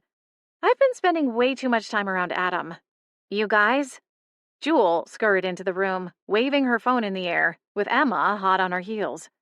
She was lying about being out of town. What? Harmony asked. Jewel handed her the phone. Pia. We were right. She's a total snake, Emma exclaimed. What is it?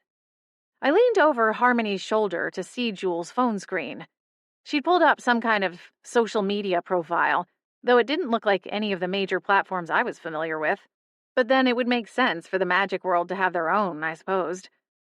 On the screen, the stunning dragon shifter sat in a restaurant booth, a blanket of stars enveloping her as she beamed at the camera. The caption read, Best friend date night, so needed. Check the date stamp, Jewel said. She was at Luna, here in the Seattle Haven on the night of the break-in. She lied about the whole ski lodge thing. Harmony's brows raised as she glanced up at me. Guess it's a good thing we're going to Luna. We can ask Francois if he knows anything. True to her word, Harmony snagged us an excellent table at Luna, despite the restaurant's usual bustle. Francois, the restaurant's proprietor, was unavailable when we arrived, so Harmony couldn't ask him about Pia. She didn't feel comfortable asking his staff a bunch of questions without speaking to him first, so instead, we went to our table, agreeing to find the man after our meal. We picked up takeout from the restaurant twice, but sitting at one of the tables on the balcony level was a whole other experience. An enchantment gave the entire restaurant the appearance of being wrapped in a blanket of stars. Midnight blue velvet covered every wall, setting a dark and mysterious mood. The only lights came from the thousands of candles that hung suspended in midair along the walls and dotted across the inky ceiling. The soft candlelight bounced off crystal goblets and champagne flutes, casting sparkles across the ivory and gold linens and warm walnut furnishings.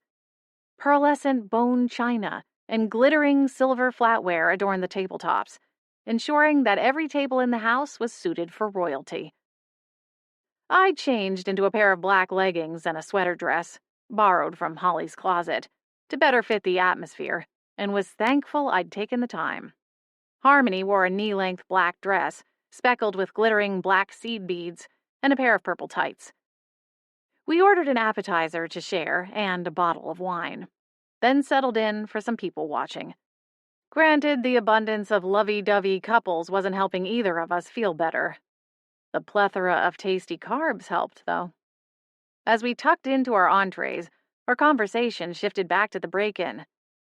If it was Pia, I've got to give her credit for her acting skills earlier today, Harmony said, giving her head a little shake as she twirled her fork through a pile of bolognese.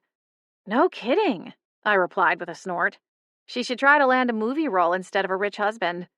Harmony laughed. I guess there's always still a chance it was Tanya. We still don't know how her earring got into the apothecary.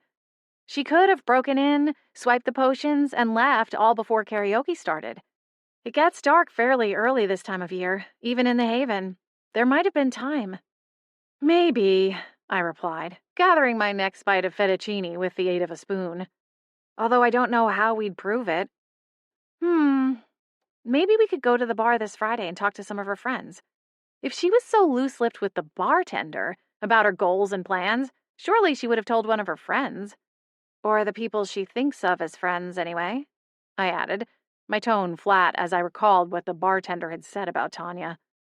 My heart sank. No one deserved to be lonely. In some ways, maybe I saw a little of myself in the description the bartender had given us. Sure, I had friends and people back in Tacoma, but for whatever reason, I kept them at arm's length. I didn't have someone I could identify as a best friend. No family to speak of, not since my grandmother passed. And even when she was still alive, once I moved out on my own, I only saw her when socially obligated by things like holidays or health emergencies. I didn't spend my Friday nights in a karaoke bar, but was my preference of sitting in my living room eating cheap Chinese food all that different? At least Tanya had put herself out there and tried to meet new people. It's okay, Harmony said, misinterpreting my silence as worry about the break-in. Holly said the insurance should cover the damages, and the thief, whoever they were, didn't find the hollowed-out part of the cabinet. The what? Harmony's fork froze halfway to her mouth. Slowly, she lifted her eyes to meet mine. Sorry, what? What's in the hollowed-out cabinet? Nothing, Harmony muttered, quickly stuffing the pasta into her mouth. Forget I said anything. My eyes narrowed. Harmony swallowed way too big of a bite, nearly choking. I offered her a water goblet and she took it gratefully. All good? I asked when she stopped sputtering. Nodding, she set the goblet aside. Seriously, Blair, you can't tell Holly I told you about the cabinet. You didn't really tell me anything, I pointed out. Let's just say Holly and I like to tinker from time to time, and we keep a few works in progress locked up, away from prying eyes. It's not that we don't trust our employees, of course we do. Jewel and Emma are beyond amazing. But, well, the potion world can be a cutthroat place, and it's best to keep some things quiet. A prickling sensation told me there was more to it. Something she wasn't saying, but I didn't push. Got it. I won't say anything to anyone. Thanks. She gave a relieved smile and stabbed her fork back into the mound of pasta on her plate. Around us, the restaurant buzzed with the sounds of pleasant chatter, polite laughter, and the greetings of the hostess, amid the light clinking of dishes and glasses. We shifted topics, away from the heaviness of the break-in or anything involving potions, and I was grateful for the lightness that accompanied the second part of the meal. When we finished, Harmony insisted on paying the bill, shutting down all of my arguments, protests, and insistence, right up until the moment the server took her credit card and bustled off to cash us out. I shot Harmony a look once they were gone. You didn't have to do that. She laughed softly. I know. You said so about a dozen times. But trust me, it's fine. Holly is a generous boss and landlady, so not to brag, but I've kind of got it made in the shade. She flashed a wide grin. Besides, what's the point of having money if not to spoil your friends? Holly has Adam to spoil her. My sister has more money than she knows what to do with. And even when she wants something, her fiancé buys it for her before she even has a chance to make a wish list. Other than that, I've got Poppy, and she doesn't really require much, being a skull and all. It's not like I can buy her a nice cashmere sweater or a pair of pretty earrings for her birthday. I snorted, quickly covering my mouth to muffle my laughter. She could do hats, though. In fact, I might not go all tail, claws, and paws at the sight of her if she were wearing a flowery hat or a sparkly tiara. Harmony's laughter rose a little too loudly, above the polite and dignified chatter from the table surrounding us.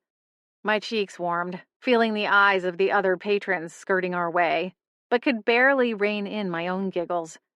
Until Harmony's gaze hitched on something, and the humor immediately drained from her eyes. What is it? I immediately whipped around to see what had caught her eye. Blair? Harmony began to protest, but it was too late. I'd already seen.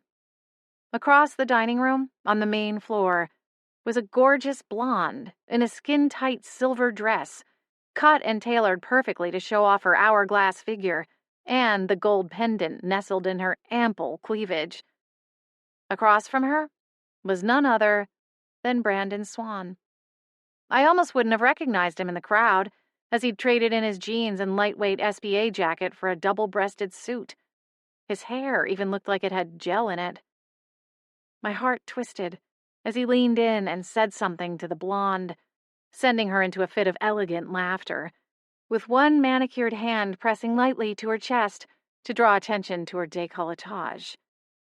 Whipping around in my seat, I darted a glance in the direction our server had gone, desperately hoping they would be back with the final receipt and maybe a pair of chocolate mints soon. "Maybe that's his sister," Harmony offered with a weak smile. "Or a cousin. You know, from out of town." I shook my head. "I'm fine," I said, forcing my own smile, though it felt brittle and fragile at the edges. "It doesn't bother me at all that he's here on a date with someone whom I can only assume is a Swedish supermodel." That was my story, and I was sticking to it. Our server returned mercifully with the receipt and a boxed-up dessert, a gift from someone named Francois. We bundled into our coats and scurried down the stairs quickly, hoping to avoid snagging Brandon's attention.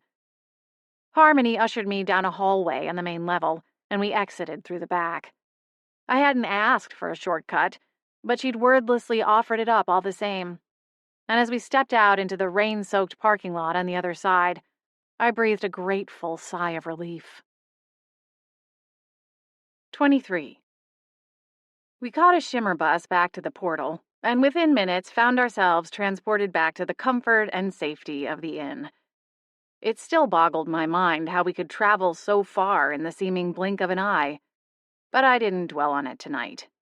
Instead, I thanked Harmony again for the meal, placed my leftovers in the fridge, and headed to my room, telling her I was dying for a hot shower and a fresh pair of pajamas. Which, to be clear, was true. But more importantly, I wanted to get away from the pitying puppy eyes Harmony kept giving me every few minutes, as though we'd just witnessed my high school crush asking the head cheerleader to prom. Which was, sadly, a more apt description than I was willing to admit to. Boots kept me company as I got ready for bed, even jumping up to the coverlet laying across the foot of the bed, while I climbed under the cozy flannel sheets. With a halfway smile, I considered the cat as he kneaded his paws into the folded blanket, and a soft, rumbling purr vibrated through the room. "Does this mean we're officially friends now?" I asked him. He turned his head, his amber eyes aglow. Holly told me Boots was a normal cat, for all intents and purposes, despite his role as her familiar. But every time I looked at him, I couldn't help but think there was more than a little magic brewing in his kitty soul. "That's good," I told him, settling back into the overstuffed pillows. "I could use a friend or two." Sighing, I flicked off the lamp on the bedside table, plunging the room into a soft, moonlit glow. I was just drifting off to sleep when a soft knock sounded on the other side of my bedroom door.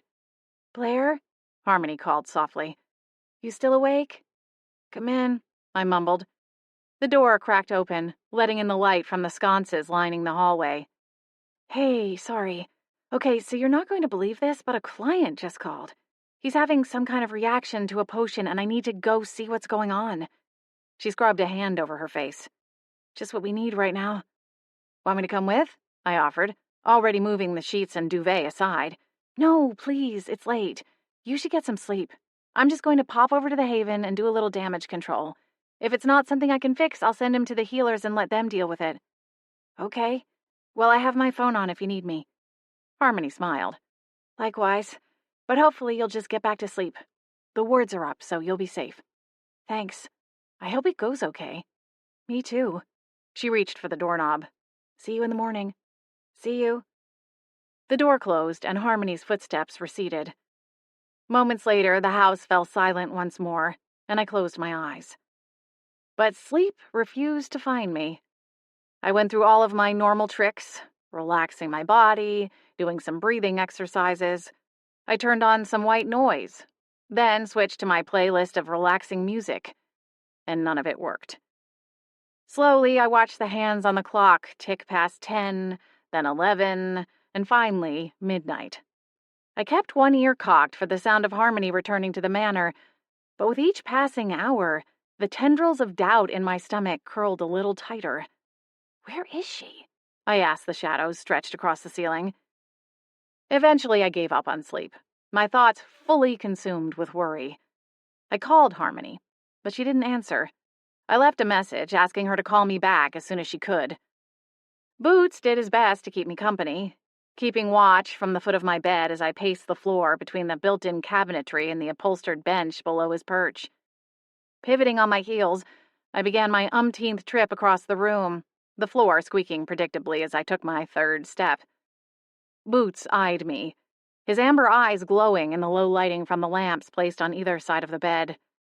I'm probably just being paranoid, right?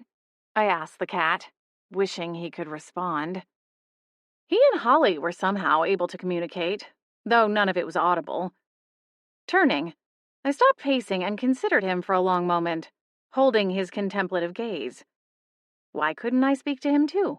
After all, I had magic, unbridled though it may yet be. Why isn't she picking up the phone? I asked the cat. She knows I'm here alone, except for Poppy, and I hardly think she counts. It's not like she can help me or lend a hand if things get bad. A vampire could burst through that very window and carry me off to its cave, nest. What do vampires live in these days anyway? Boots offered no insight. Sighing, I resumed my pacing. She knows it's her job to look out for me. Holly asked her to, and there's no way she would break that promise. At the very least, she would have texted me to let me know she was going to be out a little longer. Don't you think? Boots canted his head in the other direction, giving the tip of his bottle-brush tail a slight twitch. I didn't know what to make of that. Grunting with frustration, I plopped onto the upholstered bench and absently reached over to stroke his soft orange and cream fur. I wish I didn't feel so helpless. I've been dumped into this terrifying world, and it feels like I'm perpetually bringing a paperclip to a knife fight. I'm in so far over my head, it's not even funny. Leaning back against the foot of the bed, I continued stroking the cat's fur. I don't know why I'm telling you any of this. Even if you can understand me, it's not like there's anything you can do about it either. I guess we could call Holly. Or Brandon. Of course, he's probably occupied. A wave of disappointment washed over me, and I quickly chastised myself for even thinking about something so silly while Harmony was potentially in trouble. Behind me, my phone pinged. Sitting up, I blinked a few times to clear my head, then reached for my phone. A text message was waiting for me, from Harmony's number. Didn't mean to scare you. I'm fine, promise. XO. My nose scrunched at the odd reply. Prickles of suspicion tingled at the back of my neck. It wasn't her tone. She'd never said XO to me or texted it out. It seemed entirely out of character. And why was she texting when I'd called her? Was she somewhere she couldn't call? My heart thumped a little faster, and Boots let out a soft growl. I don't like it either, I told him. I sucked in a breath and typed out a reply. Glad to hear it. Is it okay if I eat your leftover salad from Luna the other night? An immediate reply pinged back. One word. Sure. I dropped the phone. I certainly wasn't texting with Harmony herself. And whoever it was on the other side of the phone clearly had no idea that she would never order a salad. Jumping up, I was already peeling off my faded oversized t-shirt and on my way to the dresser drawers to change back into my leggings and hoodie. I didn't know where she was, but I was going to find her. 24. My evidence that Harmony was in trouble was thin, or at least it would look that way to anyone official. Someone like Brandon or Naira would probably tell me I was getting worked up over nothing, and to wait until morning for her to turn up. I couldn't take that chance. My gut was screaming that something was wrong. I dialed Holly's number, surprised when she answered on the second ring. Blair? Are you okay? In the background, I heard Adam say something and cringed. Sorry if I woke you. I know you're on vacation and everything. You're fine. Our alarm was just about to go off anyway. It's almost 5 here, and with 2 little ones, we have to get up early if we want a moment of peace to ourselves.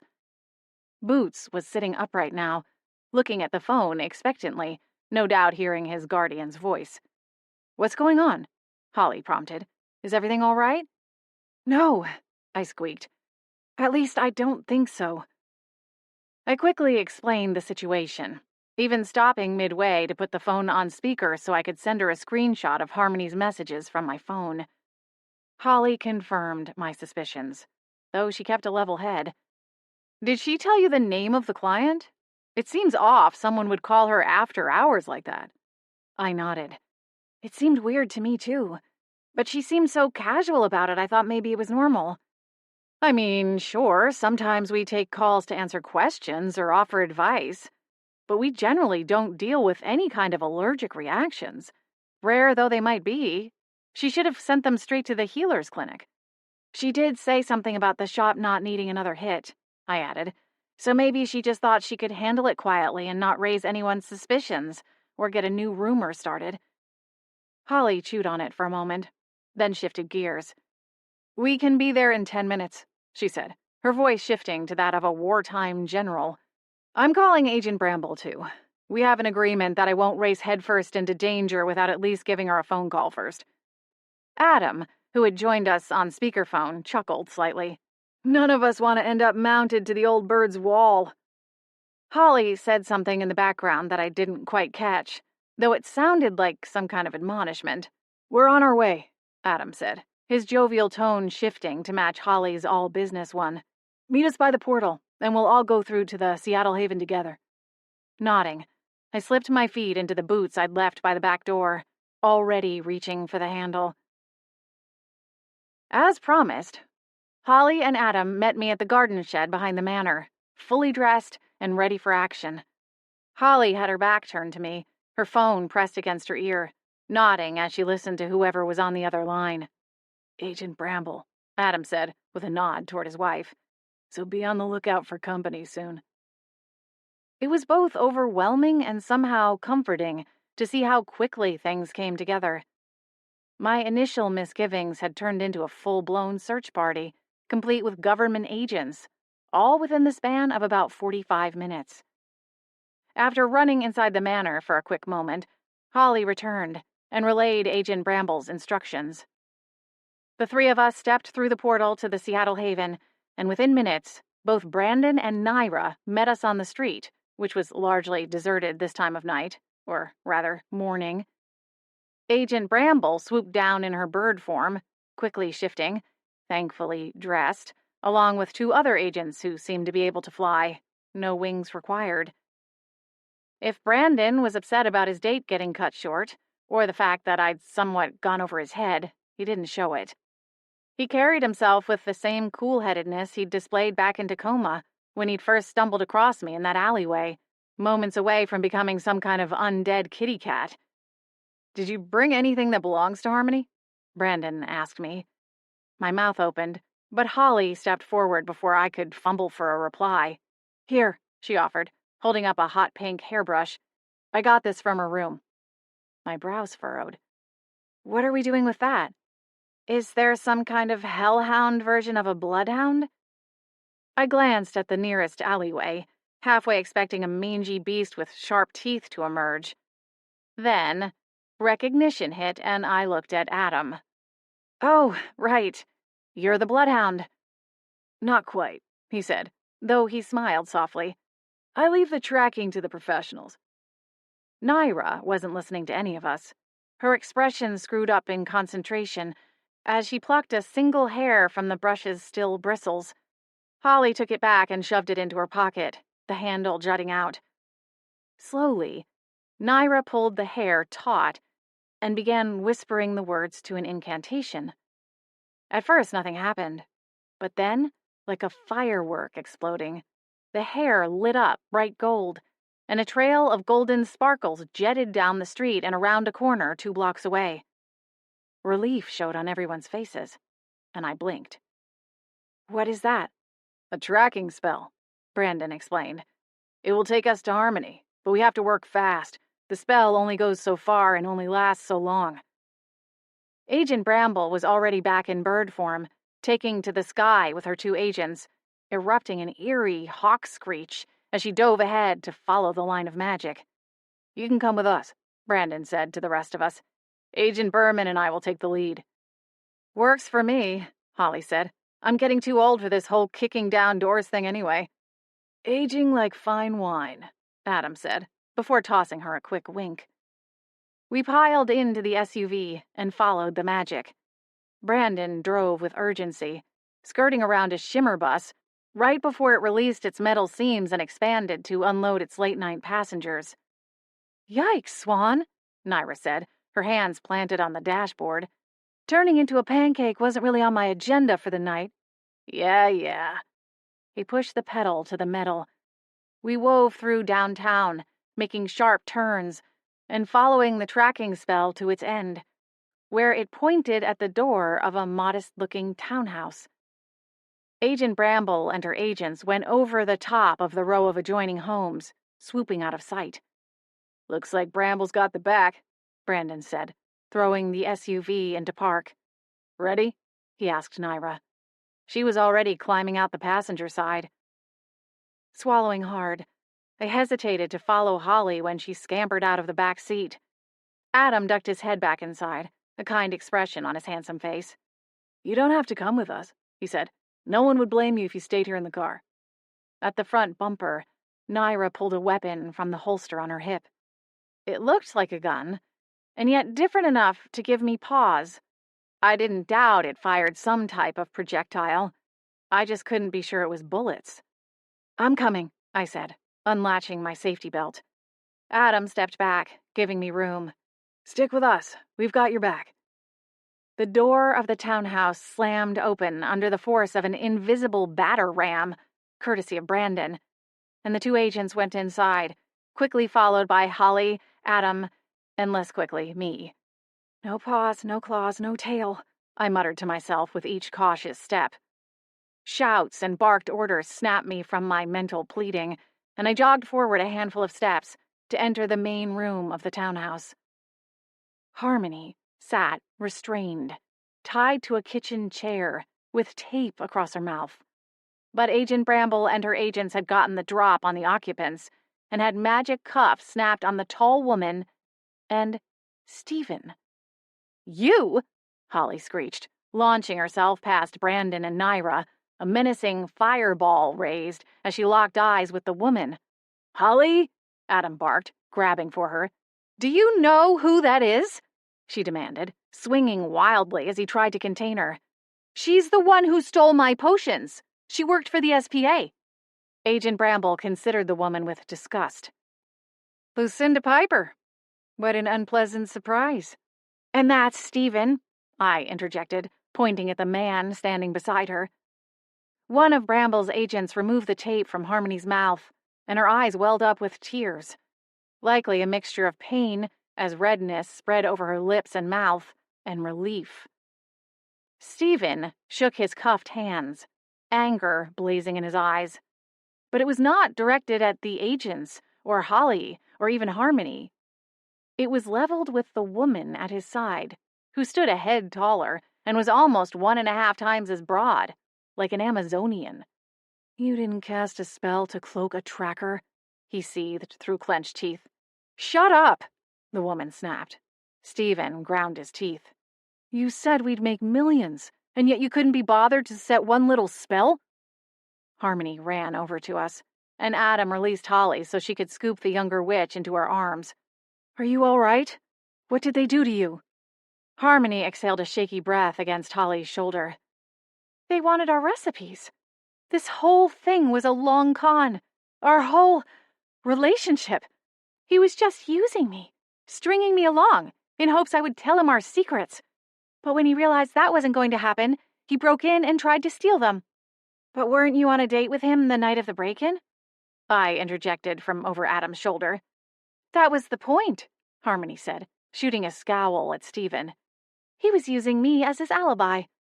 "So he was the reason the orb changed colors," I said. Harmony blinked. "It was red when he was there in the shop. But Pia had just left, and Emma thought maybe it was because of her. I should have said something. I'm so sorry, Harmony." Adam placed a reassuring hand on my upper arm. "It's not your fault, Blair."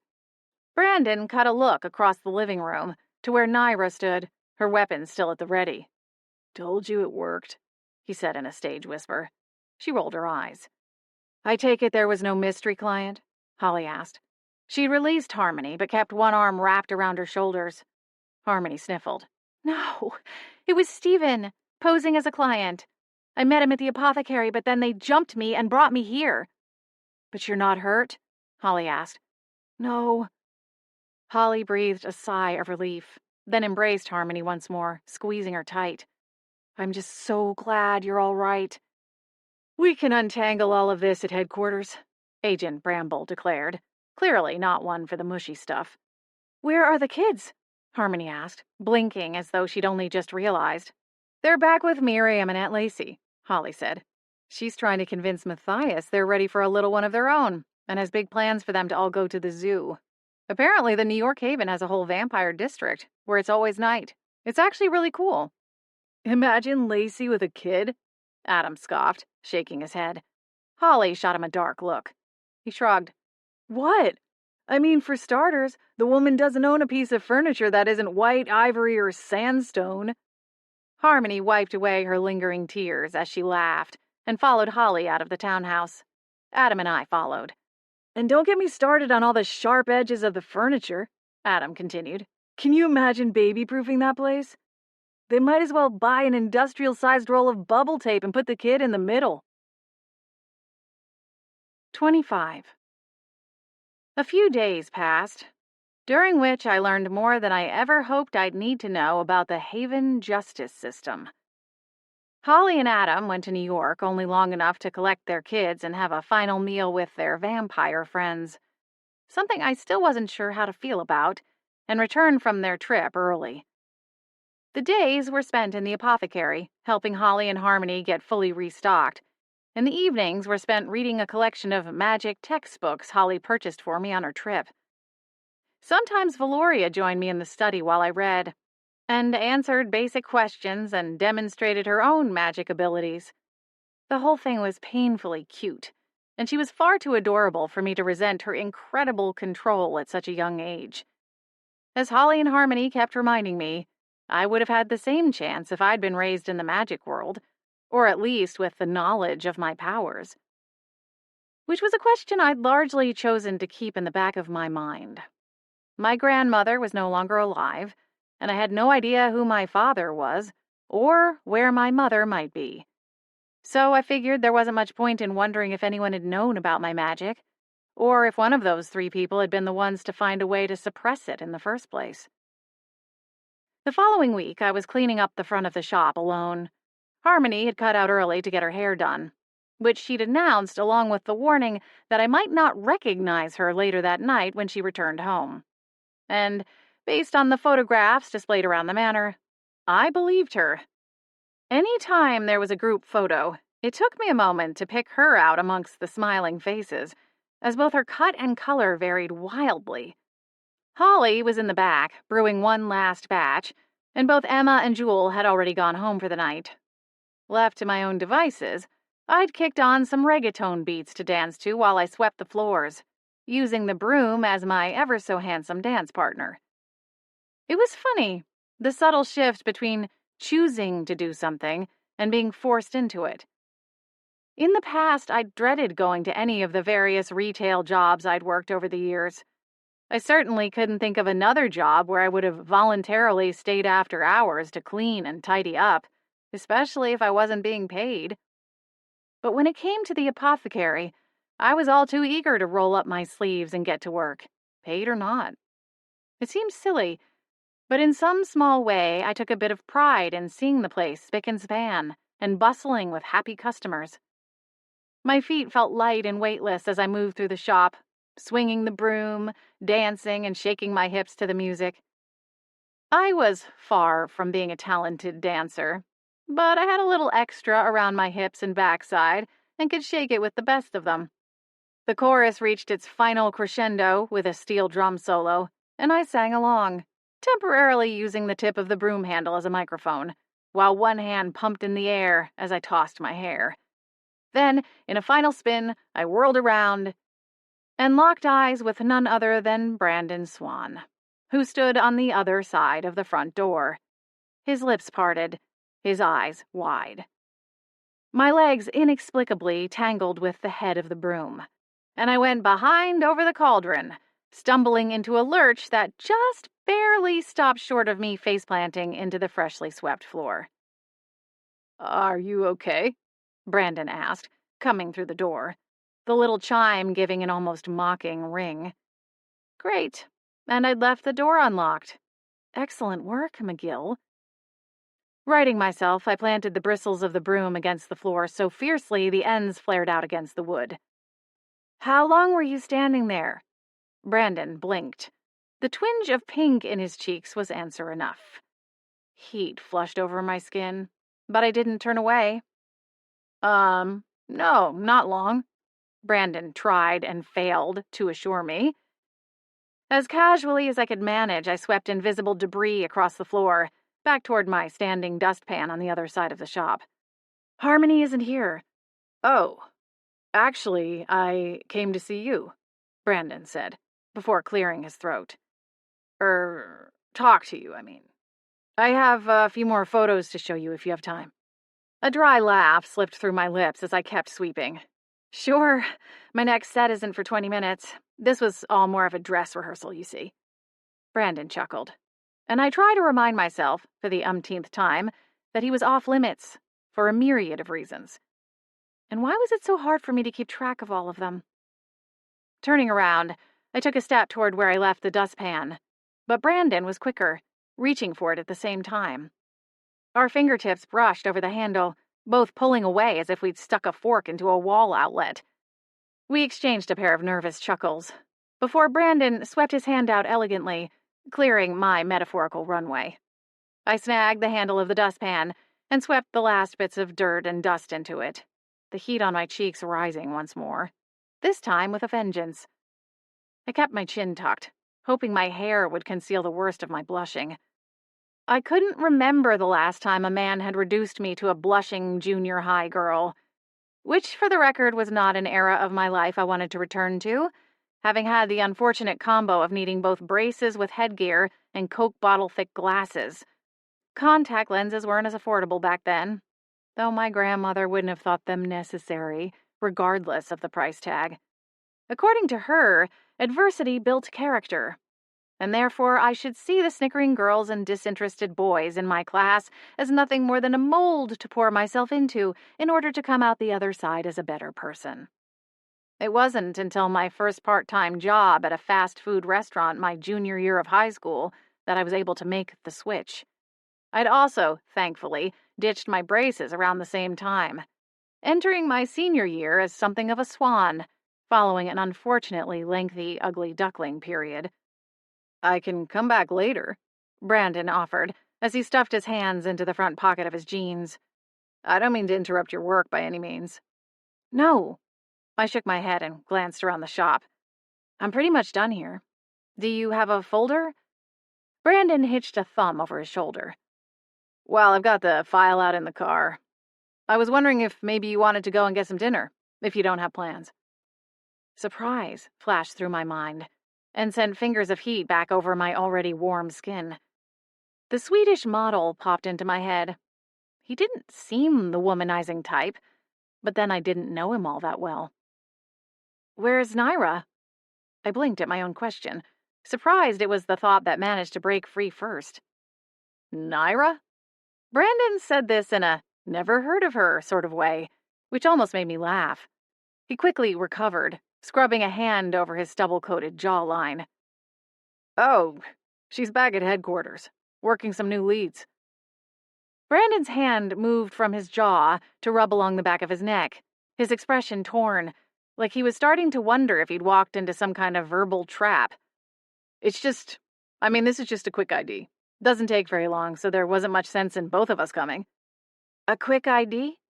I folded my arms over my chest and narrowed my eyes. Then why are you asking if I want to get something to eat? Brandon chuckled, his expression once more morphing as he eyed me with a spark of humor. You should think about getting into law enforcement. You've got the interrogation thing down pat, it seems." I shook my head, trying to throw off some of the suspicion and doubts hanging around my shoulders. Sorry, I don't mean to be difficult. I guess I'm just confused. "About?" The words tumbled to the tip of my tongue, then froze. like a little kid standing at the very end of a diving board during their first week of swim classes, teetering on the edge, looking down, unsure what would happen if they let themselves fall. Blair? Hmm? I dared to meet Brandon's gaze. He took a step closer, enough so that the smell of his cologne tickled my nose. The other night, when you asked me out, I didn't mean it like that, I protested. The corners of Brandon's mouth twitched. No? Ugh. Okay, fine, I did. Maybe a little. I groaned. But that was before I saw you with Ms. Universe at Luna. Clearly, you're taken, and honestly, I get it. Brandon blinked. Luna? You were there? Mm-hmm. Harmony and I went out after we closed up, and we saw you on your date. I twisted my hands around the broom handle. It wasn't a date. My chin bobbed up, my brow furrowing. Right. It was clearly a tea party for two. Come on, Brandon. I might be new to all of this magic stuff, but I'm not a complete idiot. Give me a little credit. I started stabbing the broom at the floor, shaking off the bristles. Brandon reached over and stilled my hand, his skin warm against mine, as he moved in a little closer. Blair. Ugh. Why did he have to say my name like that? Willow worked for the Houston branch of the SPA. We knew each other from my time there. A shadow crossed his eyes. She was in town for a conference, and I promised her dinner. There's nothing romantic between us. Yeah? Well, tell that to the dress she was wearing. Women don't dress like that to go out on non-dates, Brandon. It's never going to happen, he said firmly. And I believed him. We're just old friends who got dinner together. Why are you telling me any of this anyway? It's none of my business. I honestly shouldn't have even brought up the whole Luna thing. I shook my head, tossing my black waves around my shoulders. It's not that I don't want to get to know you better, Blair. I do. It's just, while this investigation is going on, not to mention the stuff with the break-in, it could be perceived as a conflict of interest. Dating a witness. I peered up at him. He had a few inches of height advantage, just about the perfect distance between our faces as he leaned in a little closer. Then why ask me out tonight? I guess it's a bit of a loophole. Us getting coffee or dinner while discussing the case isn't going to raise eyebrows. Me visiting you at the manor to check in won't attract attention. You know what I mean? I was starting to, though it still surprised the heck out of me. So, coffee? I said slowly. Brandon smiled. Then maybe dinner. You know, if we find there's more to unpack. I blinked. Let me just go get my purse and tell Holly.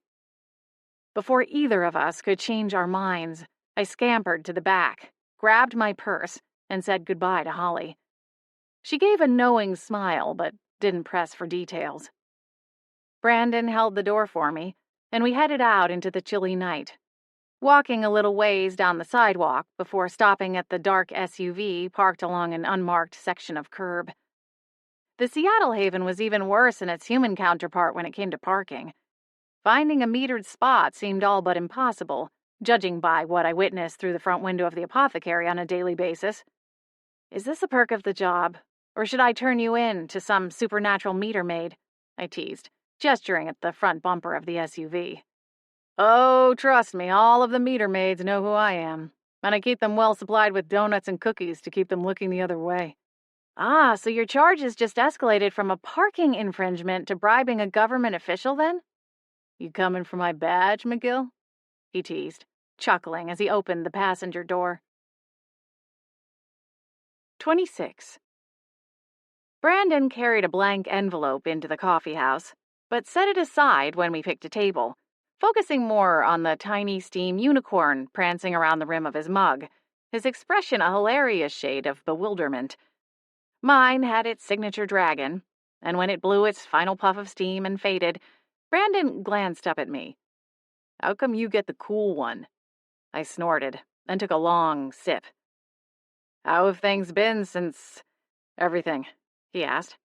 How's Harmony? She's bounced back. We had a little bonfire in the backyard and burned a couple of photos of her and Stephen. I actually think she printed them out just to burn them. I shrugged. Whatever makes her feel better. Holly wanted to hex him. Brandon quirked a brow. But we didn't, obviously, I added with a sheepish giggle. He relaxed and leaned back in his chair, casually holding the now unicornless mug close to his chest. I'm glad she's not letting it get to her. But then that's Harmony. Resiliency is baked into her DNA. I smiled and added a nod of agreement. And what about you? You must be making some progress. He grinned as a frown tugged at my own mouth. You didn't turn into a cat when I startled you earlier at the apothecary, he pointed out with a slight chuckle. Oh, right. I shook my head. It's actually been a few days now. A new record. Huzzah! You'll figure it out. It just takes time. That's what V keeps telling me. She's my unofficial tutor at the moment. I smiled, thinking of the small girl's mischievous smile when she gave me pop quizzes and tried to stump me with off-the-wall magic questions. That sounds interesting, Brandon said with a halfway smile before taking a drink. What about you? It sounds like you've been making progress, too. I dropped my chin, looking at the folder. Brandon straightened in his seat, his expression shifting as he set aside his mug. There were two clear sides to the man, Brandon and Agent Swan. And by mentioning the folder, I'd flipped the switch, moving him back into agent mode. Right, well, we think we have nailed it down to one of these men, he said, as he began spreading a series of glossy photos across the table between us. All of the photos appeared to have been taken from some distance, likely with a telephoto lens. A couple of the images were zoomed in, though somewhat grainy as a result. Apparently even magic couldn't solve that particular problem. When he placed the last photo down, my heart launched into my throat, as I found myself face to face with the vampire who'd attacked me outside the apartment complex. His eyes didn't look as dark and menacing in the photo, nor were his sharp fangs visible through his placid smile, but there was no mistaking the angles of his face and the sharp, predatory expression. Blair, are you all right? Brandon said gently. Lifting my eyes, I found him watching me intently, a mix of curiosity and concern playing across his handsome face. Is it him? He looked down momentarily, following my gaze. Nodding, I swallowed hard, though it didn't fully remove the lump in my throat. It's him. Brandon spun the photo around so it was facing him. Got you. But what happens now? My voice trembled slightly as sweat beaded on my palms. I mean, I've seen way more true crime movies and TV shows than any single woman who lives alone should ever watch. I know what happens to witnesses who go up against powerful mobs of bad guys, and it ain't pretty. Brandon offered a solemn nod. I understand that too. Obviously, I would never ask you to put yourself in danger. The agency has resources, and now that we know who we're going after, we'll be able to refocus the investigation and build our strongest case. I rubbed my hands over my jeans. Brandon reached across the table, flipping his hand until his palm was upright. Tentatively, I placed my hand on his, hoping he couldn't feel the clamminess. You don't have to decide tonight, Blair. There's time. Okay, I nodded. And what about Tacoma? Do I have to go back? I asked, surprising even myself, at least a little. Brandon shook his head. That's up to you, really. As far as the SPA is concerned, you've always been a free citizen. I canted my head, but didn't argue the point. There were times it hadn't felt like much of a choice, but he was right. No one had locked me in a tower and thrown away the key. I'm sure Holly and Adam would be more than happy to have you stick around. From what I understand, they might need the extra pair of hands here pretty soon. Dropping my hand, he grabbed his mug and lifted it to his mouth. My brows peaked. Why? Is baby number 3 on the way? Brandon nearly choked on his coffee as he quickly shook his head. No. I mean, with the inn getting ready to reopen to guests again. Oh, right. I bobbed my head, as if I'd known that was their plan all along. No one will even tell me what happened with the last guest. Brandon set his coffee down. That's my fault. I told them it was best if we kept it between us, so the agency didn't get wind of the situation. Somehow the admission only sent my stomach swirling a little faster. I did my usual vetting, making sure the beings and creatures who come to stay at the inn don't have some shady past they're running from. Brandon continued. It's part of my job, but it's also a courtesy, a safeguard, to keep the manor's permanent residents safe. Anyway, a few months ago there was a woman named Sahara, like the desert. Her record looked clean when I pulled it, and Holly accepted the booking. However, once she arrived, things got a little weird. At one point, Holly walked in on her teaching Valoria how to do stunning spells on ants, while Miriam was off in the other room with baby Samuel. Now, stunning spells are advanced magic. Kids Valoria's age aren't able to channel that much magic. And even if they can technically do it, the results could cause permanent damage. My eyes widened. That's awful. Why would she do something like that? Brandon shook his head. I don't know. But when I went back through her records, I saw that I had missed where she got fired from a daycare center a year before. There was no formal complaint at the time, but when I called to inquire, they told me something similar had happened. It should have been flagged on the record. Well, it doesn't sound like it was your fault then. And V is okay. I know, but it all could have gone a different direction. Holly and Adam asked Sahara to leave, and she did, but she wasn't happy about it, and the whole situation left a bad taste in everyone's mouth. Holly and Adam decided to temporarily shutter the inn until they could put some new systems in place to keep everyone safe.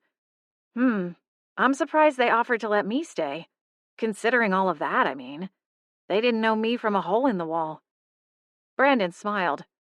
For what it's worth, I'm glad they took the chance. My cheeks warmed. Me too. There's a lot still left to figure out, but for now, it's like there's a little voice in my head telling me I'm where I'm meant to be. Well then, in that case, what would you say about continuing the conversation over dinner? You like pizza? Doesn't everyone? He laughed. Fair enough. Come on. There's a place a few blocks down from here that does wood-fired pies, and you have to try them. Smiling, I stood from my seat and followed him outside, our eyes catching as he held open the door. And in that moment, I made up my mind. I would stay in Beechwood Harbor a little longer. There were too many things I still needed to understand, and while I might be setting myself up for heartbreak, I wasn't willing to leave without seeing what might happen with Brandon. Hours later, and stuffed full of pizza and garlic knots, I waddled my way through the portal and into the manor. Harmony stood at the sink, with a mug of tea raised nearly to her lips as she stared out the large garden window. True to her word, she'd chopped a good 4 inches off her hair and dyed the face-framing strands in the front a hot pink. Oh, I like the hair, I said, already feeling my cheeks warm under her knowing look. Humor glittered in her bright blue eyes as she followed me. Holly told me you had a date with Brandon. So I guess even Swedish supermodels are no match for you, huh? She waggled her freshly waxed brows. Also pink now. It wasn't... Okay, it was kind of a date, but you can't say anything, okay? He doesn't want the agency knowing, so we're keeping things low-key right now. Harmony pinched her fingers together and dragged them across her lips. I laughed and sat down in one of the kitchen chairs, eager to pop the top button on my jeans. Where's Holly? Did she already go to bed? Oh, no. Harmony shifted her grin back toward the window. She's out in the greenhouse, tending to Herman. She's convinced he's upset with her for being gone so long. I snorted. Do we need to host an intervention? Harmony laughed. It's not a bad idea, honestly. So, I kind of made a decision today. Oh? She turned toward me, leaning back against the counter as she cupped both hands around her mug. What's up? I'm going to ask Holly and Adam if I can stay a little longer. Harmony frowned, a slight furrow between her brows. Oh, right. Rewind. The SPA found the vampire who attacked me, and they're going to start pulling together all of the evidence and seeing what sticks. I don't know yet if I'll have to testify or anything. That's kind of another can of worms, but the point is, I technically could go home and be safe, or safe-ish, but I want to stay here and continue my magic lessons. Harmony started wiggling like an 8-week-old puppy upon seeing their first tennis ball. I held up one hand. And before you say it, it has nothing... Well, okay, it has mostly nothing to do with Brandon. Batwings, it's already getting so serious, Harmony squealed, rushing over to the table, managing to slosh some tea in the process. She waved her hand, and the spill kindly carried itself to the sink. I shot her a scowl. What did I just say? The back door opened, and Holly came inside, her hand wrapped in a small hand towel. Harmony abandoned her tea. Holly, what happened? Wincing, Holly peeled back the towel, revealing a gash in the side of her hand, along her thumb. He didn't mean it. Harmony swore. It was a love bite, Holly protested. He just got a little overexcited, that's all. Uh-huh, sure, Harmony muttered. I'm giving Tilda the green light to hose the beast down with weed killer. Holly caught the back of Harmony's hoodie with her good hand and reeled her back. Don't you dare! At least let us get you cleaned up, I said, coming to Holly's aid. Where's the first aid kit? Holly gave me the directions, and I went to the linen closet on the second floor to retrieve it. By the time I returned, Harmony was continuing her lecture, reminding Holly that there was no magic spell to put fingers or hands or heads back on after dismemberment. I'll be more careful, Holly assured her. Harmony dropped the issue, but from the scowl on her face, I wasn't entirely convinced that she wouldn't spend the following morning plotting Herman's demise, and likely getting Adam to help. With a little bit of salve and a colorful bandage, Holly was on her way to being good as new, and Harmony set about brewing her a cup of tea. When we were all seated at the kitchen table, I cleared my throat and broached the topic I'd been chewing on since my conversation with Brandon. Holly, this might not be the best time, but it looks like things are winding down with the whole rogue vampire situation, I began. Holly blinked. Oh, wow. Well, that must be a relief. I nodded, and Harmony gave me a reassuring smile. So I guess it's time to start thinking about getting back to Tacoma, but she wants to stay here with us, Harmony interrupted with a squeal of delight. She winced and apologized. Sorry, didn't mean to steal your thunder there. I'm just so excited! You don't have to say yes, I quickly told Holly. I know this place is a business, and if I'm in one of the rooms, that's less revenue. Holly waved off my concern. Of course you can stay, she beamed. The Beechwood Manor is your home for as long as you want it to be, Blair. And for the first time in a really long time, I felt like I was home. This concludes